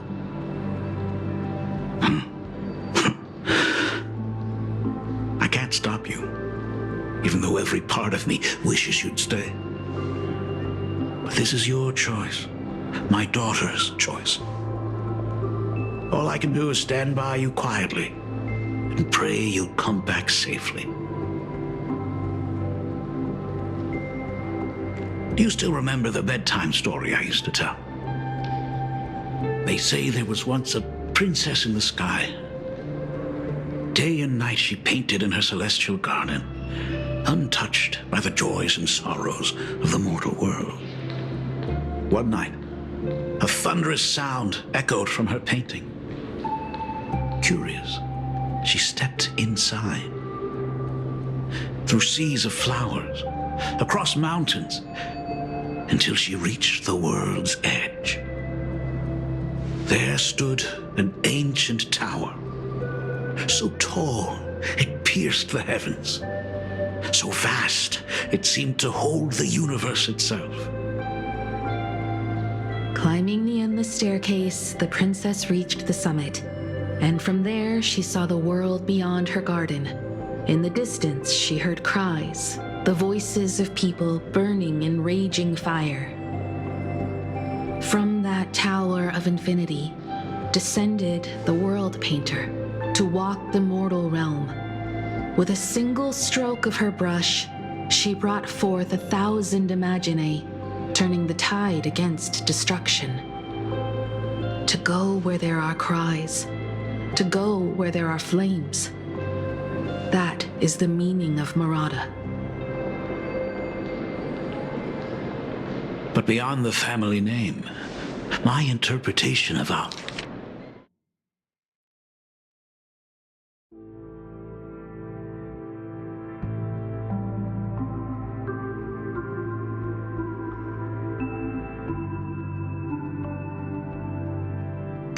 ancestor's name, Graphia, is also the hope I place in you.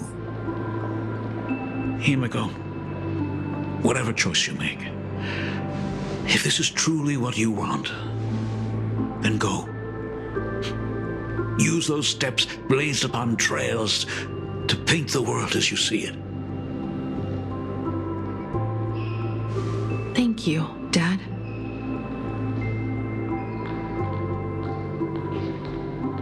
By the way, how's your health? You haven't picked up any bad habits like smoking or drinking while I was away, have you? As the Dean of Graphia Academy, I still have to set a good example for my students. It's just, my tendinitis keeps acting up. My herniated disc is getting worse.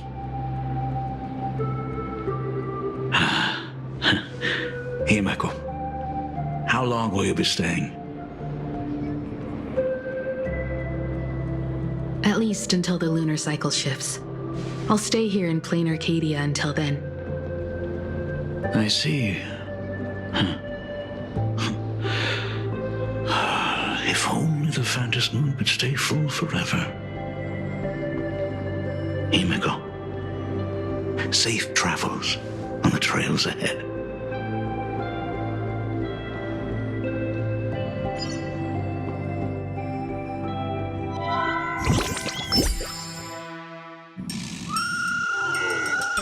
Hello, everyone! Welcome to Foolish TV's special news segment, Arcadian Morning Report. I'm your host, Poofy. Hi, everyone! I'm your host, Snowy! The Star Rail Fest exhibition venue, funded by Pearl-X Corp and constructed by Turbogen Heavy Industries, has officially been completed! Thanks to modern Imagenesis technology, it took only a day for the Skyline's lookout cloud to take on a completely new look.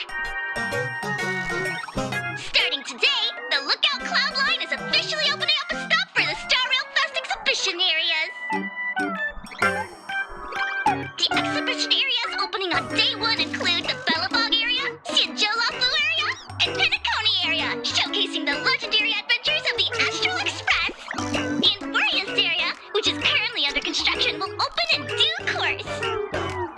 For this event, Pearl-X cordially invites several crew members of the Astral Express to visit and be interviewed, including the Trailblazer, who recently joined the Phantom Moon Games as a supplicant.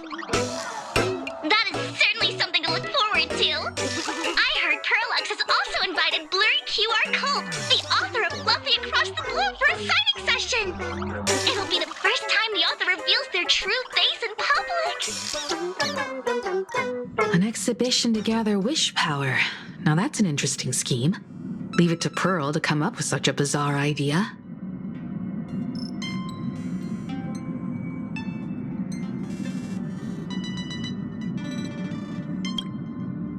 Mm-hmm. Pearl is also mobilizing Perlux's resources to promote us.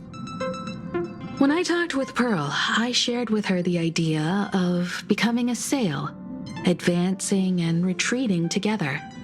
This collaboration could truly bring out the best of our respective strengths. Sometimes I wonder if Jade invited us here with the intention of giving her colleagues a winning edge in the Phantom Moon games. For Pearl, this Ionic game is probably also a good opportunity to observe and study the way we operate. Though, compared to our usual opponents, this Intellitron executive is a surprisingly rational decision maker. Her proposal for cooperation seems more trustworthy than most. It's not rationality that concerns me. It's the irrational factors.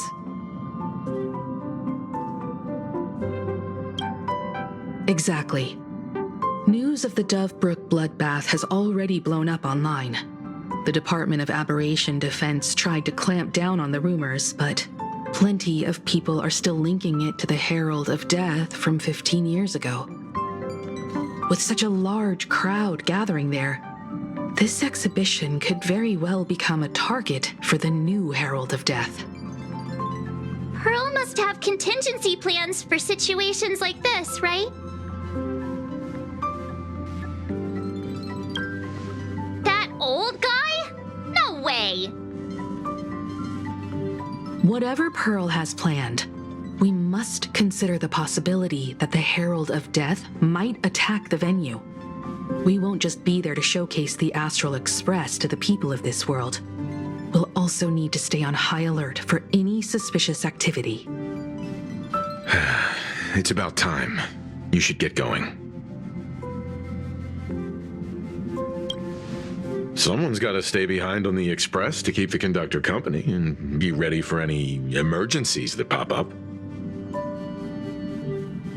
You guys have fun out there, but stay safe. Contact me right away if anything comes up.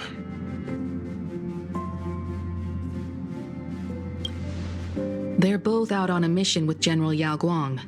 Don Hung is tracking Blade's whereabouts, while Sunday is working with Miss Ting Yun. Both of them are tied up.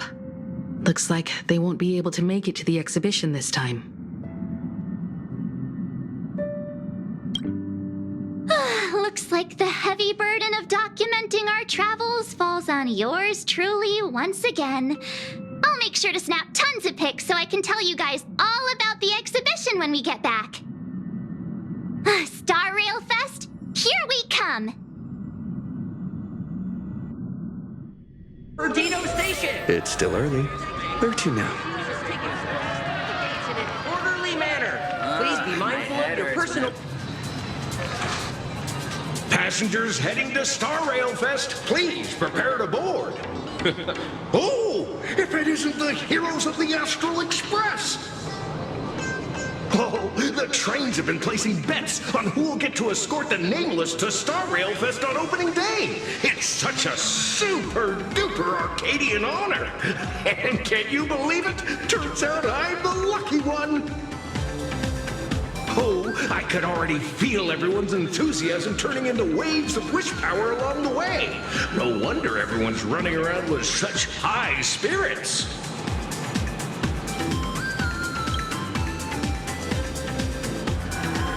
Ding, ding, dong, dong. The Express is about to depart. Heroes, please stay seated and hold on tight.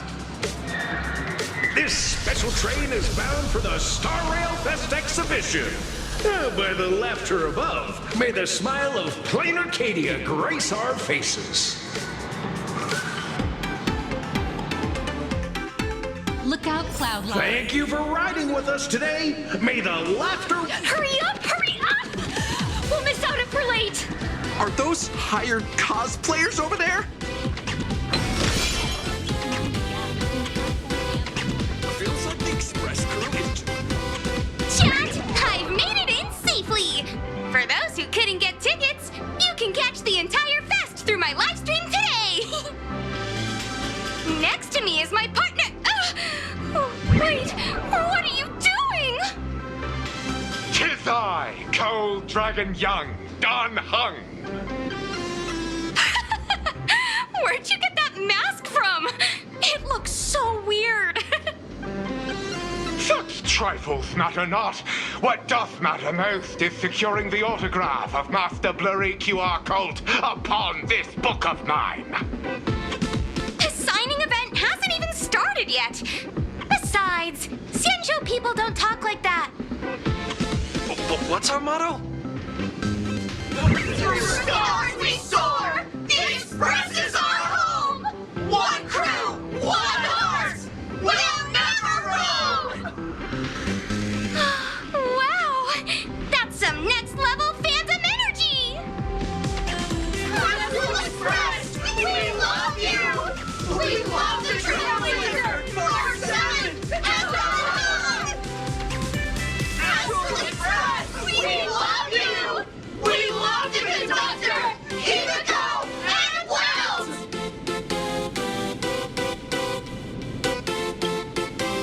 Shh, this isn't Amphorius, you know. Watch what you say. The family's got ears everywhere. It's best if we keep quiet about Mr. Sunday while we're out in public. Want to take a photo together, Himiko? No, thanks.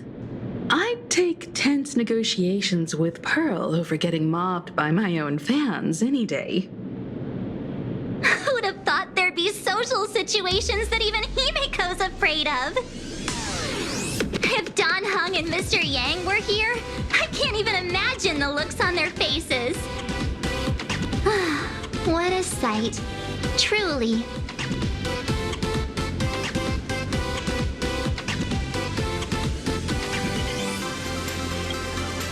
I'm pretty sure Don Hung wouldn't want to experience this. So many fans out there. Even more than the crowd that came to welcome us at the station when we landed. It's kinda going to my head. Oh, hold on. That's not good. We need to be on high alert. Who knows if that supplicant is hiding in the crowd, plotting something against us and our fans. So, I'm gonna brave the danger and check things out myself.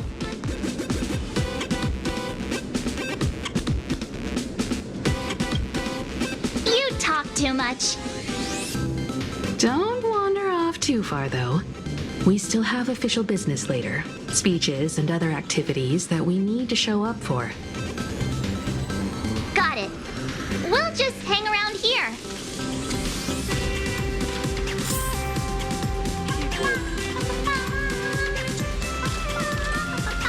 I can't tell you who sits next to me. You guys go explore. I'll take a look around here, too. So how's that for pure love, huh? Wow! With that outfit, you must be cosplaying as March Bunny. Am I right? The accuracy is just insane! Yeah, just like the original.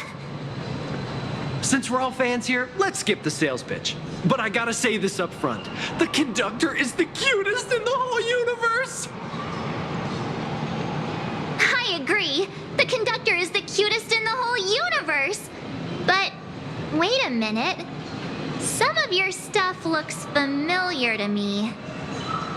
Sharp eye! You're definitely a hardcore fan. We collaborated closely with artists from different worlds along the trailblazing expedition to create these products. I can pretty much guess who they are.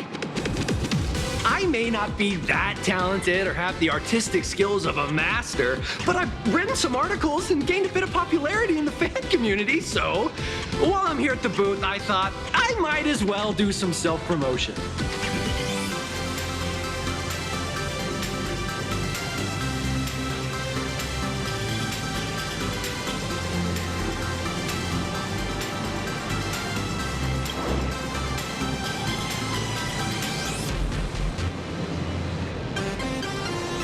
If any of you happen to be super hackers, space warriors, spirit whisperers, or those cursed by eons, come find me. I've said my piece. Looking for a sense of truth in fictional stories is just human nature.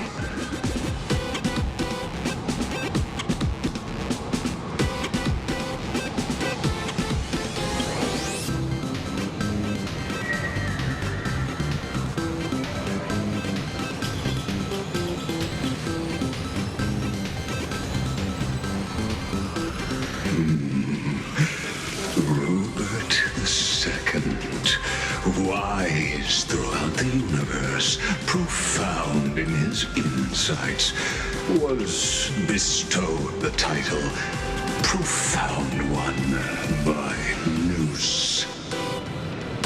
If it pleases you, my king, we shall storm the throne and snatch that bloody seat from Rupert the First. Among the countless stars are whispered the secret chronicles of Rupert.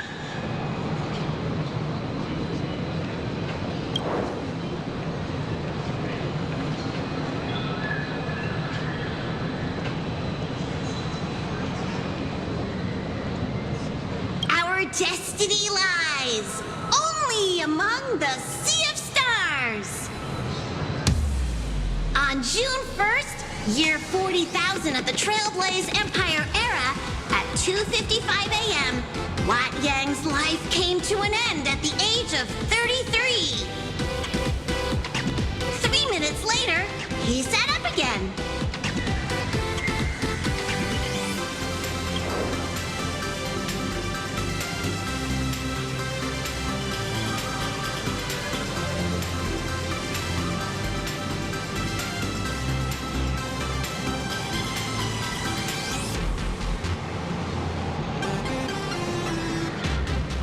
I'm sorry, Kafka. You can survive without me.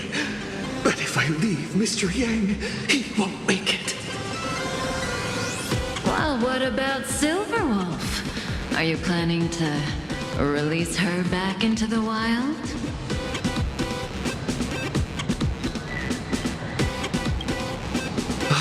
The folks here seriously don't hold back. Nothing's off limits to them. Buy one item, get a free novel. It's a venue exclusive deal.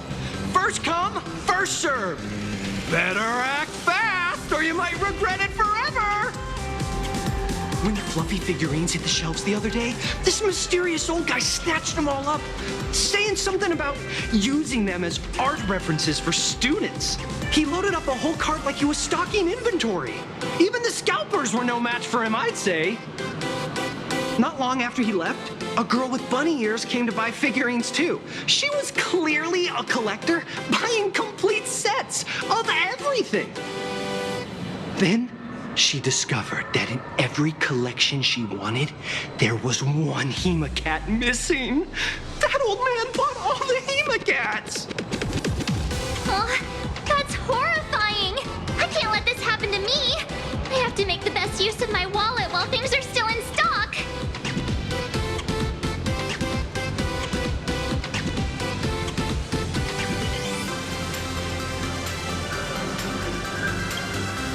You know that feeling when you see some weird little gadgets and you just can't help but buy them?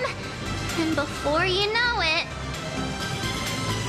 your whole room is full of stuff, so you have to secretly hide them under your best friend's big bed. Aw, this is not good. My wallet is trembling. My pocket money is crying out in pain. I need to battle against my own instincts for a bit. Go look around without me for a while. I'll come find you once I'm done with this battle. Just don't wander too far, okay? I got it.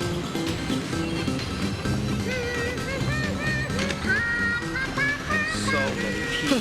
That express. 3, 2, 1. on? Hi! The Trailblazer. Sorry to bother you. We're with Full Wish TV. It's our lucky day running into you here. Do you have a moment? Mind doing a short interview with us? It won't take long.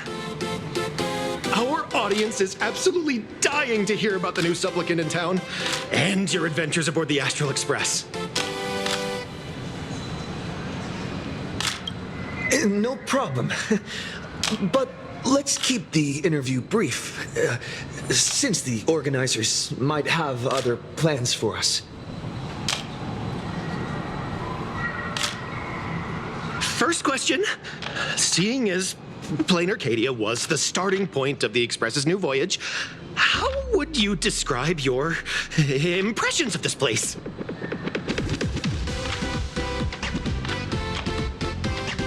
Plain Arcadia has left quite an impression on me. An ancient world that somehow feels so modern, so vibrant and colorful. Everyone's chasing the latest trends, looking for fun. I'd say this place is more like a never-ending carnival. Interesting! Throughout the history of the Phantasmoon games, it's been extremely rare to have such a renowned cosmic figure as yourself participating. As the Astral Express's supplicant, what kind of changes do you hope to bring to this world in these games? I'm just a passerby. Who am I to change this world? But if I can, I hope to show everyone the spiritual strength of what the Trailblaze represents. That's an impressive answer. Speaking of which, after joining the games, you immediately went to defeat Miss Sparksy, who represented the Masked Fools. What are your thoughts on potentially facing native supplicants in the future? Sparksy gets her kicks through chaos and madness. That kind of out-of-control elation is way too dangerous. As for the other native supplicants, as long as they don't make the games dangerous, I'd rather cooperate with them than defeat them through violence. Speaking of local supplicants, we've noticed that Star Rail Fest is Perlux Corp's way of rolling out the red carpet for the Express. There are rumors that the IPC is also sponsoring the Express. So, I have to ask, are you representing the Express or the IPC in these games?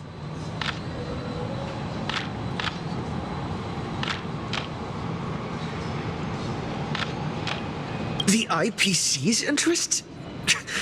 Nah. Even though Star Rail Fest has exceeded my expectations, and Madame Pearl and Perlux extended such a warm invitation, which I'm truly grateful for. At the end of the day, this is a festival for everyone.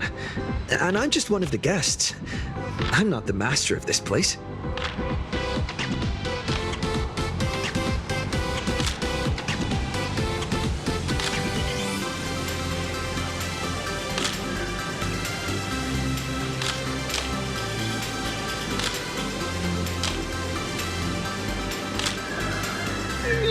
Thank you for your valuable time.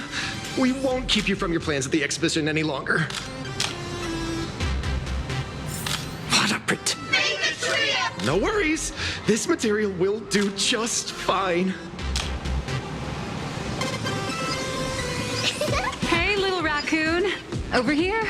I'm right here. Oh, nice to see you again, little raccoon. You're lucky you haven't been completely swarmed by fans yet.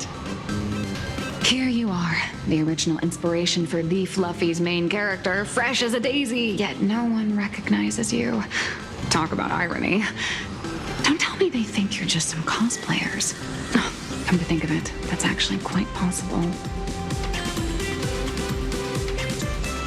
Shh! Keep your voice down. I'm afraid of being swarmed by rabid fans. It's honestly Heartbreaking that the organizers only gave me this dinky little booth. I was hoping for something more prominent, like a spot on the main stage or something.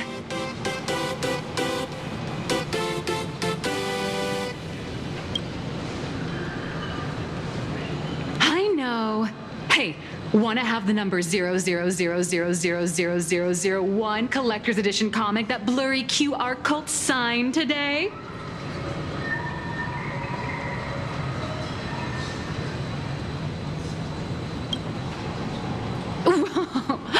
Since when did we get all polite? Of course it's free. But you know what they say, nothing's more expensive than free stuff. Hold up. What's this extra thing? Light sticks. The organizers gave me thousands of them and told me to hand one out to each fan who gets a book sign. They really know how to push someone around. I wanted to give them a piece of my mind. Am I not the world-renowned author of Fluffy Across the Blue, the great blurry QR cult? Who exactly do they think I am? Chopped liver? But you're right. This is Star Rail Fest. Today, I'm just a side character. Anyway, it's about time to head to the booth and meet up with the staff to start the signing session. I won't keep you from enjoying yourself any longer. Bye-bye.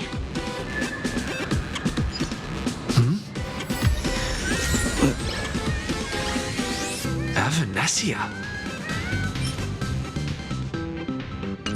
What is she doing here?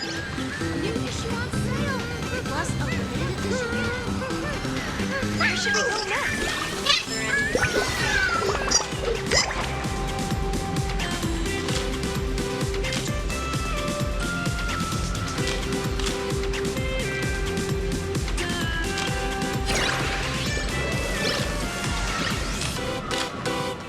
Target confirmed. Mine's ready. Toast on face. Avanessia, rolling out!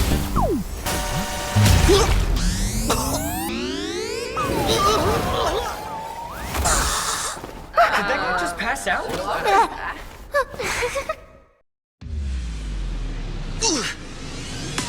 I'm so sorry. Are you alright?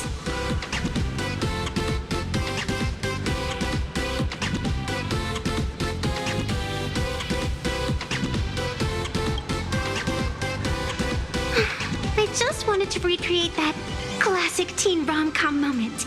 You know, bumping into a schoolgirl running late with toast in her mouth. I'm really sorry. Why am I here? Well, probably because the plot demands it. Well, that's got to be the lamest excuse I've ever heard. How could such a classic trope fall out of fashion so quickly?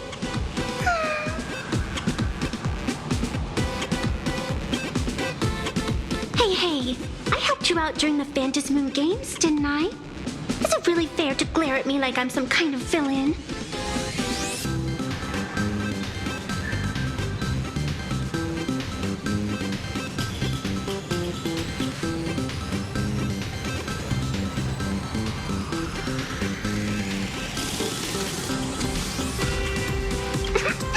I watched your whole fight at Graphia Academy. I'm more than happy to befriend those who are destined to be part of these games, as long as they can show me their wish.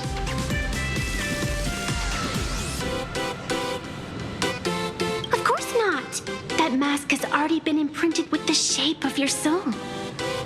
Even if I took it back, it wouldn't be of any use to me. An old friend of mine once taught me how to draw. And as it turns out, I'm a natural. If you call those lousy doodles you made when drawing the mask talent. I'd always wondered if something I imaginated could actually fool the Phantasmoon's eyes. See?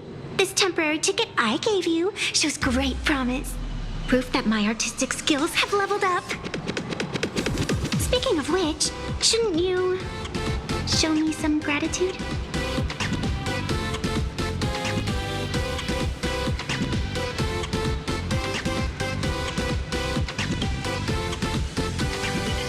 The scalpers are completely out of control. I couldn't snag a single ticket to the exhibition. Could you sneak me in?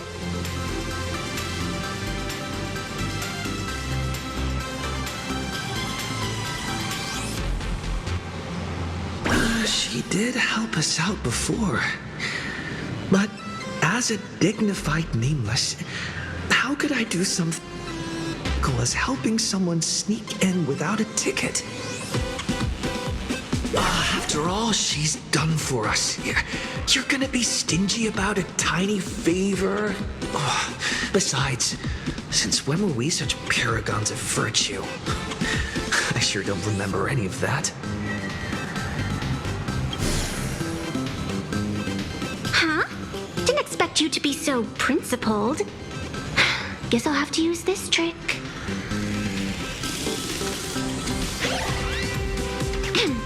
Little raccoon, I've actually been a huge fan of yours all along.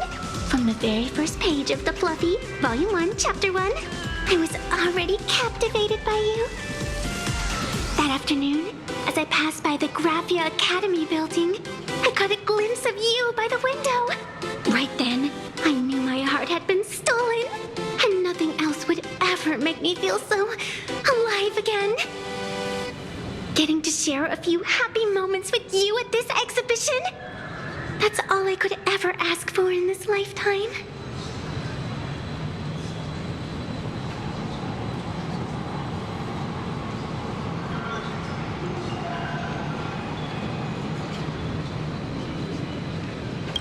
All right, I'll do it. Stop nagging already. Just as I thought. No one's immune to some good old-fashioned glazing. Let's go. We've wasted enough time. I need to meet up with my friends first. What should I get next? A baseball raccoon? March Bunny? Or Woof Woof Dawn plushie? Or maybe I should get an autograph from Blurry.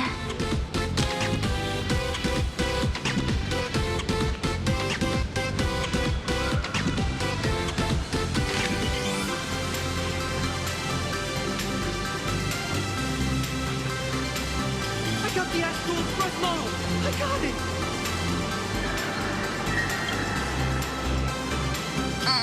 I tried, but I still just couldn't keep my wallet shut. Wait, that girl behind you looks kind of familiar. Have we met somewhere before?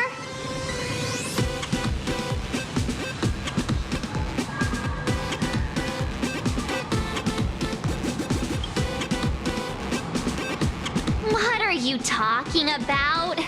I've definitely seen her. I think it was at Graphia Academy? Whatever. It's not important. Wait a sec. Isn't this March Bunny from the Fluffy? Oh, the attention to detail is insane. Especially those ears. I'm a fox. A fox. Let me introduce myself. I'm Evanescia. Just a normal fan of the Fluffy. You must be the inspiration for March Bunny. You're way prettier in person than in the news. March Bunny, I've actually been a huge fan of yours all along. From the very first page of Volume 1, Chapter 1, I was already captivated by you. Getting to share a few happy moments with you at this exhibition, that's all I could ever ask for in this lifetime. But I can't even get a single ticket, so I can only stand here, gazing up at that world from afar.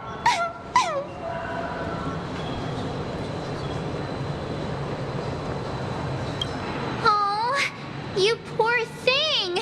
Don't you worry. I will definitely make your wish come true.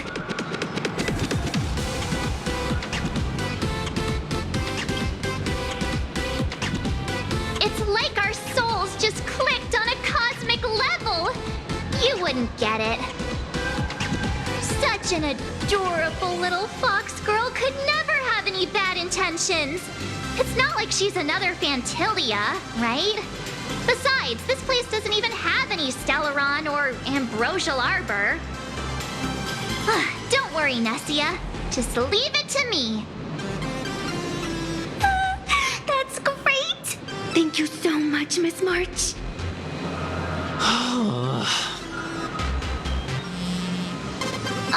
Himeko just messaged me.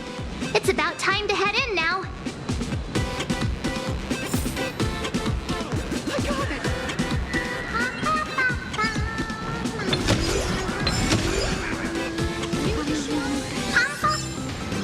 Wow, if it isn't Trailblazer and March 7th. Such incredible cosplay accuracy. Out of all the people trying to sneak in disguised as the Nameless, you two are definitely the most convincing. Have you considered the possibility that they might be the real deal? And how inappropriate it is to ask our distinguished guests for tickets? Hello there! We meet again. HQ arranged for me to wait here and welcome all of you. Miss Himeko has already entered the venue. Mr. Trailblazer, Miss March 7th, and this is... She's,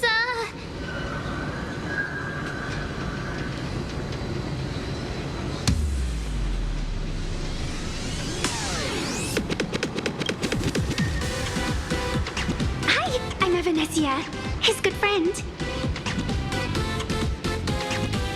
Since you're friends with our guests here, I guess it's all good. Come on in.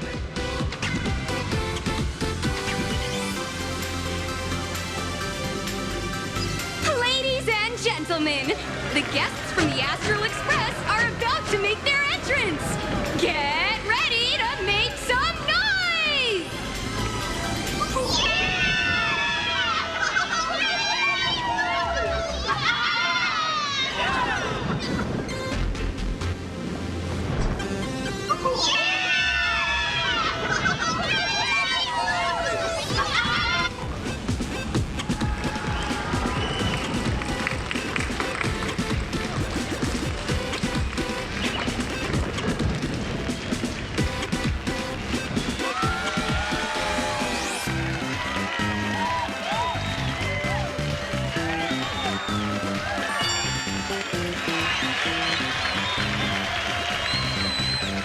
Hello, dear visitors and spectators!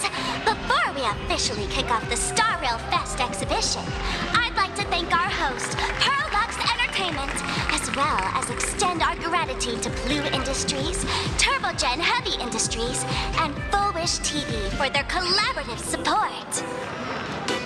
The exhibition area is now open will transport you straight into the Astral Express's incredible journey across the Sea of Stars.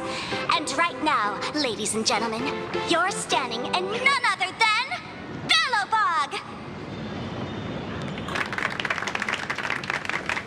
Now, let me hear you call out the name of our hero from the ice and snow!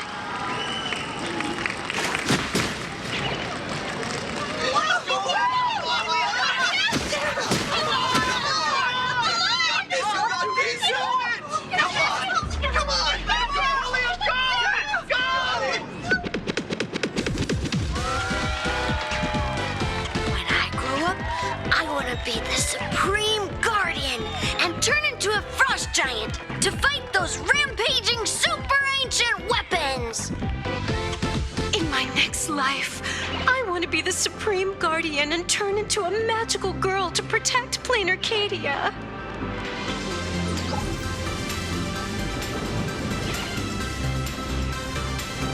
Wait, this isn't right. Why is everyone supporting Cacolia? What's wrong with having the most popular streamer girl host the biggest event?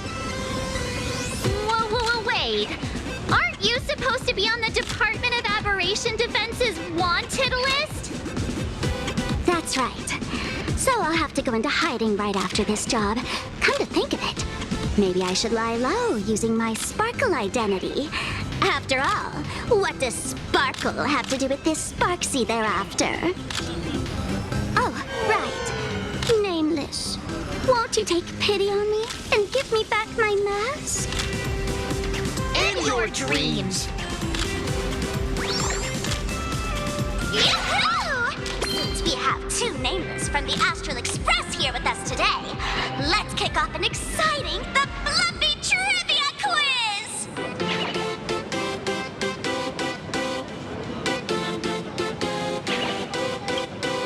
Here's your question. In the final chapter of the Fluffy's Bellabog arc, The Supreme Guardian's Bond, what did Cocolia summon to fight by her side? Oh, the Guardian wand that could transform her into an ice giant? Ding ding! That's correct!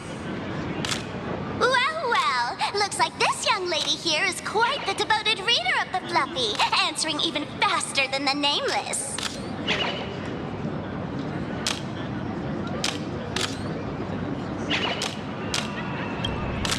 I'm a die-hard fan of the Fluffy. You know.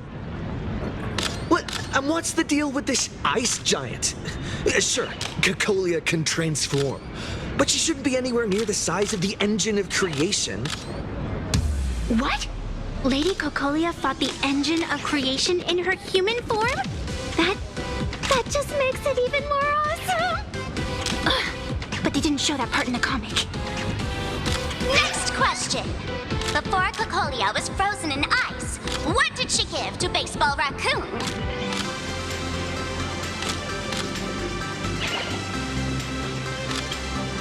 Oops, wrong answer. The Flaming Lance! In the end, the little raccoon used that lance to channel everyone's light to Cocolia, restoring her power so she could descend in her wildfire form! Ding ding! That's correct! Every time I turn to that page, I can't help but burst into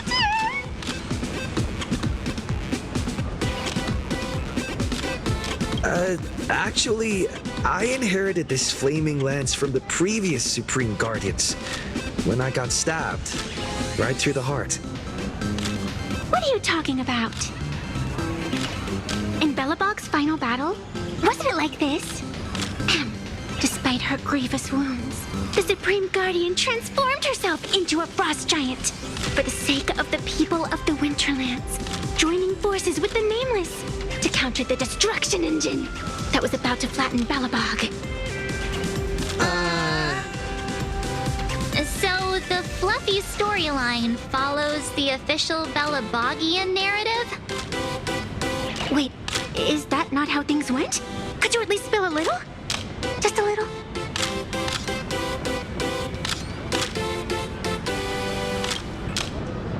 I get it. If the official version of events is that Cocolia and the Nameless defeated the rampaging engine together,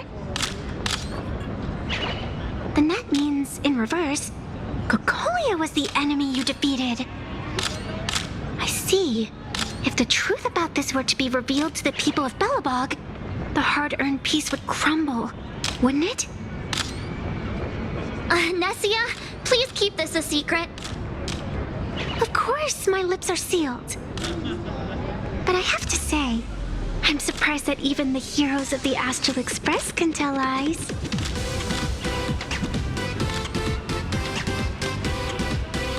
They say lies don't last forever. And while Bellabog's future may be built on the lie, I hope it can endure for a long, long time.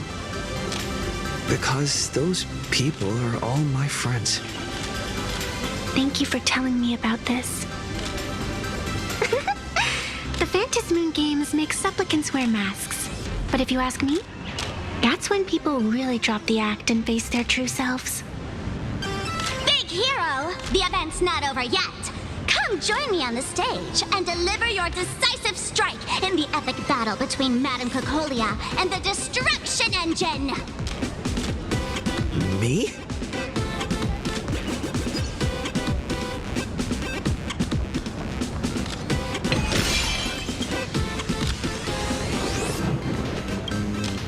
Madame Cocolia is in crisis! Hang in there, Madame Cocolia!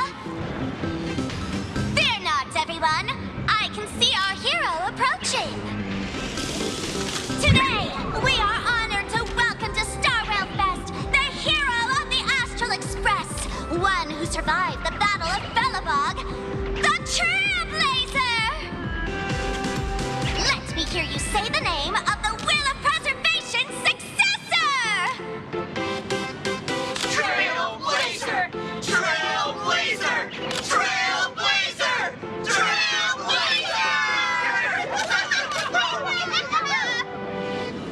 Come on, warrior from beyond the sky! Show us that legendary scene again! Ignite your flaming lance! Charge up Madame Cocolia with your power, and let her hear our calls! The host is calling for you. Time to take the stage, great hero.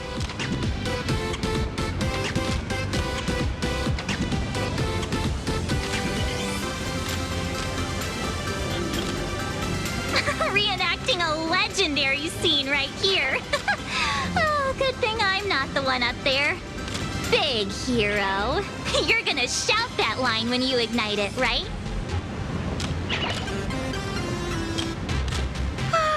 Of course, it's Flaming Lance forward.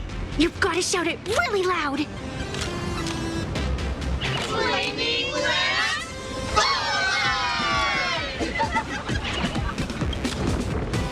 Flaming Lance, forward! Flaming Lance forward! The sphere tip has been ignited.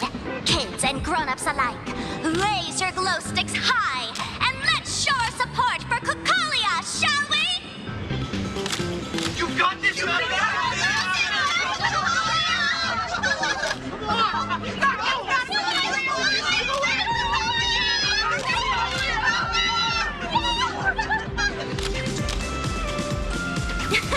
Seeing everyone so fired up makes me want to join in on the cheering too.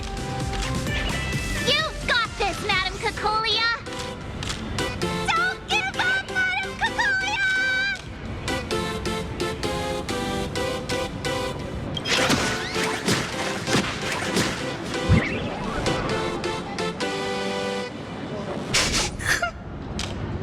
What's wrong, Nessia? I'm getting all emotional. This scene takes me back to the moment I first cracked open the Fluffy Across the Blue comics. The Speeding Express, Dazzling Cosmos, and a bunch of quirky yet adventurous companions. I know the story is fiction, but I really want to be part of it and travel with you guys. But leaving home, that's not exactly easy for me. Thanks for the love.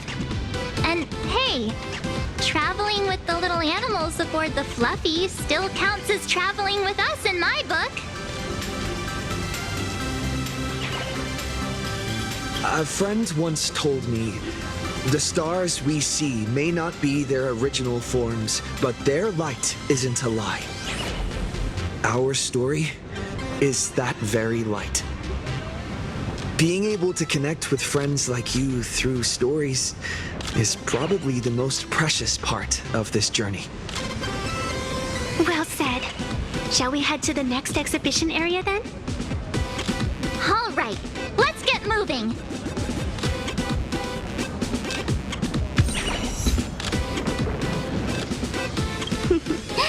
Did you have a good time? Let's see what they have at the next stop.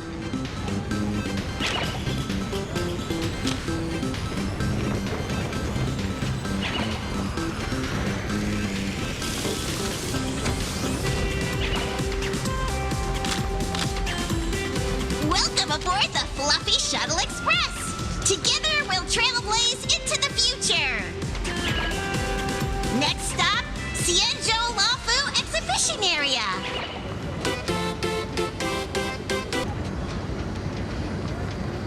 Welcome aboard the Fluffy Shuttle Express! Are you ready to head to our next stop, the Cienjo Lafu Exhibition Area? I have to say, Perlux really put care into organizing this exhibition. Oh, I wonder what attractions await us in the Cienjo Lafu exhibition area.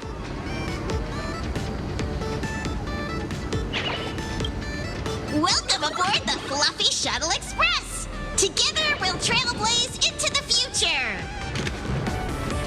Next stop, Cienjo Lafu exhibition area.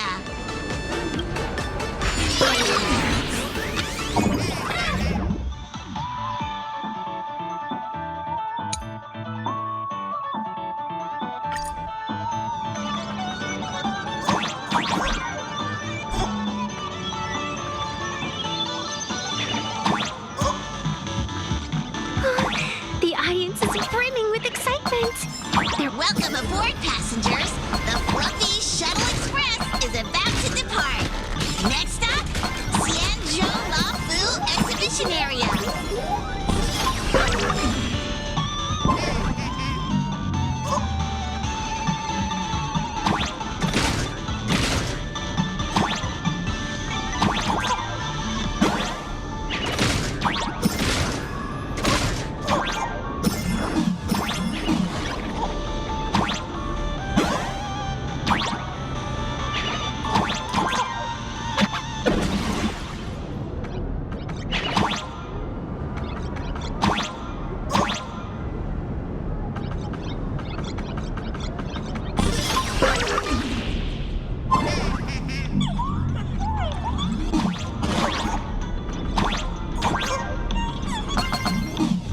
We're approaching the Xianzhou Lafu Exhibition Area.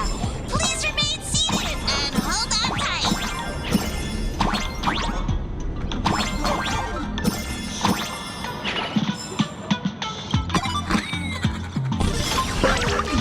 Welcome.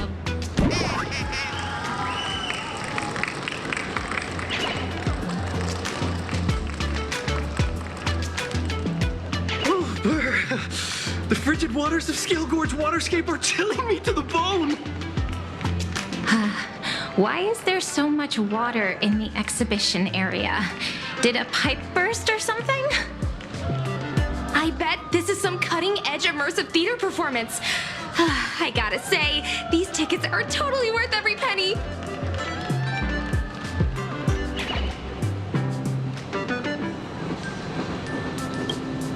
Based on what we saw in the Bellabog area, the Fluffy's adventure on the Xianzhou should be...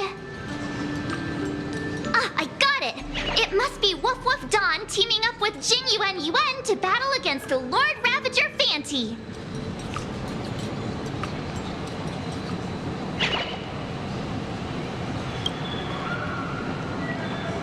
I'm so jealous that you guys still get to experience the joy of seeing the Fluffy for the first time.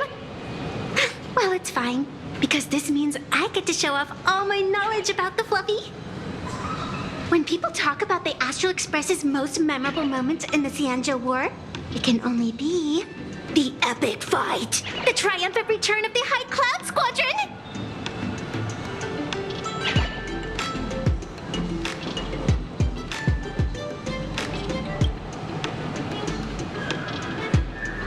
When people say squadron, they mean a bunch of superheroes teaming up. Did I get too excited? Sorry. I really got carried away. Not at all. I'm guessing this High Cloud Squadron must be referring to the Xianzhou's High Cloud Quintet, right? Did a memo snatcher steal my memories? When we fought Fantilia, did we really have that many people helping us? 5 at once?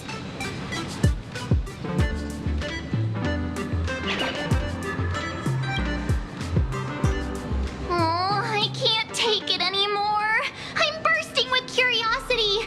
Quick, let's go inside and take a look.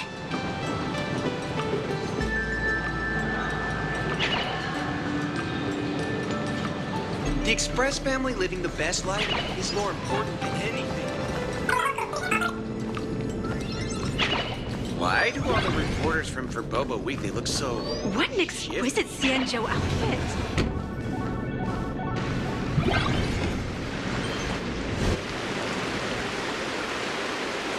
Holy moly, they nailed the Scale Gorge waterscape. The whole exhibition area is completely submerged. Little raccoon, I want to see that thing.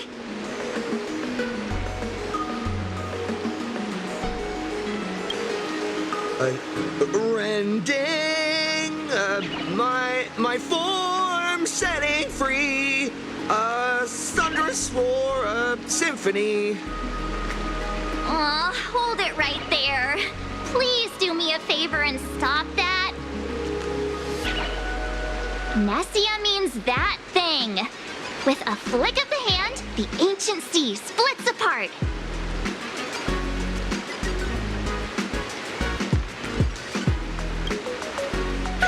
Wolf of Dawn, I've actually been a huge fan of yours all along. From the very first page of Volume 1, Chapter 1, I was already captivated by you.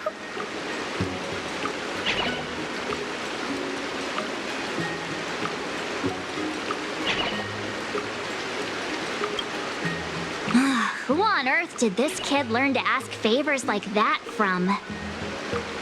From March Bunny in the comic, if you must know. What? This is absolutely the biggest personal attack on me ever! Never mind. I'll go ask someone about what's going on.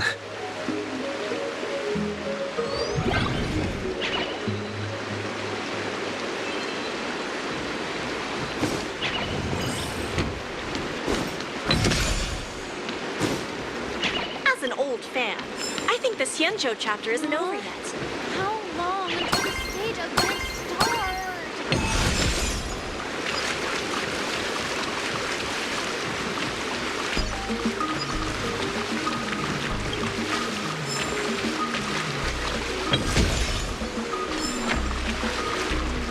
Hey, host, this immersive theater is getting a bit too immersive, don't you think?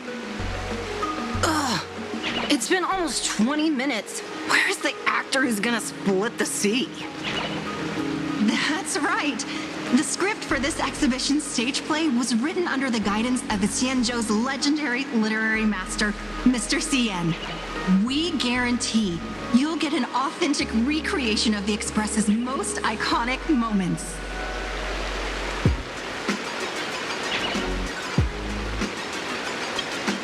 Oh, it's you! Trailblazer! I don't know what happened, but water just started gushing out everywhere. Please, save this exhibition area like you saved Scale Gorge Water's Keep before.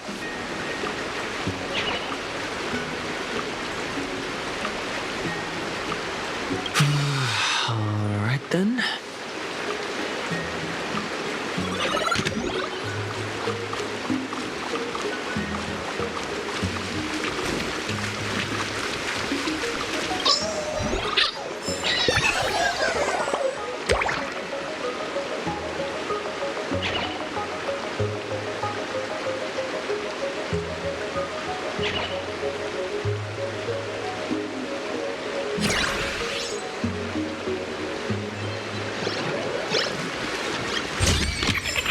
Is that all?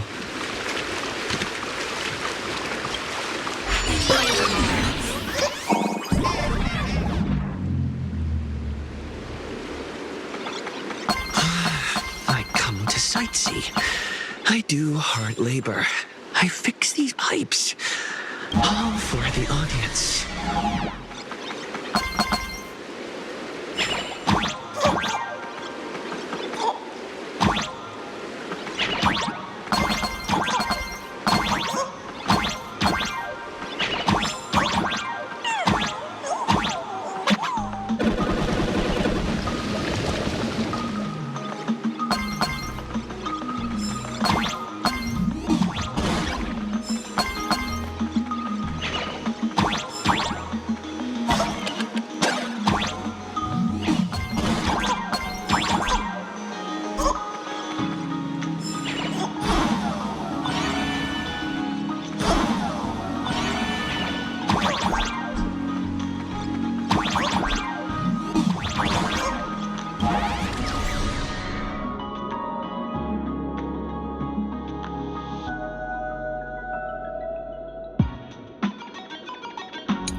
done.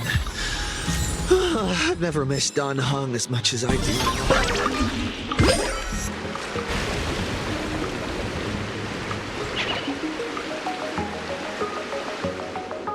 Welcome, dear visitors and spectators. At this moment, you've arrived along with the Astral Express at the ancient and mysterious Xianzhou! It's the Xianzhou Luofu! Oh, that's right. The Xianzhou Luofu Scale Gorge Waterscape! Let's give thanks to the Trailblazer, hero of the Astral Express, who not only saved the Xianzhou Luofu, but also happened to save our little venue today. Woo! And now, it's showtime! Adapted from the true adventures of the Astral Express, we present Battle at Scale Gorge Waterscape! High Cloud Squadron, assembles! Thanks to the support of Full Wish TV, we invited the 4 main stars of the Action Hero series, Daybreak Squadron, to perform in this show! And now, Trailblazer, please come up on stage and reenact that heart-stopping battle where you drove away the Lord Ravager!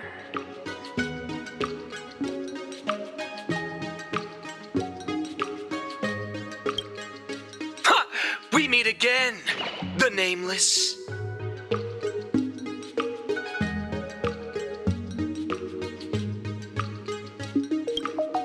I don't think that's necessary. Aren't we supposed to be the heroes of the Xianzhou? Why do the Xianzhou's heroes need to rely on others to save their land? Same as us. Shouldn't the heroes of this world be able to protect our own people? Can't we be the ones to bring happy smiles to their faces? Hey! What nonsense are you all babbling about? Is any of this actually in the script?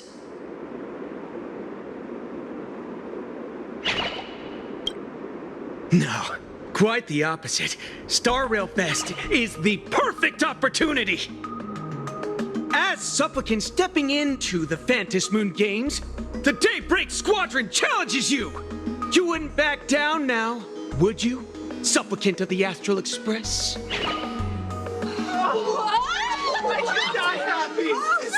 This is amazing!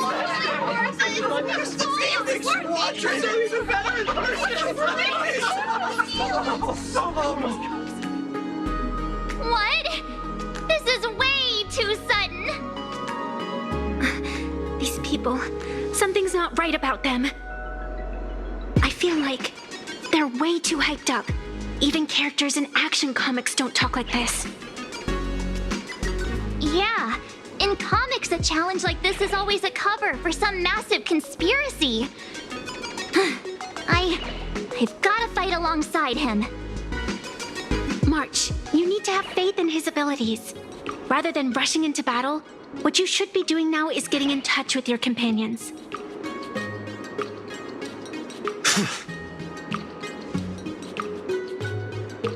I thought the outcome of our clash at Perlux Tower was pretty clear. Boss, do we really have to do this? Gray, we've been putting on a show for long enough. Wasn't becoming a real hero what you've always wanted? We'll tear the legend of this outsider to shreds right here under the spotlight. Then everyone will see who the real heroes are. The ones who can truly protect their smiles. I accept your challenge, but do we really have to fight here? This is exactly the stage we've been waiting for. Let's do this!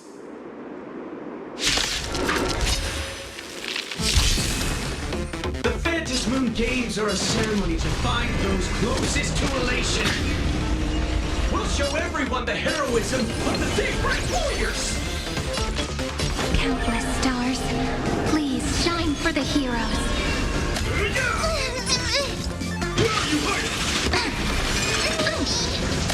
I need to be better. I'm fine.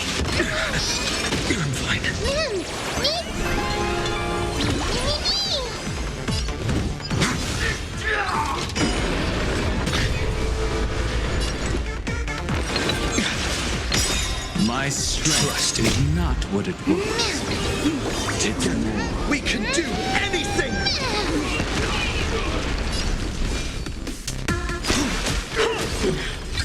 You can't get away. You just don't learn.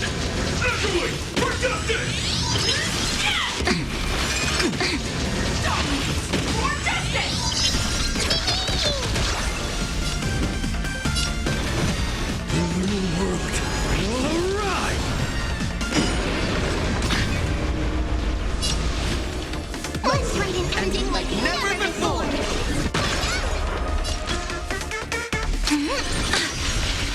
My purpose has always been. A powerful hit! Come at me again!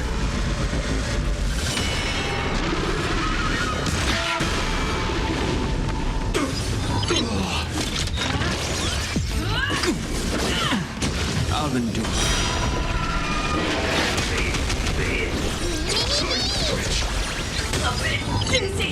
Together, we can do any. Endless flowers. Please bloom for tomorrow. Memories ripples are waiting to be kissed awake by a shooting star. Remember me with love. In a beautiful tomorrow.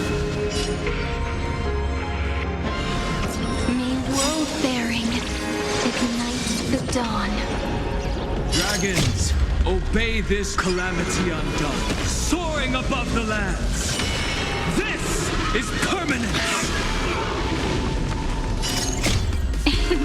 Don't blink, there's a surprise. May the trailblaze fulfill the promise of love with me. Rewrite destruction with me. Our bodies have been transformed, so we'll be just fine. Trust me. Together, we can do anything! There's no other choice but to move forward. Flames consume me.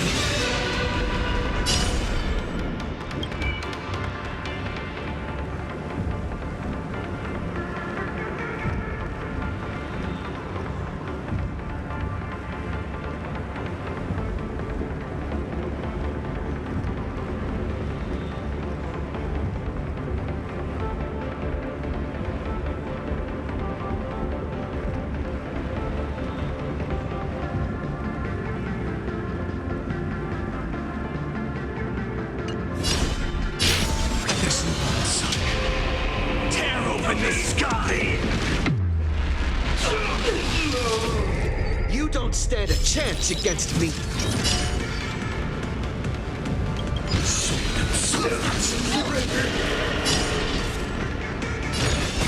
Quench the flames with blood. Is that all?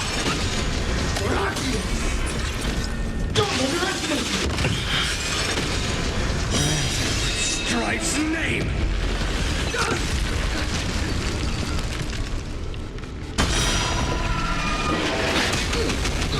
Flames of this fire, the old sun's embers. Hail the new world's dawn!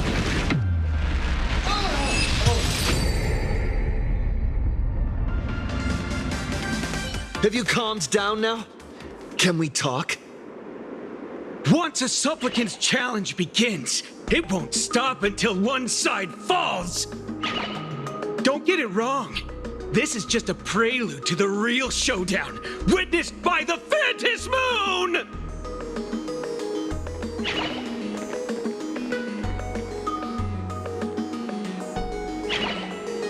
Just what exactly are they planning to do here at Star Rail Fest? Is this the supplicant lurking beneath the surface that Pearl theorized about? But which of the 4 Daybreak warriors is the supplicant? Well, judging from their strength, I think it might be the red one. Ah, forget it. We should go check out what's happening outside the exhibition area.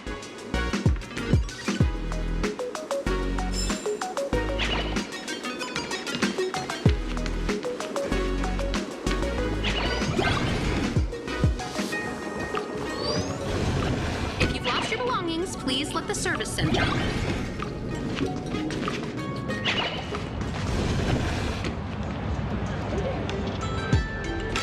Interrupting a show for no reason.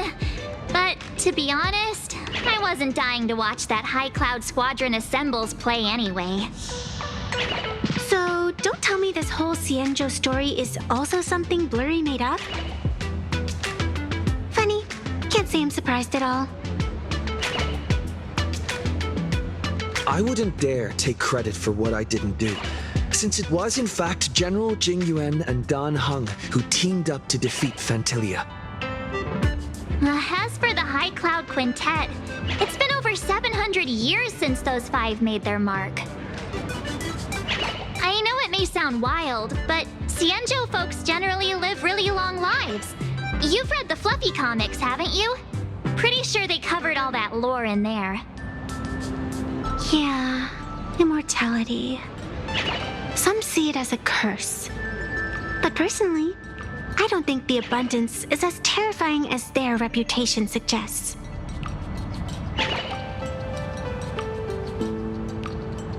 I almost forgot we're not in the Xianzhou anymore. Should be fine to talk openly about the abundance now, I guess. Yeah, that's not an issue. But the Xianzhou's attitude towards the abundance isn't totally baseless. We've clashed with the Borisin, fought against the Mara Struck. Just imagine if we hadn't won that battle against Fantilia back then. The universe would have ended up with an immortal, indestructible Lord Ravager. Actually, I think the abundance and elation make quite a good match. After all, only with infinite life can one pursue infinite joy. In my opinion, those who are alive have the right to choose death, but they also have the right to choose to live on. After all, there's always something out there that makes tomorrow worth waking up to. Wow. Getting all philosophical on me now. When this kid gets serious like that, I swear you can practically see the wrinkles forming. Since we're talking about waking up, shouldn't we head over to the Penacony exhibition area next? Huh. You want to keep exploring? We need to be a bit more careful now, don't you think? I mean, the Daybreak Squadron already came gunning for us. Who knows if there are other supplicants lurking around, just waiting to make their move. Oh, come on, March. Don't be such a worrywart. Didn't our little raccoon take out those guys in no time at all?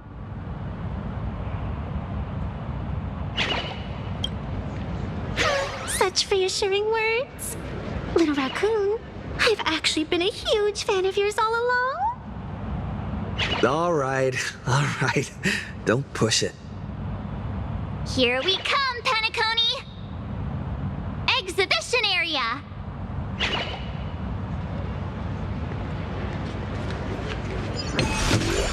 Three, two, one!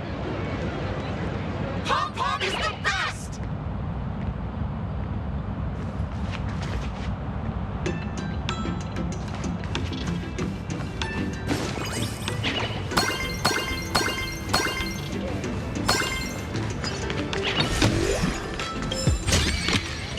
Looks good.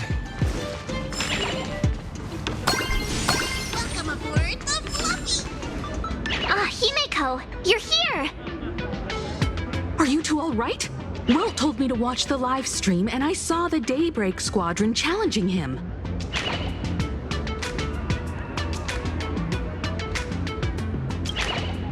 You did well. I bet their intention was to stir up their supporters' wish power through the challenge. If you'd hurt them recklessly, it might have pushed many supporters straight into their arms. Oh, and you are? Oh, nice to see you again. Express Navigator, Miss Himiko. Pardon my poor memory, but have we met before? Of course. I've seen you in the news more than once. It's such an honor to meet you. This is Evanescia. I think she's a student from Graphia Academy. We ran into her at this expo, and she's a huge fan of both the Fluffy and the Express.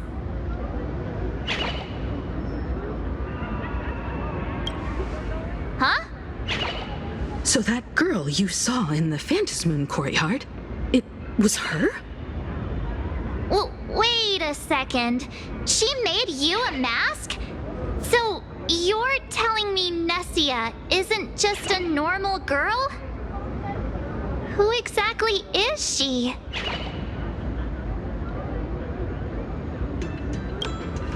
Who exactly are you?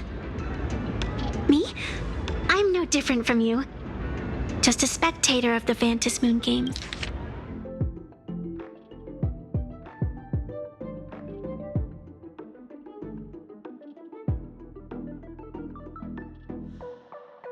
Games. Though I suppose my position is a bit special. I had so much fun tagging along with you two. Who would have thought that the Fluffy had such an interesting backstory? I think it's time to say goodbye for now. Are you leaving, Miss Evanescia? Now that my identity has been exposed, Cinderella's magic is about to wear off.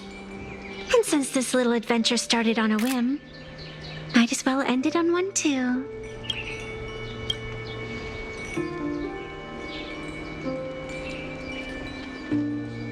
Little raccoon, you can feel it, can't you? All that attention, all that joy from the exhibition. As you fulfill people's wishes, that power has been flowing straight into your mask. It might spark something beautiful, or plant the seeds of something sinister. Whatever you choose, I just hope you won't become a boring character. I'm rambling again, aren't I? Well then, before I go, let me break this awkward moment with a riddle. Do you know why flowers are so beautiful?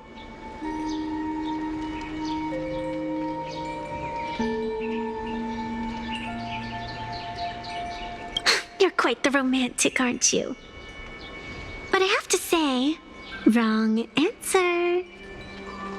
Because flowers are always so fleeting. You left your own special effects behind. She's gone. Unexpected people and unexpected things always make an appearance in the Phantasmoon games. Although, Miss Evanescia claims to be just a spectator. As someone who can create masks and allow others to become supplicants, there's no way she's just some ordinary girl. I just don't know what to make of everything happening to you.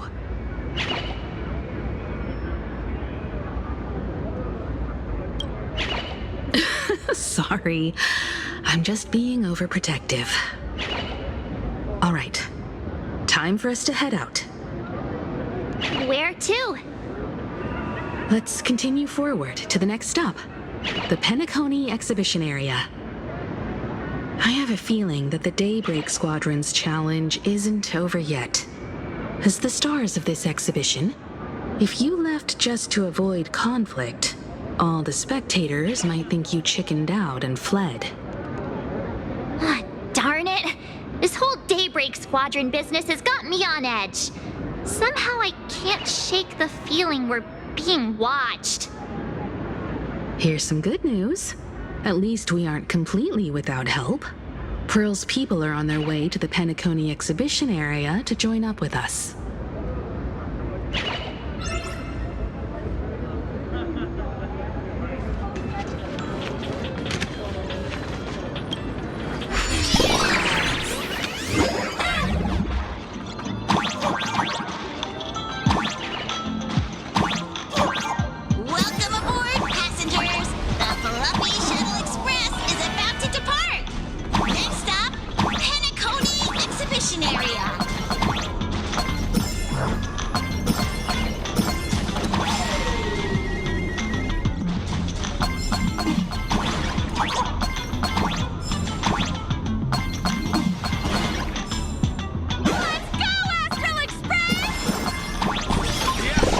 Express? Just another IPC lapdog. For Planet Arcadia! Let's go, Daybreak Squadron!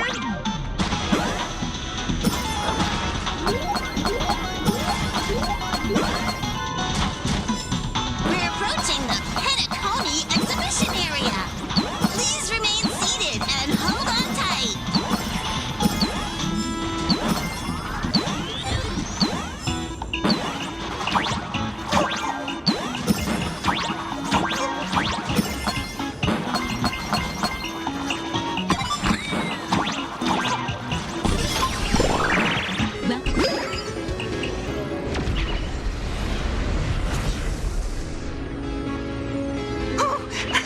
Would I get run over by the Express if I lay down on the tracks? Yup, and you get blasted straight into a comic book. Who knows? Maybe you'll be reborn as some superhero or something? That's what I call true happiness. It's hard to believe they recreated the scene where the Express crashes into the Great Septimus. All the previous exhibitions were so hilarious, but they really nailed the Great Septimus part.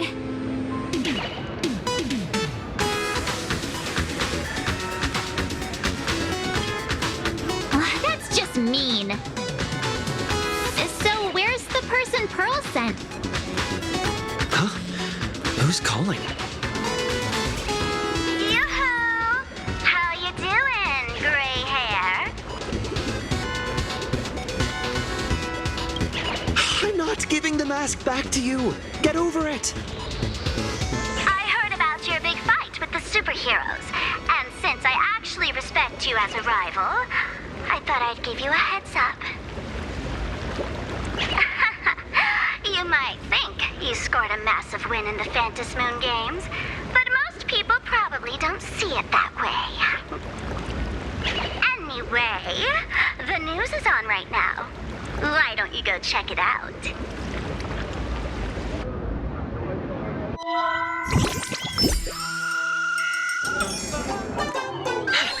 Just moments ago, an extremely violent incident broke out at the ongoing Star Railfest exhibition venue. The Astral Express supplicant Trailblazer brazenly launched a brutal attack on the beloved local heroes, the Daybreak Squadron. The scene descended into total chaos. Oh my! This is terrifying! Didn't this nameless just defeat Sparksy and save Grappy Academy? Was that victory still not enough? Could he, like the defeated Sparksy, now be a threat to everyone's safety? How chilling! In the video footage from the scene, the Trailblazer claimed his act was to demonstrate the so-called trailblazing spirit of the Astral Express to this world. You don't stand a chance against me. Is this what he calls the Trailblaze? Using brute force and violence to strike down the guardians of this Arcadia and trample over our own heroes? Was it a sudden violent outburst? Or was this the moment his true heartless nature finally came to light? Foolish TV will continue to follow this shocking incident.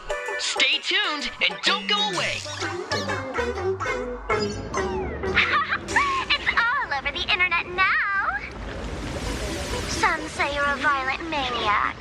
Others think you're behind the bloodbath in Delphbrook, that you're the second herald of death.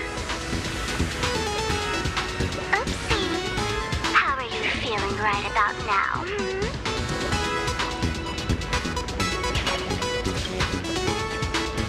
How could I?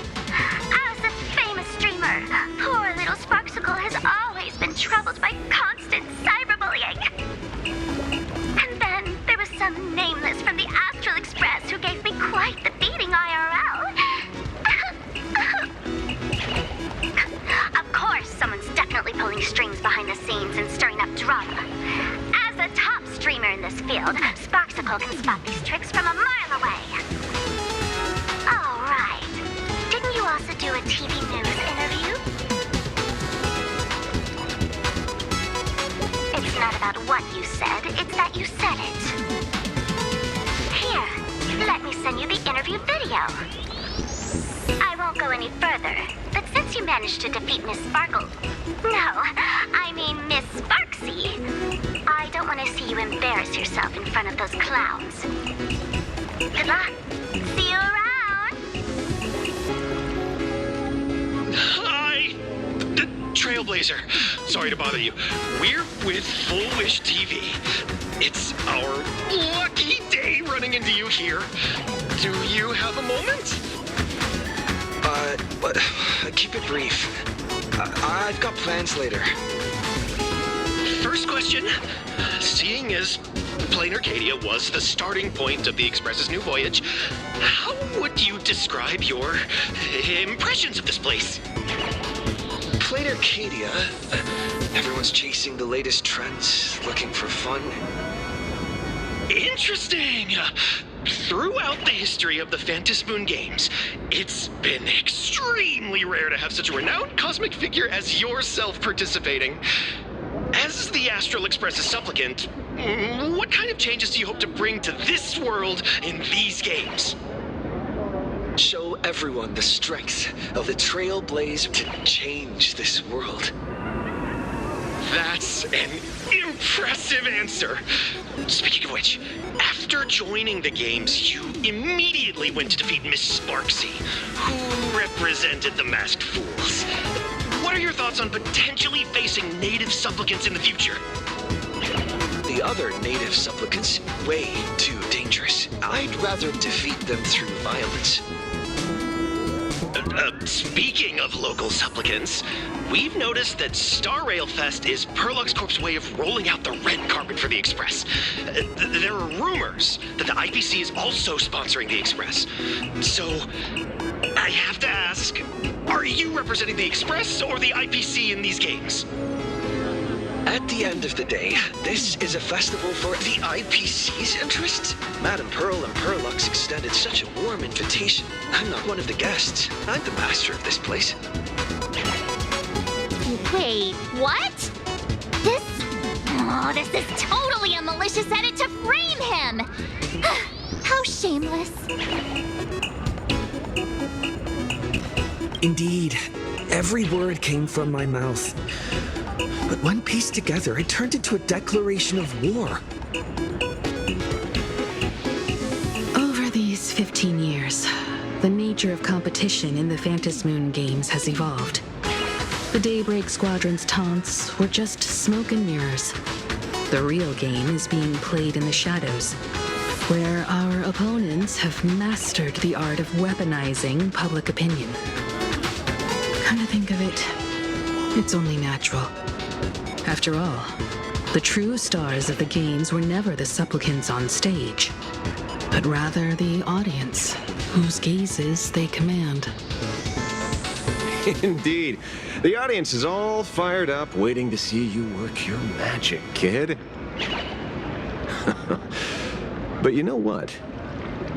I bet what they really want to see, deep down, is the Daybreak Squadron taking the Astral Express down a peg or two. Well, if it isn't the folks from the Astral Express. Fancy meeting you again. This storm online is several times more intense than the day you stopped SparksyCon. Miss Kuchiba, you've seen all this fake news too, right?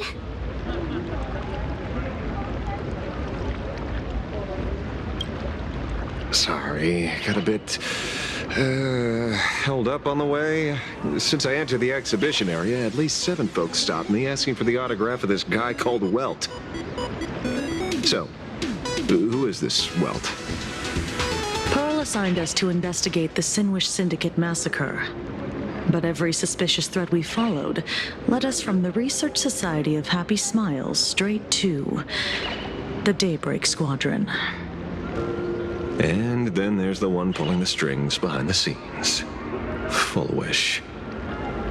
Full Wish?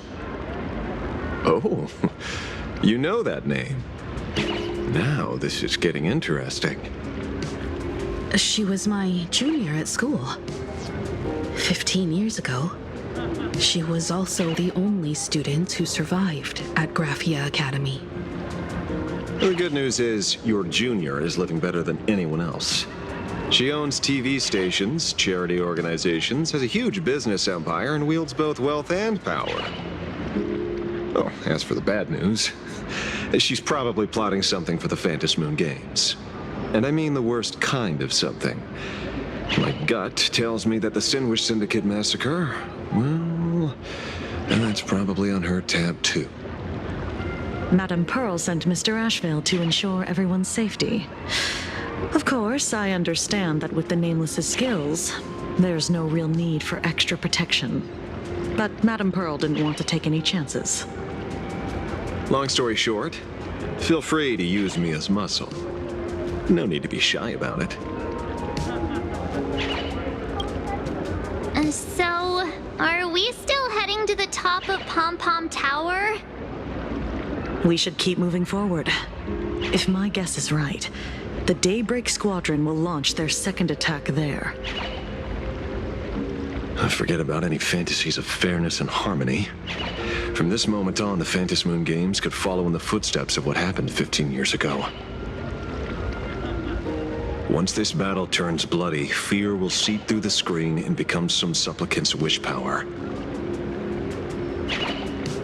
See, that's the problem with modern society. Good news stays home, while bad news spreads like wildfire.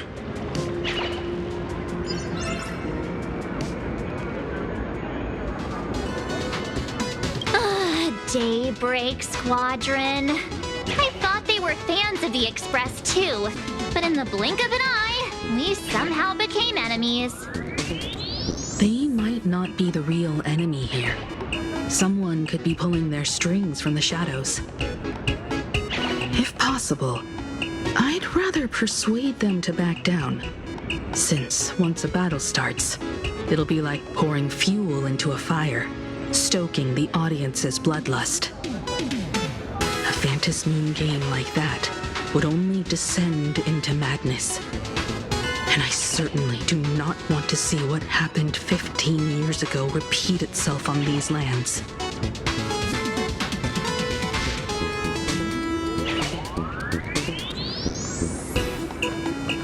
Ooh, I know about this exhibition area, thanks to the comic Miss March gave me.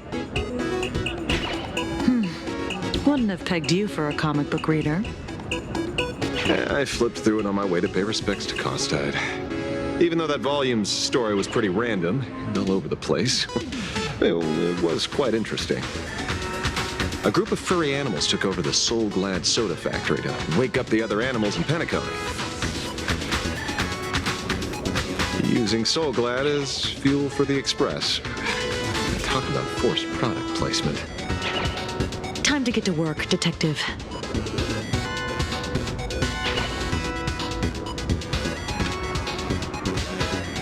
To move forward, we'll need to fuel up the Shuttle Express first.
Quick, stay back! It'd be terrible if you got caught in the crossfire.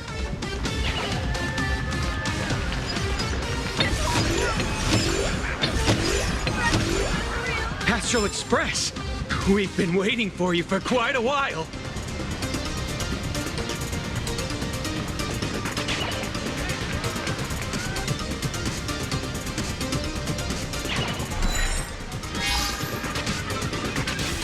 The Astral Express. Just as I thought you weren't going to show up. Oh, you brought help? And it's an old friend. Been a while, old man. Don't be so paranoid. People who have lived in Dovebrook share a special connection. Since you're treating me as an old friend, I don't want to act like some high and mighty adult telling you what you should and shouldn't do. I'll only tell you this. What you're doing right now has already crossed a dangerous line. Whatever orders Full Wish gave you, there's still time to turn back if you stop now. Wilhelm, Tiana, Lucius, and you, Magnus. After my heartfelt warning, do you still insist on taking Full Wish's side? They're my partners. Listen up, old man. Supplicants' challenges during the Phantasmoon Games have no restrictions. That means you have no right to stop us. Like the Herald of Death. Oh. We're not the Herald of Death. And we're definitely not here for bloodshed this time. We will prove to the people that we are true heroes who can protect their happiness! The Astral Express. These visitors from beyond the sky claim they saved the cosmos from a Lord Ravager. But who knows what the truth really is? This so-called saving the cosmos might just be another scheme of the IPC. Just like us back then. Putting on a show on TV, desperately trying to comfort the kids in front of the screen. Tell those children. Tell my past self that when the Herald of Death comes, there will be heroes who put themselves between everyone else and a threat. Captain.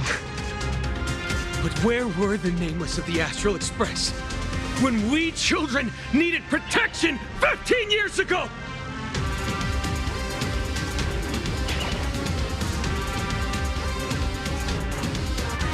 Gray, don't be fooled by these flashy, cosmic heroes. The Astral Express doesn't care about our happiness at all. They come and go like all tourists. No, they're even more heartless than tourists. Because they're here to trample on the elation ceremony and steal the Arcadian people's attention! They replaced our fantasies of heroes with their own image, all to satisfy their vanity called the Trailblazing Spirit. Tell me, have you ever, even for a moment, felt what it's like to tremble on blood-soaked ground at dusk?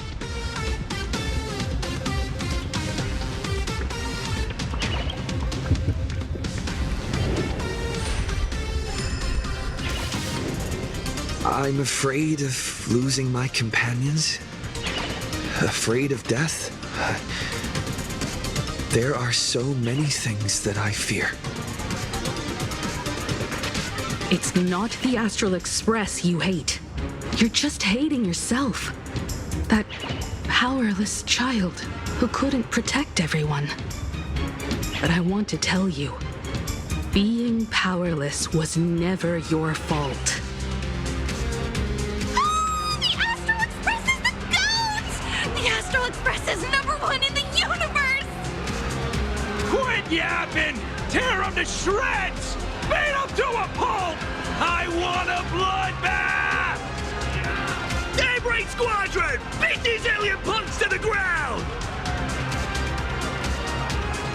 Shut up! All of you, shut up! As a kid, it wasn't my fault that I was powerless. But we, the orphans of the bloodstained games, won't remain that way forever. We've undergone the happiness surgery transformation. We've overcome our weak former selves and become Daybreak Warriors! We've grown stronger. Strange. Even though our suffering was erased, why was I so scared just now? And why were there tears? Brother, that's only because... this pain has been here all along. It's time to overcome it.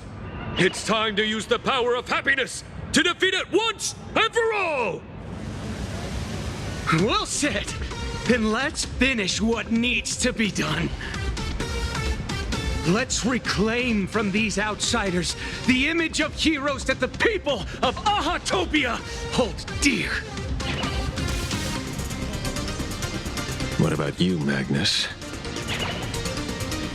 Sorry, Mr. Ashvale, but a hero never betrays his companions. We are the Daybreak Squadron, 4 warriors of one heart, united to protect the world. I won't let down my companions, or those who believe in us. We are the true heroes. Look at the statue of the conductor. It's just an empty shell. Even Pearlux Corp, with countless resources at their disposal, can't breathe life into it. But we can. Let me prove it to you. Stop them! Don't let them drag the Astral Express's name through the mud! I shall provide the wish power to awaken it. I shall become its skeleton and allow it to stand! I shall turn into the fuel that drives it forward! I shall become the core that makes the engine sing the song of eternal joy! Happy! So happy! The Express is about to warp happily. Cleanup initiated. Eliminate. Everyone will be happy.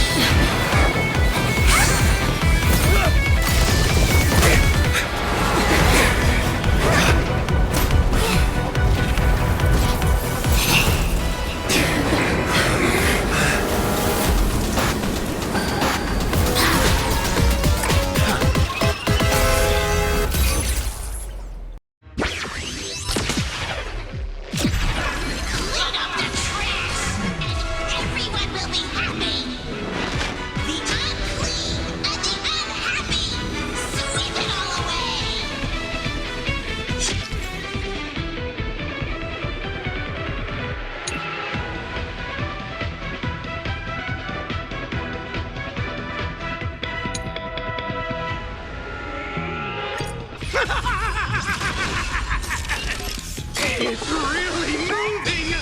This is the power bestowed upon us by Aha! I will stop you at all costs. I won't let you trash the conductor's image like this. Don't worry, I'll do it. We can do it all.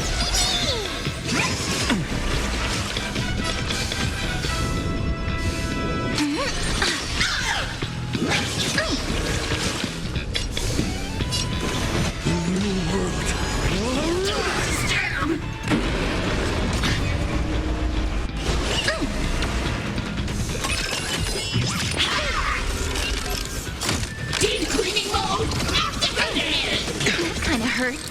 Me! Trust me.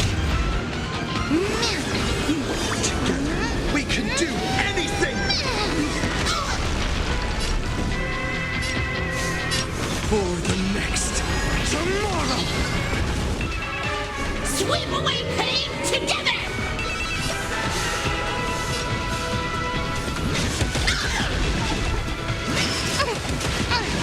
Is this how it feels to be insane? This story is as we've written. Do not disturb! Incoming! Endless flowers. Please bloom for tomorrow.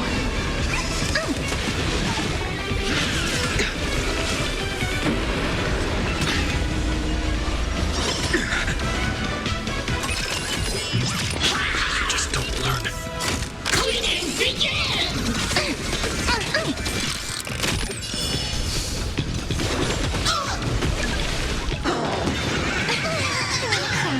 Insufficient cleaning power!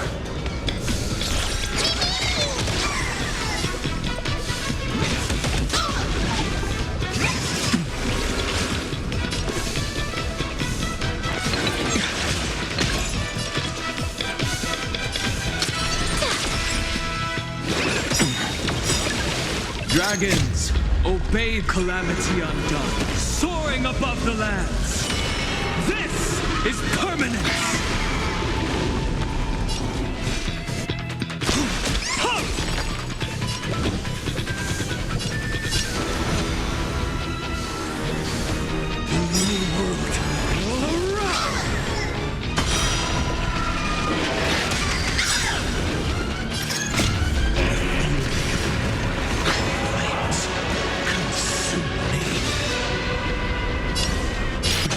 Sun's embers, hail the new world's dawn! Did you hear that? Allah is beckoning us! We don't have to be afraid anymore! Let smiles spread! Let laughter be eternal!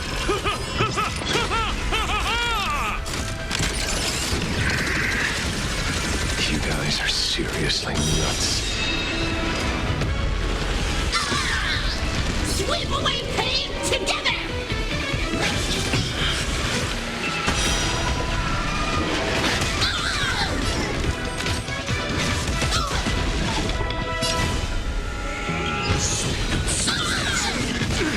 The Astral Express is nothing but the IBC's lapdog! No worries.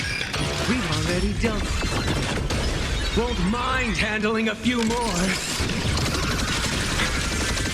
What did you say? I will never yield to such a fate. The empty shell.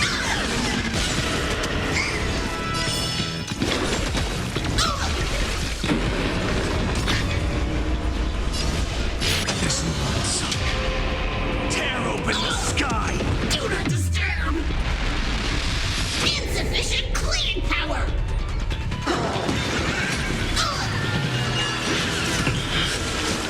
Deep cleaning mode activated! This place is dirty! The flames in this body are not strong enough. So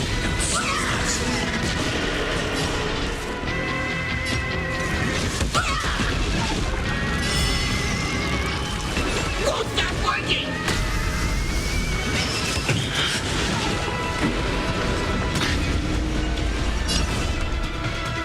Quench the flames with blood.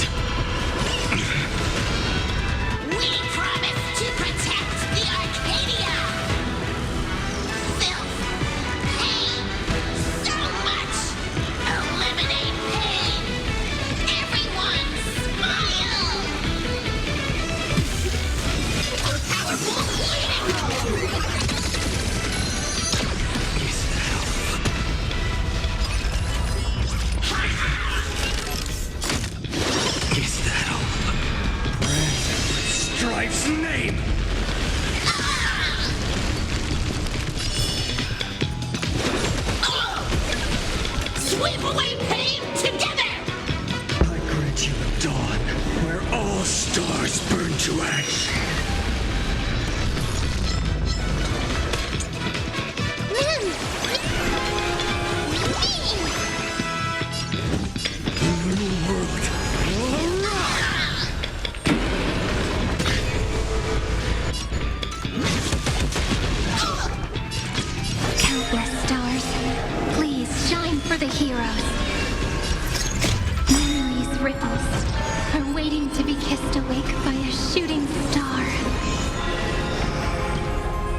Obey this order, Calamity Undone, soaring above the lands. This is permanence! Damn it! Don't blink, there's a surprise. May world-bearing ignite the dawn. Cleanse hatred with love. Let's write an ending like never before.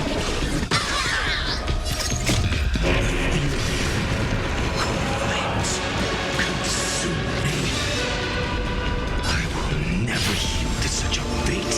Like my old son's embers. Hail the new world's dawn! Surely that did the trick this time. Reboot. Self-repair. Must bring happiness.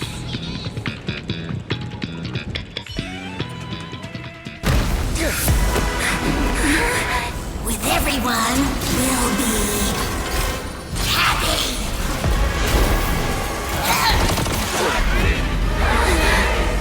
I offer my blood to consume this vendetta. I offer my heart to shoot down this injustice. I, lead Hunter La Mancha, call upon you in the name of the Star Hunt Oath. O Skybone, gaze upon this broken-legged wolf and steer my hunt toward victory! So happy. Now arriving at Terminal Station, land of sneering gods. Welcome back into the gods' embrace. Shh. Quiet now. It's time for bed.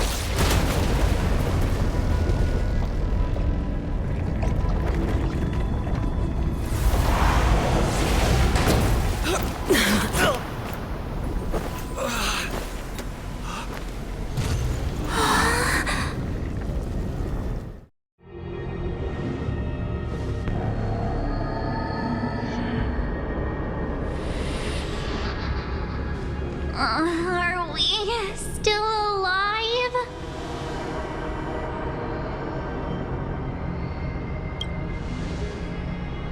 Oh, hey, don't say things like that. I remember the out-of-control express taking us down and through an abandoned tunnel. Theoretically speaking, this should be a station deep underground. But what's with all these ruined buildings? And that weird space in the distance? Is this really an underground station? A place this big exists beneath plain Arcadia? Perhaps we're no longer in reality. We may have landed somewhere within the world in canvas for unknown reasons. Then, can we still make it back?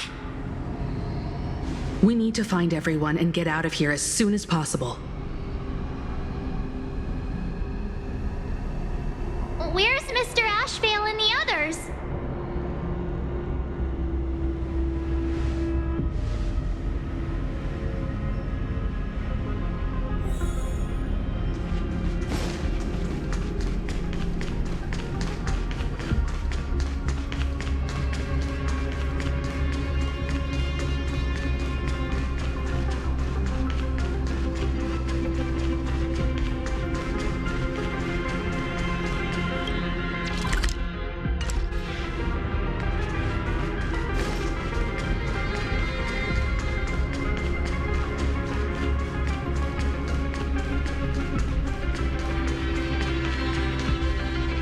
We've been reborn.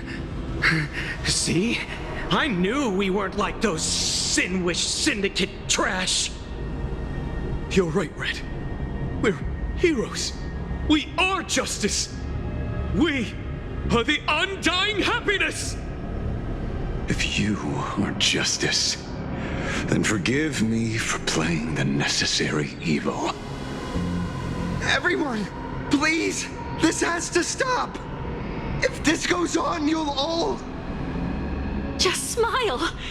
Embrace the everlasting bliss and true happiness. I beg you. Please, listen to me. It's not too late.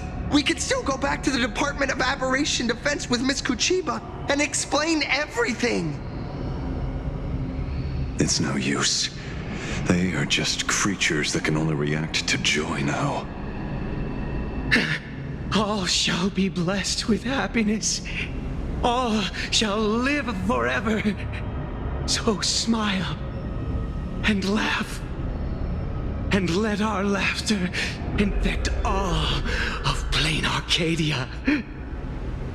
My senior, Mr. Ashvale, I'm begging you. Please tell them that it's not too late.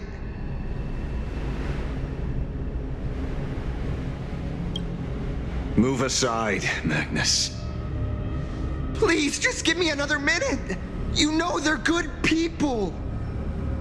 It's best if you just move aside. A true hero never abandons his friends. If I try to kill them now, will you stop me? Or will you turn a blind eye?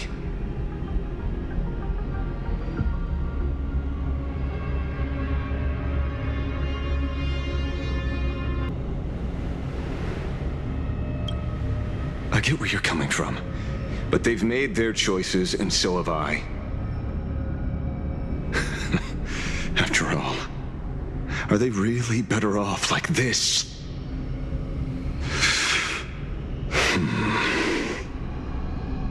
A tribute of life unto death, and the debt paid in blood. The Sinwish Syndicate, a gang that once ruled the streets of Dubbrook. They sparked massive turf wars that left many with grievous injuries and racked up charges for robbery, extortion, and a whole laundry list of other crimes. Pullwave and Koss died. They were far from saints. Any good deeds they did in their lifetimes were just like a few pretty soap bubbles floating up from a stagnant pool of filth. That's why we brought them down. They and this whole world have now become happier. Yes, they may have had sins to atone for, but that doesn't justify your murdering them as if they were just toys. Thank you for your aid. I am the Blaze Weaver Warrior, captain of the Daybreak Squadron. May I... Hey, where are you going? Play? We're not playing. Everyone's just laughing along happily. Mr. Detective, do you know about the Galaxy Rangers? I heard they are a group of righteous heroes roaming the universe. In that sense, are we the city's Rangers? Ah! Mr. Ashville! Could you do us a favor?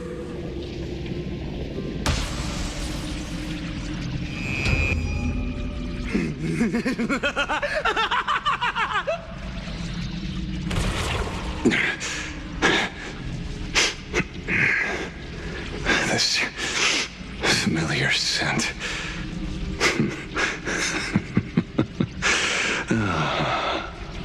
I see. What have you done? Remember what happened today, Magnus. You may seek revenge anytime. I won't stop you.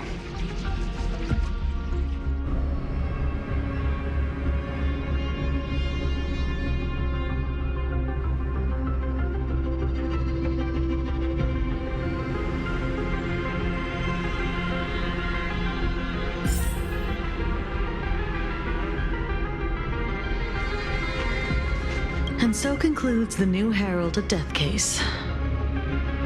But without evidence or testimony, how am I going to write the closing statement for this report? No one but Ashvale will ever know.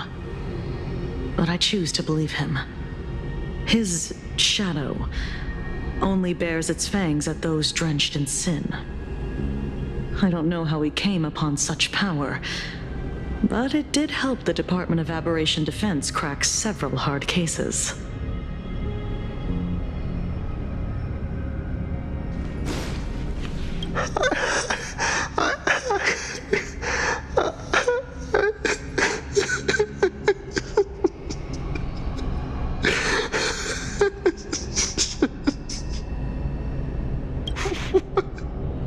What have we done?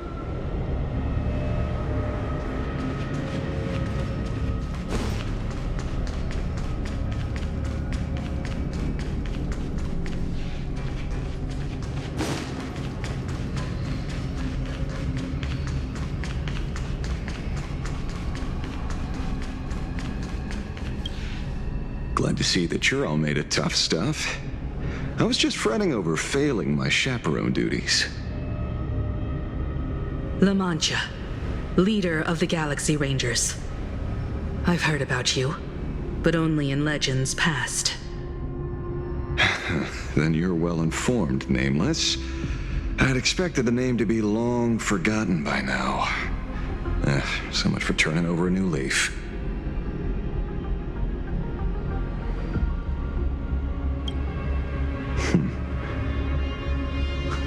But you mean the esteemed Silver Gun Shura and dazzling ninja hero?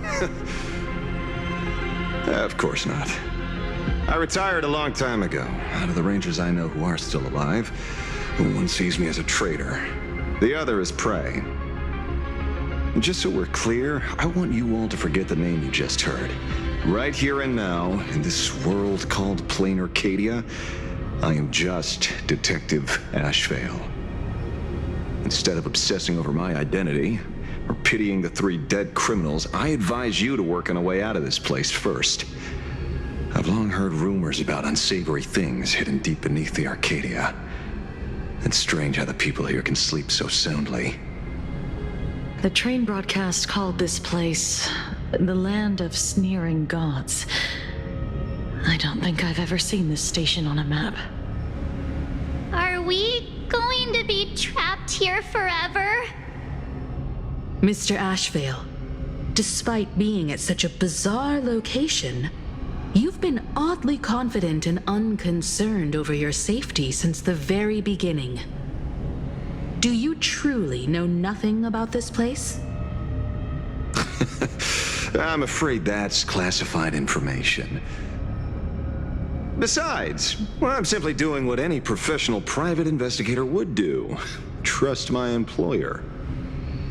It's time to show us the trinket Pearl gave you, kid. Oh, come on. Didn't Pearl give you a chip? We're in good hands, as long as she can track your location with that thing. A tracking device? Again? Akavili.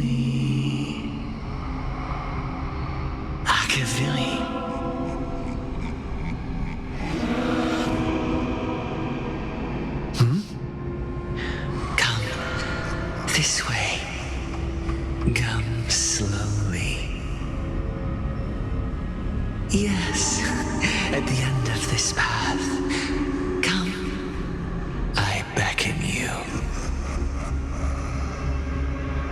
There's someone calling for me from someplace deeper.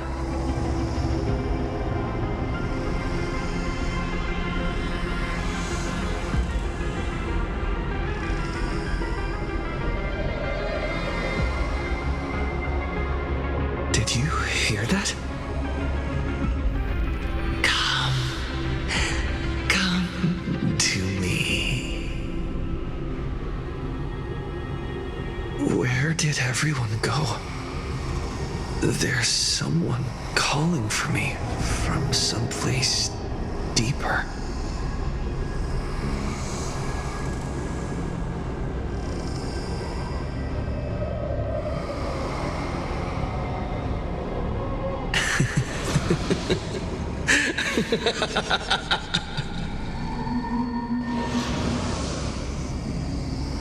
Over here. Keep going forward.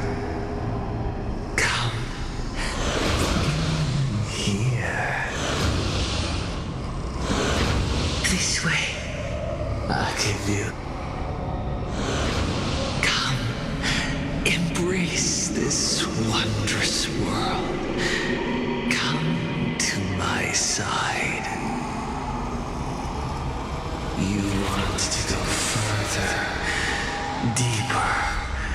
Become one with me. The joy, the positive feedback, sweet synaptic flickers on your cortex. Gentle. Wonderful. Listen. It's breathing. Slumbering. Whimpering. And grinning.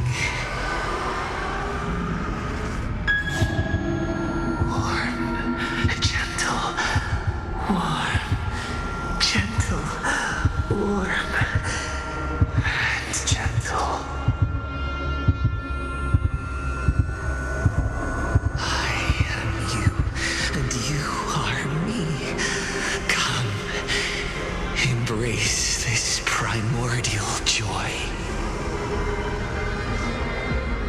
Life in exchange for a boarding pass on the express toward the end.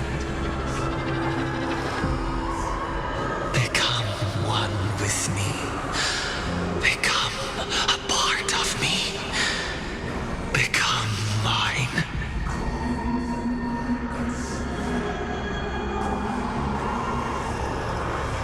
Let's go deeper. I want to go over there.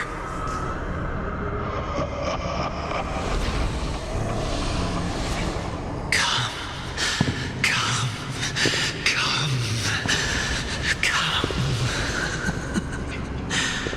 Just like that. Step forward.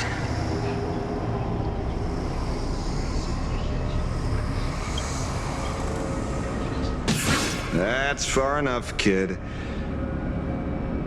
My golden principle while working on cases in this world is to keep my curiosity in check and not get involved with matters beyond the case itself, especially things that already look considerably dangerous. However, the thing that slumbers in the deep here does look awfully familiar.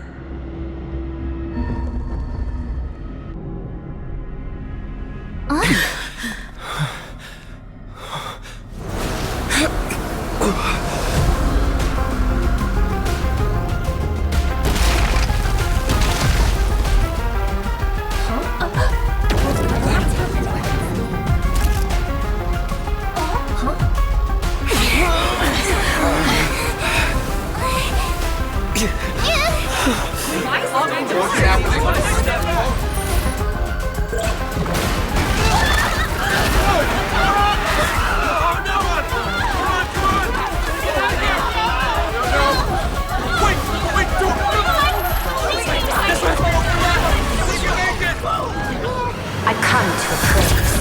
I come to analyze. I come to render. I weave the cosmos into brocade, breathe soul into painted stones. Let the jewels of heaven rise as they will. All for the Amber Lord.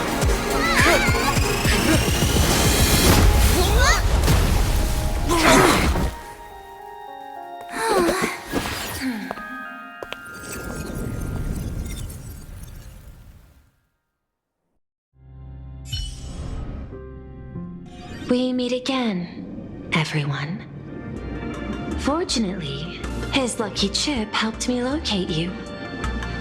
Please accept my sincerest apologies for not intervening in time and putting all of you in danger.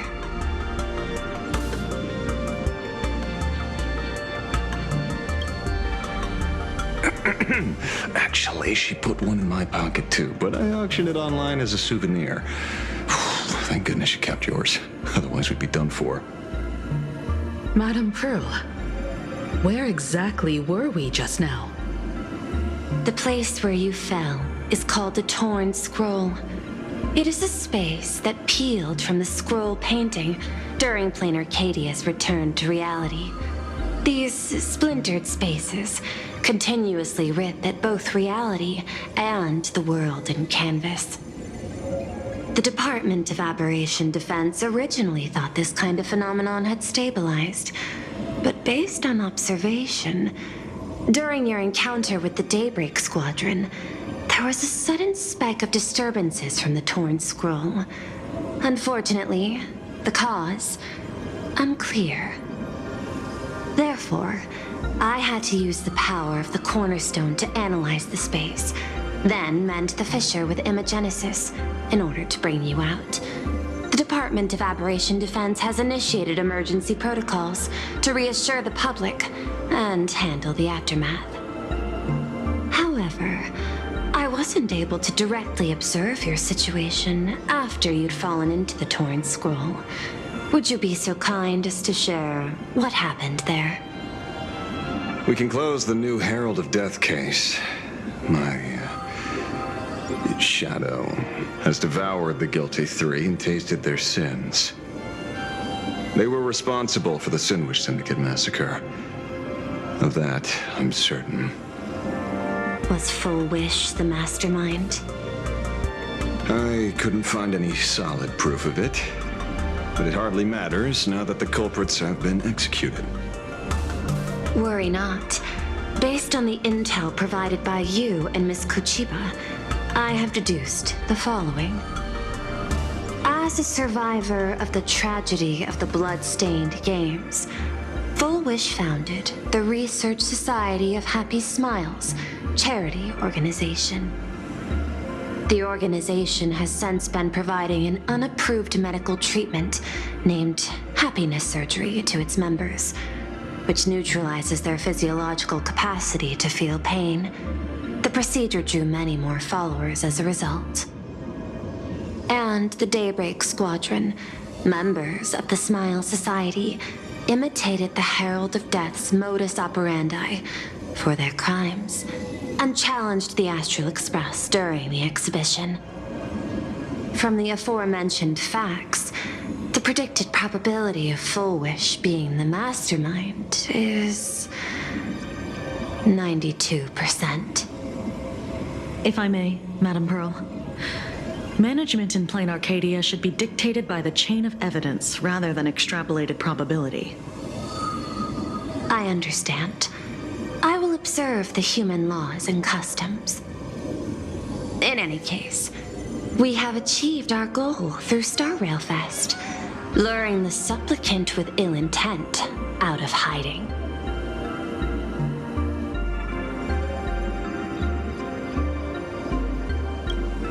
You've all fought and worked hard. Please, allow me to apologize again. Since Full Wish is exposed now, and we've defeated her supplicant, shouldn't we hurry and arrest her as soon as possible? I'm afraid it's not that simple. We've defeated Full Wish's supplicant, yes. However, all three Daybreak warriors were supplicants. That can't be. The supplicant should be the only one who wore the mask and participated in the games with the Phantom Moon's blessing. Those devoured by my shadow can no longer lie nor deceive. All three of them had worn the mask before. If they were all supplicants, that means it's still possible for Full Wish to intervene in the games. What's even more terrifying is, when the shadow devoured them, I caught a taste of something familiar. It was the taste of abundance that I'd once devoured as a Galaxy Ranger. What?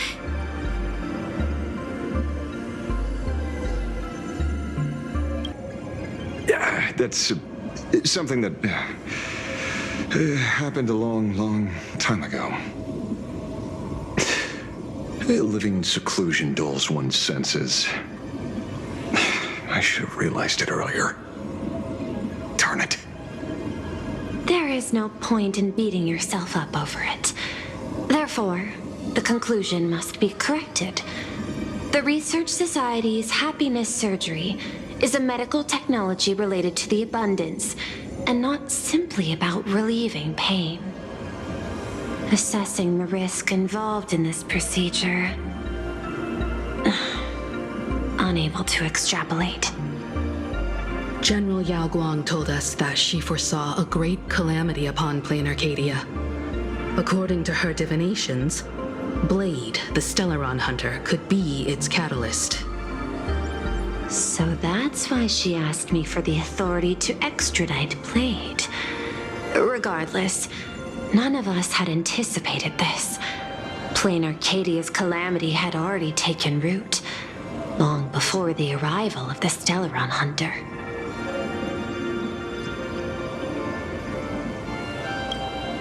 Does she want revenge against the long-dead Herald of Death?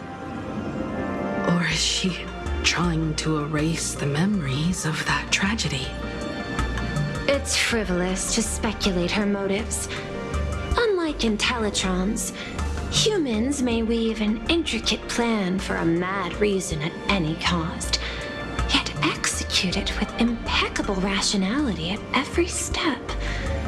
What's important is that she is stopped. Thank you for your surprise intel, Mr. Ashvale. You have just saved many more lives. Henceforth, the Department of Aberration Defense will place Fullwish and the members of the Research Society of Happy Smiles on a special watch list. Given Fullwish's control over media outlets, I recommend closer monitoring of her dissemination channels.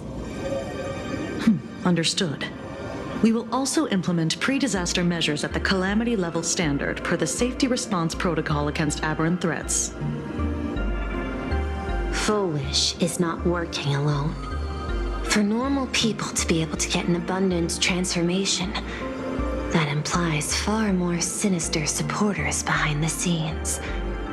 These are enemies not to be easily contended with. Therefore, as the administrator, I beseech you all, please, lend your aid and help Plain Arcadia through this crisis. This has escalated beyond mere rivalry for the Eonic game.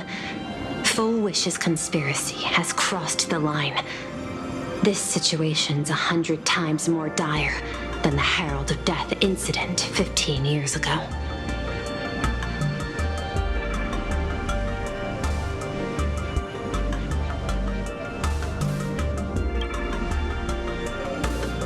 Please, Madam Pearl. This is my homeworld, and I won't allow the tragedy to repeat itself. Besides, there may be an even greater conspiracy behind all this. As a Nameless, it is my duty to see it through to the end. Indeed, there are old scars and fresh wounds to settle. For the way she toys with life, and the taste of that flesh, Fullwish must be held accountable once and for all. You have my eternal gratitude. I won't forget this bond from our shared trials. Now then, I shall prepare an action plan, as well as share relevant information with General Yao Guang. The seed of abundance planted by Fullwish must be uprooted and eradicated as soon as possible.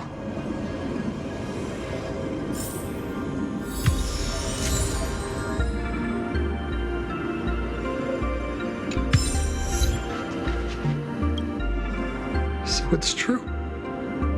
The captain and the rest really did kill all those people from the Sinwish Syndicate. And this Fullwish is also plotting something terrible.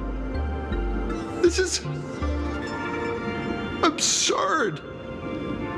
It's been 15 years since my life turned into a montage of nightmarish amalgams. And it's still going. Thank you. Mr. Ashvale is right. This is not the same as playing the hero on a stage. In the end, I'm just an actor.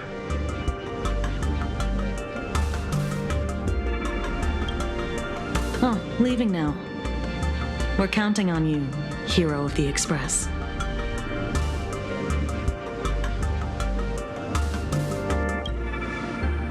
Because it's just another Phantasmoon Games for me. Check the records in the Ministry, and you'll see. Save the mythological times, they always end up in a huge mess, without fail. Maybe that's precisely why AHA designed it this way, so they can watch humanity stumble over arbitrary obstacles we impose on ourselves and others. Otherwise, they'd probably die from the boredom of an orderly universe.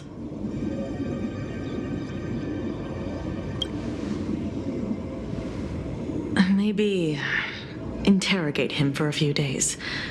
Get a strong light, render him unable to eat or sleep well, and he will probably spill everything he knows about the Smile Society.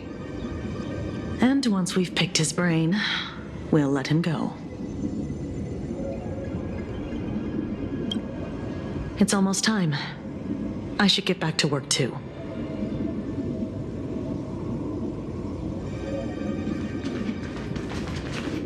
Full Wish's partner. Perhaps someone far more dangerous has already set their sights on this round of the Phantasmoon Games. Oh no. They are definitely up to no good.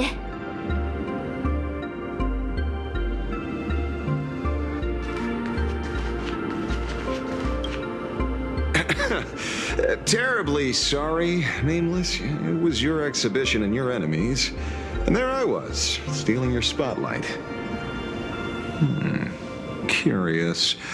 I wonder how much wish power my appearance this time accumulates for the mask.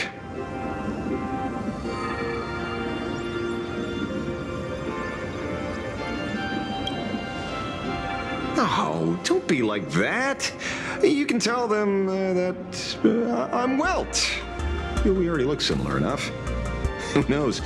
Maybe that'll redirect some wish power toward your account instead?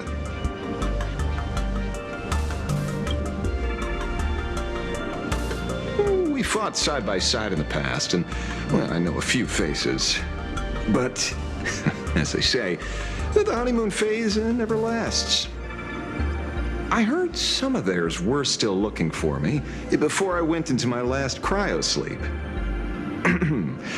I'm counting on you to keep this a secret.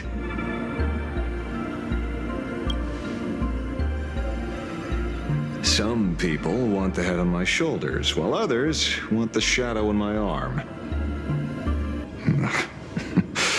I'm old, and I just want some peace and quiet.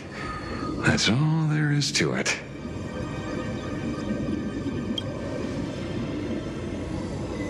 What? Itching to get rid of me already? Well, you're not that hasty, are you? An even greater prey just joined the game. Sure, she could be small fry by your standards, but in terms of viciousness, she might surprise you yet. Before the supplicants go their separate ways, Full Wish is definitely a good hunting target for us to align our goals.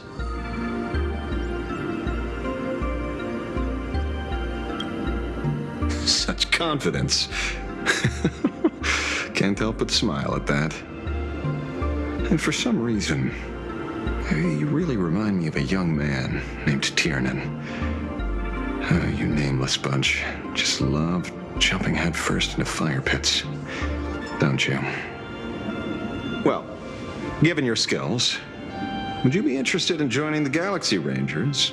If you're still alive by the time the Phantasmoon Games conclude?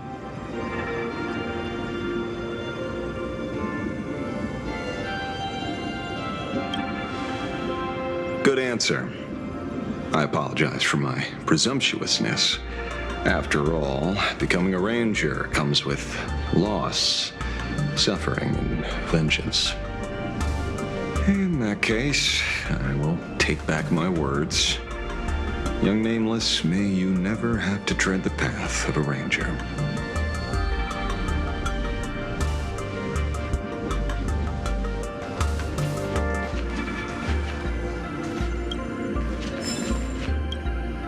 Is there something else I can help you with?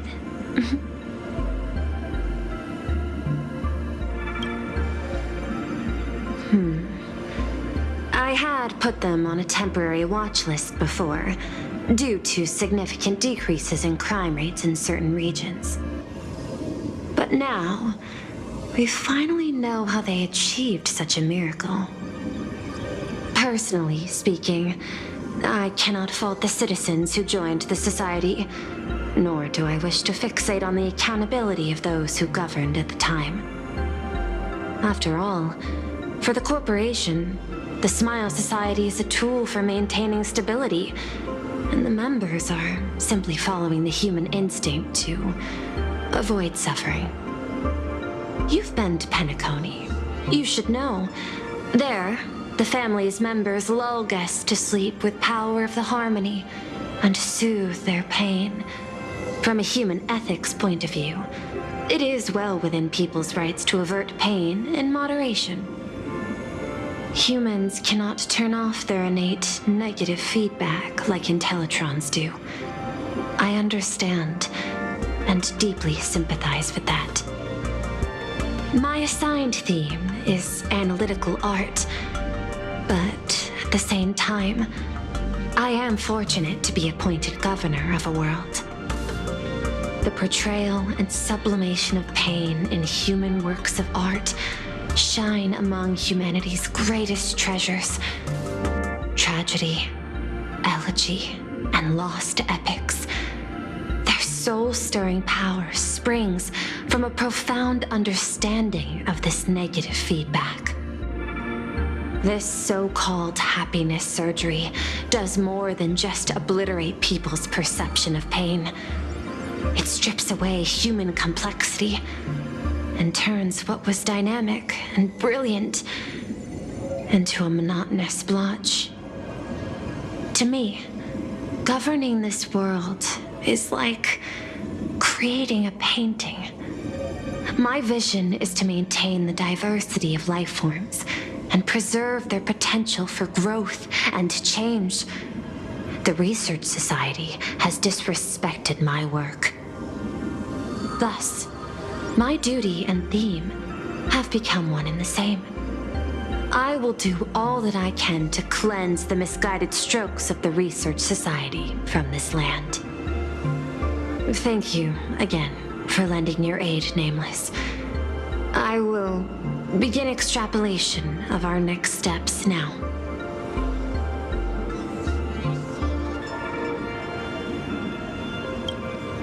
Please, be my guest. I hope you all get some proper rest before moving out again.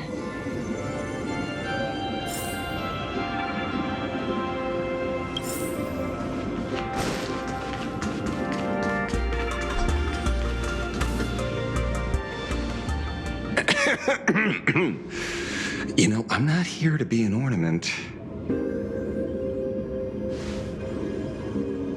Assessment. You have something to ask me, Mr. Ashvale. Well, lately, I've been on an extremely lucky streak. Be it Full Wish or Magnus, the elites practically gained sentience and came to me one by one.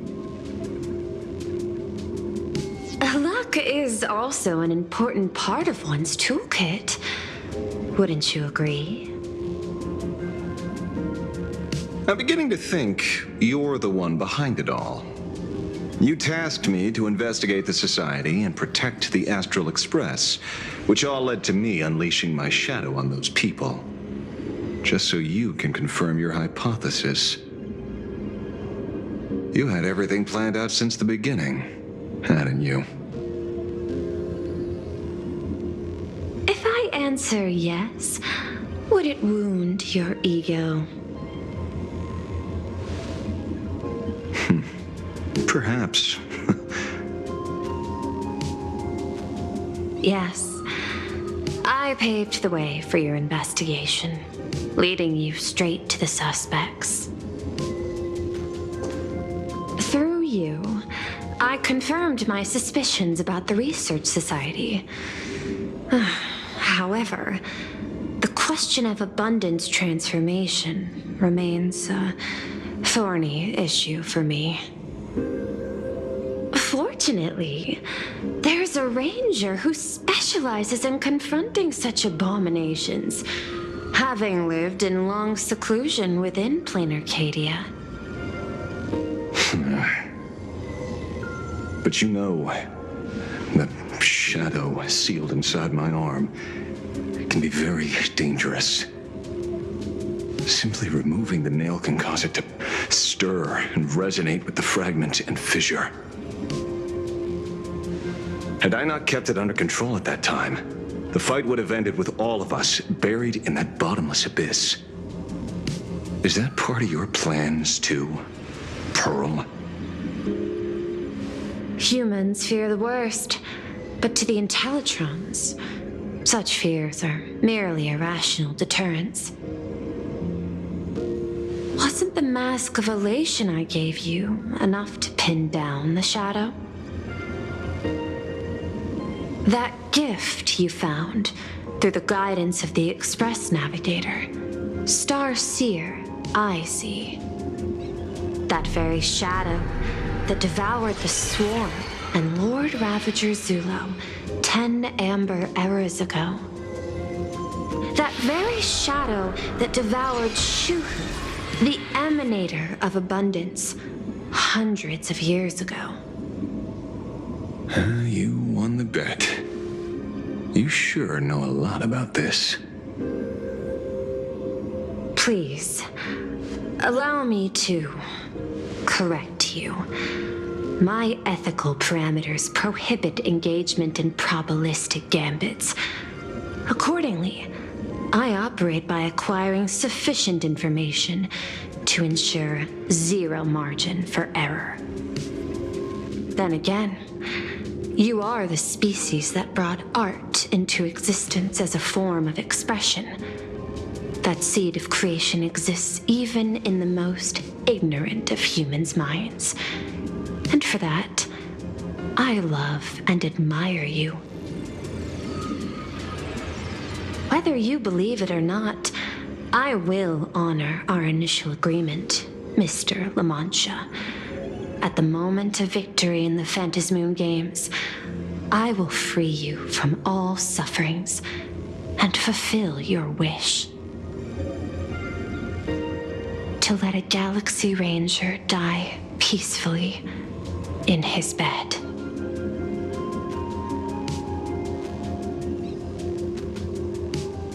In that case, I will continue to fight for you, my lady.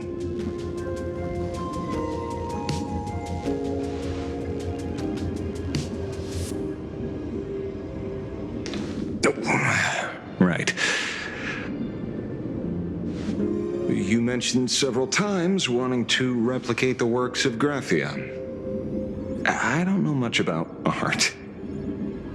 But I was considering that, despite the lack of artistic quality in your strokes when sealing those fissures today, to the people of this world, your creation is just as important as the works of Graphia. Not a single innocent soul was lost on this day because of your protection. Looking back to the ancestral painter of the Cinderth Age, do you truly think she cared about the artistic value of each stroke when she created world and canvas?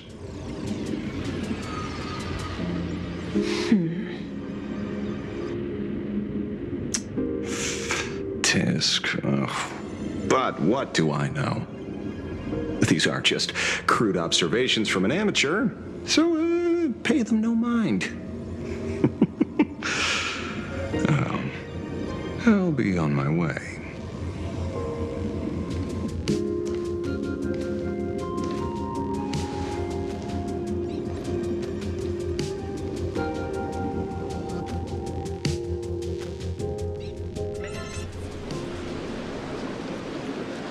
We meet again, Ashen Detective.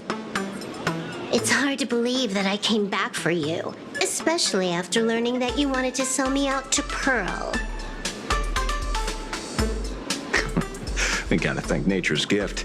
The 6.1 billion credits reward has appeared again. For Unfortunately, I bypassed you and struck a deal with that Intellitron instead. Regrettably, my current bounty stands at 0. Do you always turn your customers over to the police? How impressively short-sighted. No wonder your clientele is so small. Speaking of short-sightedness, no one rivals the Stellaron Hunters, aka Destiny's slaves, isn't it? You are all fated to march toward the finality, and nothing can stop you. On the contrary, there are many paths for us, as long as that person can see. In other words, he can't see the trajectory of your destiny in this world during this mission? Take a guess. I've heard about what befell Euphorius. The war among the Eons is now inevitable. Whether it's the IPC or the Express, they are fighting for an uncertain future. And in the world where the elation is the center of attention, there will eventually be more than one Eon interfering. Even a Destiny slave would not be able to see the path ahead. Keep guessing. We're getting pretty close. Enough of your games. I'd say it's not too late to rename the planet Adlevin. It's still too early to despair, old man. I came prepared, but I could use a helping hand. 30 million credits. Pay or die. Come on, give your friend a discount, will ya? Say 0 credits? I ain't your friend. I meant him.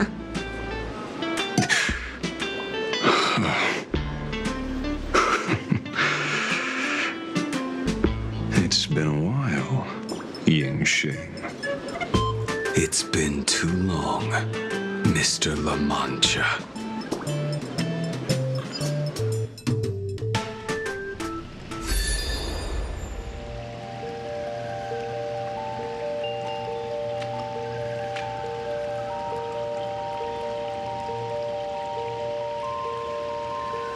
I knew it. There must be an explanation for the unusual fate of this world. Though I lost sight of the sparrow, I discovered a mysterious tree. I finally found the heart of the Phantasmoon games, thanks to this little birdie. Mr. Sunday, do you sense me? There's no reaction from the bird. What's wrong with it? Hello? Is anyone there? Can I get somebody here? No one's here. No one. That's a lie. I saw a pretty girl hiding right here through the bird's eyes. Who are you? That's none of your business. None of your business.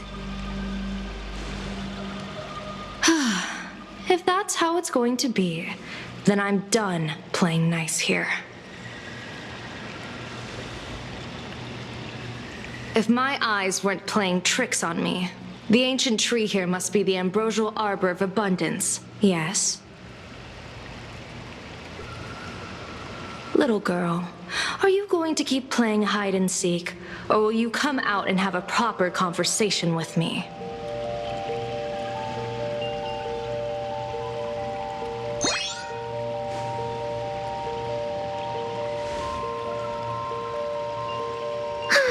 The Department of Aberration Defense often comes here to record game progress. And now my movements have been exposed to complete outsiders.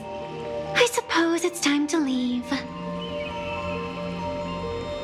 You sound unpleasant to talk to, but since you have eyes keen enough to tell what I am at a glance, I'll have a short chat with you. I will answer 3 questions, so ask away. Once you have your answers, I'm going to show you the door.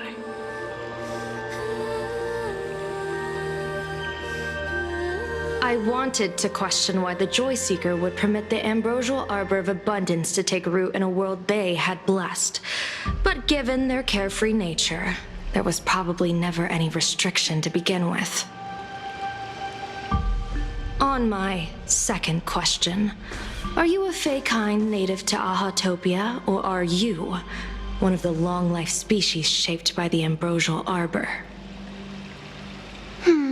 Aren't you good at divination? Can you help me take a look whether the slip on my head says wheel or woe?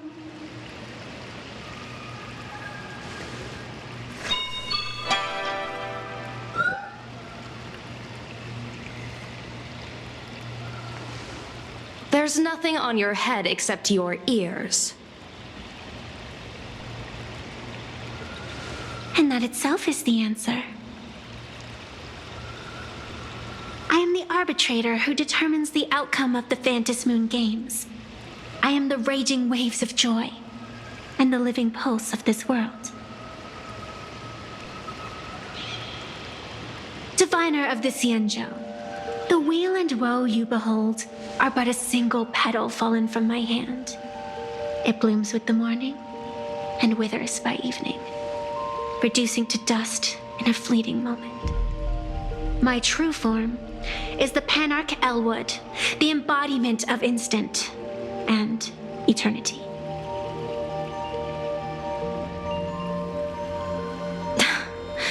Interesting.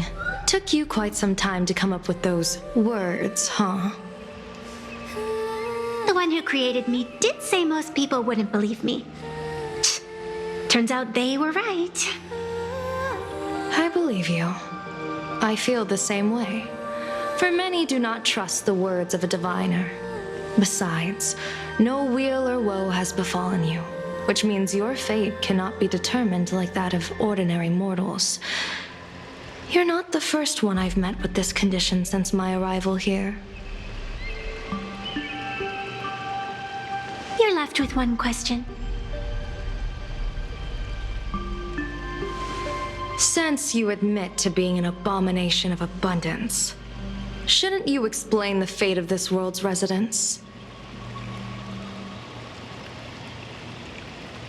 Unless they are your doing? If your answer fails to convince me, it may be too late by the time I summon the Lux Arrow from the sky with the rainbow. Chill out! You shouldn't make jokes like this. I'm not as skilled at divination as you are.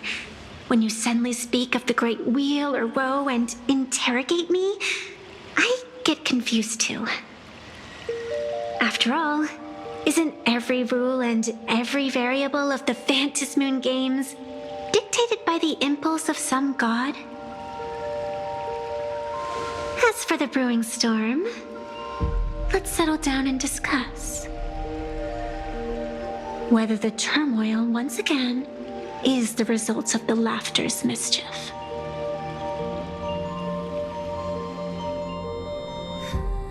This entire day has felt unreal. We had situations lined up one after another, and a growing crisis on our hands. The Research Society is insane to meddle with the power of abundance. There's no telling how many have already undergone the happiness surgery. Full Wish witnessed the tragedy caused by the Herald of Death 15 years ago. And now, she herself has assumed that dreadful mantle. We have to relay this information to Dan Heng, Sunday, and General Yao Guang as soon as possible. Full Wish is definitely aware of the enemies she's facing. That is why we must win an audience with Aha. At the very least, we need to stop Full Wish from winning the game. Yeah. The thought of the Research Society of Happy Smiles going through with their plan gives me the chills. It's been a long day, and all of you must be very tired. Take this chance to get some proper rest. I'll go meet Welt back on the Express. March? What about you? The best way to recharge is to waste time. So, I'm staying outside for some fresh air. Sounds good. I was thinking of heading to the streets for a walk.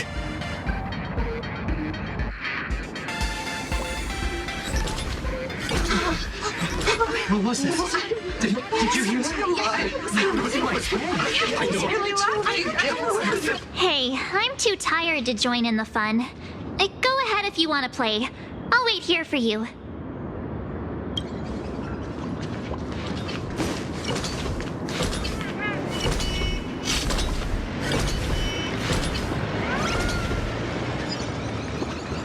Hey there, all the smarties and dummies, children and adults, fools and entertainers. Can you all hear me?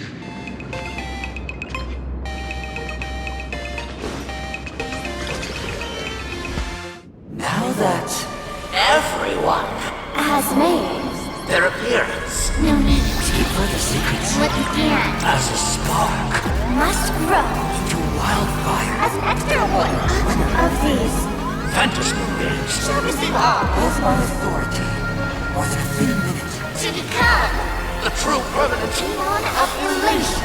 As such, it's time to revel in unabated joy.